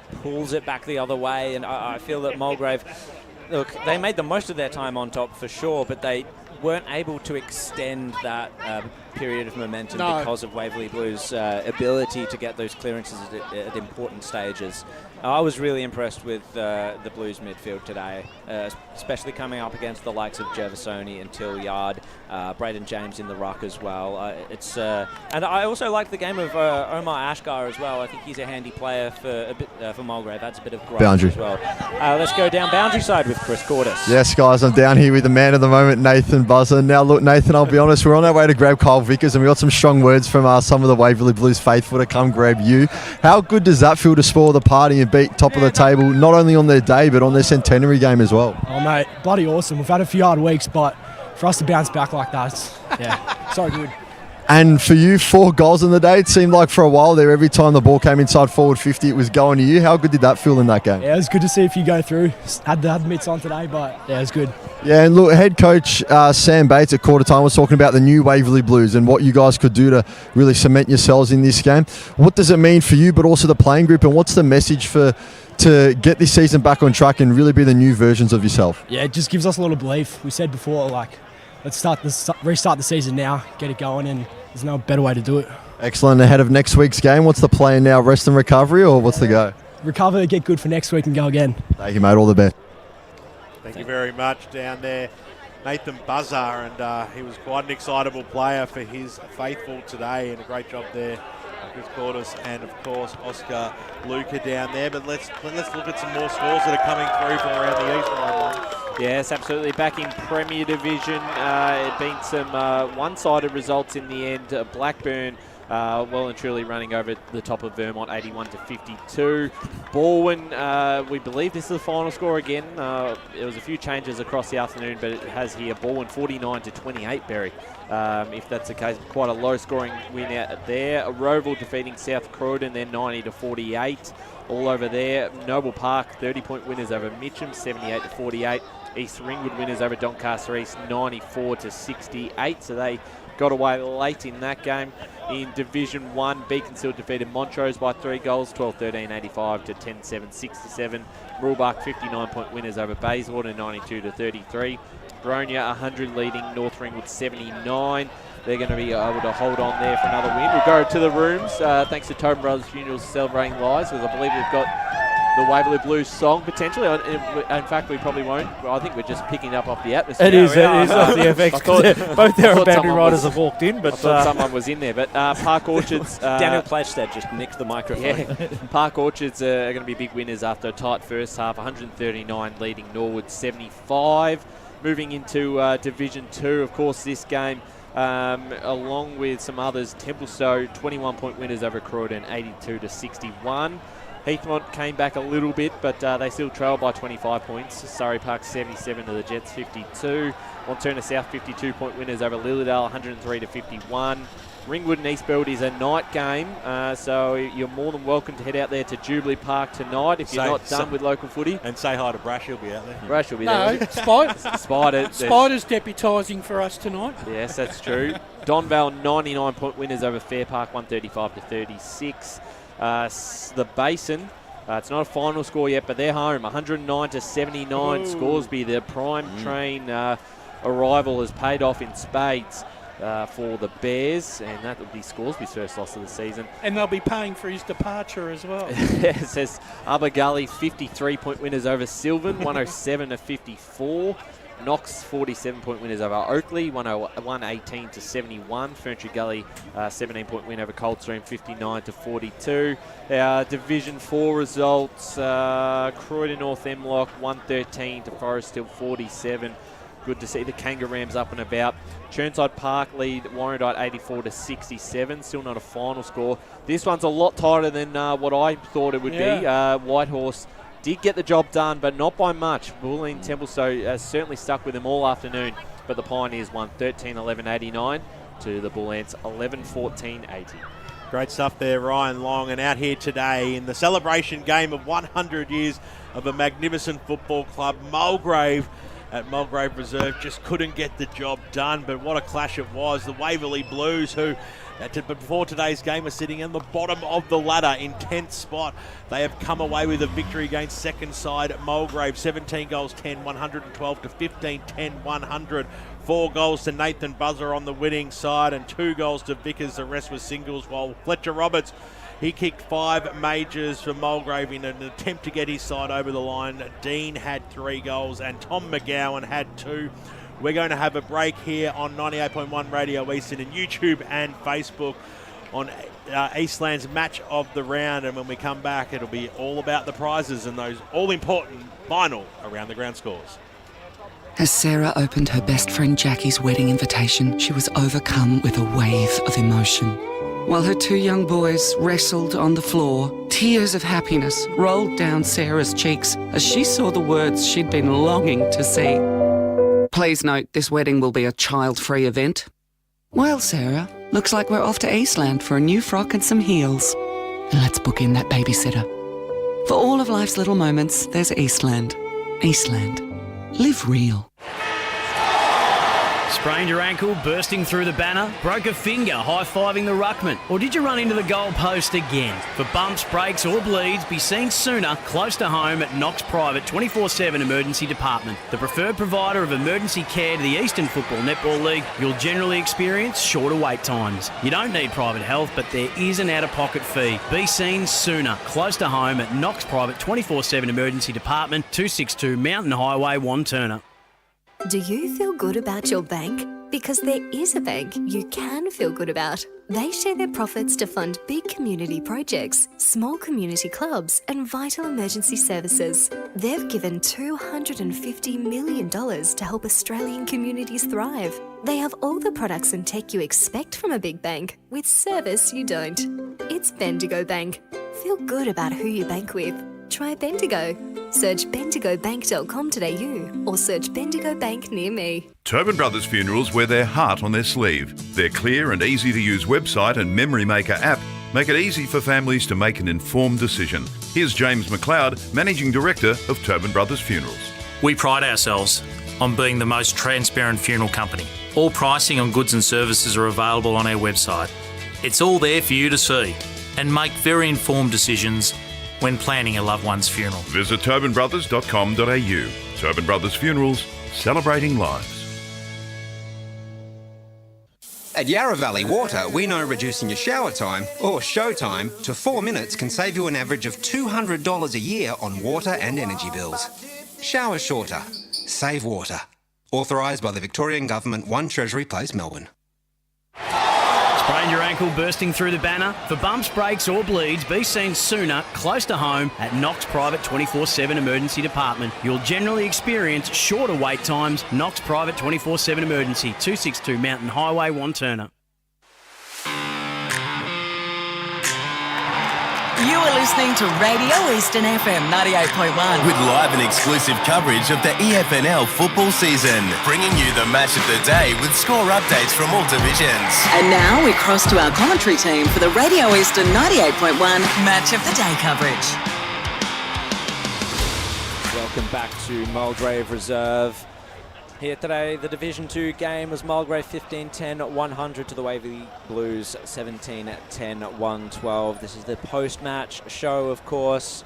As with us here, we've got Wayne Brasher, Ryan Long, Chris Cordes, and Oscar Lutke.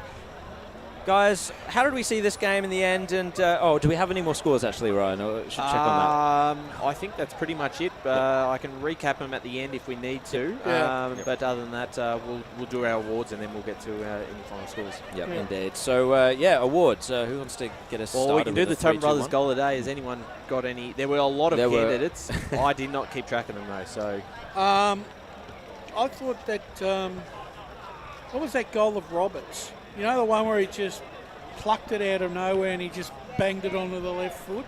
That was one. What about the buzzer one? The buzzer one was the good. buzzer one on the boundary? Yep. Okay.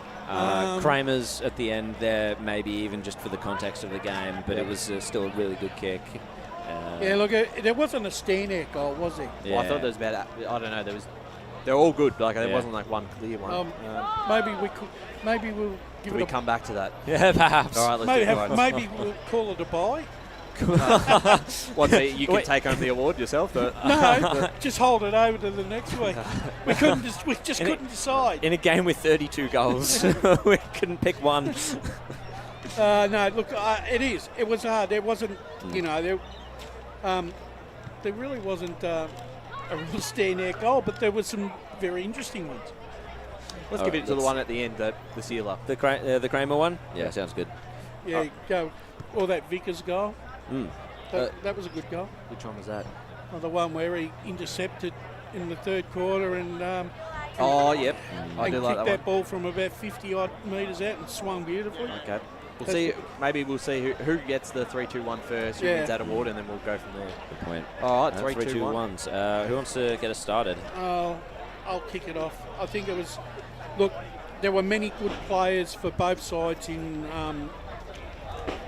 over the 4 quarters, but I think in the end, if you're looking for one player that was a bit of a barometer, I'm going to go with Playstead as my best on the ground. I thought it was big in the first half. He played exactly the same.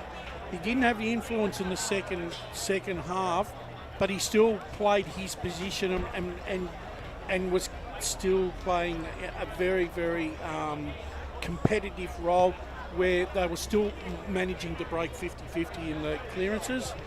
I'm going to give 2 to Roberts. I just thought that he was the one-man band down for Mulgrave, and I thought he tried all afternoon. And it was a hard one to give one vote for, and I'll give it the buzzer. 1 run. So I'm giving the 2 full forwards and the ruckman 3-2-1, right? That's the same as BWS. He's gone the exact same. Really? 3 he has. Great minds think alike. I've gone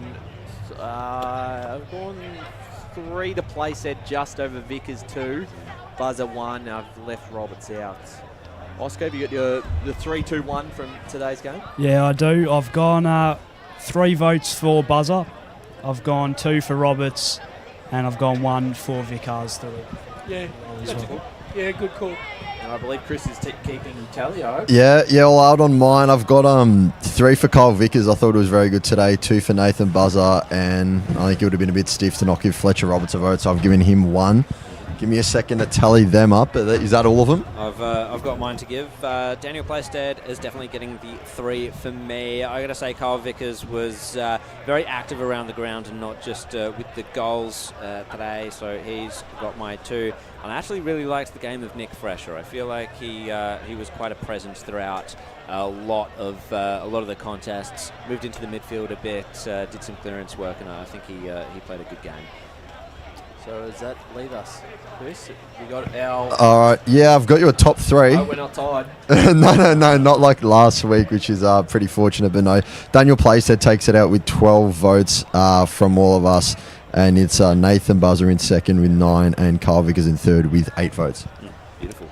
Yeah, like I said, it wasn't a day where the midfields of both sides really dominated, was it? It was because there was a lot of 50 centre clearances. So, you know, I just didn't think that the midfields of both sides, they played their part, but it just seemed like to me it was a forwards game this afternoon. It was going to be the forwards that were going to determine the outcome of the game, Jared. It wasn't much of a defender's game either, to be honest. I think there were a lot of... I mean, Waverley Blues is obviously they've got their forward half pressure going quite strongly now throughout the season. And that put Mulgrave's defence on the back foot quite a bit. So their disposal out of the back line wasn't fantastic. No. So it's hard to sort of, give votes to a player down there. BWS has given us the tick of approval for Vickers' goal of the day. Wonderful. I was just going to ask Chris and Oscar on the both being boundary side this afternoon. Do you think both coaches, even though they were happy to hit the scoreboard, do they still have a cause for concern, the fact that they've both conceded 100 points? I think you've got a point to what you're saying, Brush, definitely, but I think it was just kind of the way the game panned out. I think they were both happy to, given what we heard from each coach at the quarter time and 3/4 time huddles, they both seemed very happy to take the game on. It was actually at quarter time, Sam Bates from Waverley Blues actually said it's not an uncontested mark game yet, but it might get there. So I think both coaches were very willing to back in their play styles and let the game open up a bit. And I think that's why the score might have ballooned out a bit. But also just in that 4th quarter, that was obviously very back and forth. I mean, the speech Matt Richards gave to his team probably had me ready to pull on a Mulgrave jumper and get out there myself. I was ready to go, but obviously there is a bit of concern given they both conceded triple digits, but I think if you look at the game as a whole, it paints a much calmer picture. What do you think, Oscar? How did you think the game played out between the two sides? Did you, at the end of the day, does 2 goals actually justify the result? Yeah, look, I think, just touching on what you said before, I think the coaches weren't too concerned about obviously giving up that many points and conceding that much, mainly in the huddle at quarter time. The main concern seemed to just be the way they were using the ball, especially from Mulgrave's point of view, and not turning the ball over too much. And I think they did a good job to settle that down in the through the rest of the game. What do you reckon, Ryan? Yeah, I thought they did certainly improve after quarter time, and I honestly really just had that feeling. The significance of the day, I just had that feeling they were going to find a way to come through with the 4 points, and I was probably just surprised with how strong the Waverley Blues. To be fair, they had to win this game 1-4, and it would have been a disaster. So that's a big win for them. Well, and once again, we all agree this once again, creates the vagaries of trying to tip a winner in Division 2. Yeah, it's hard. Jared, it's typical Division 2 game. It is. I think it's very good that the game ended still quite close. Obviously, Waverley Blues are very good. They let it all major breaks, but they were challenged a lot, and it was really encouraging for them to see this young side stand up. So I think that a 2-goal margin probably paints a better story for them than if they would have just run over the top of Mulgrave and deny people the chance to say, Mulgrave maybe just ran out of legs or something. Like, they really fought for this game and they really deserved that win. You're right, Chris, because there are games that we've watched over the years, right, where one side's kicked 140, 150 points and the other side's kicked 100 or 106, and you thought, gee, that's a high-scoring game. How can the other side kick 100 and you kick 150? It's just sometimes the way the game plays out, doesn't it, Jared? Yeah, absolutely, and I think that's a very good point by Chris. It's definitely gives credence to Waverley Blues, their performance, and Mulgrave obviously brought a lot to the table today, and they had a lot backing them as well. So, yeah, Waverley Blues, they've earned the chocolates, and we're about to close things out here at Mulgrave Reserve. Of course, 100 years of existence for the Mulgrave Footy Club. Fantastic day. The memorabilia is looking great. I can't wait to get inside. You're going to buy a couple of things. Well, I've got to get my stubby holder, as always.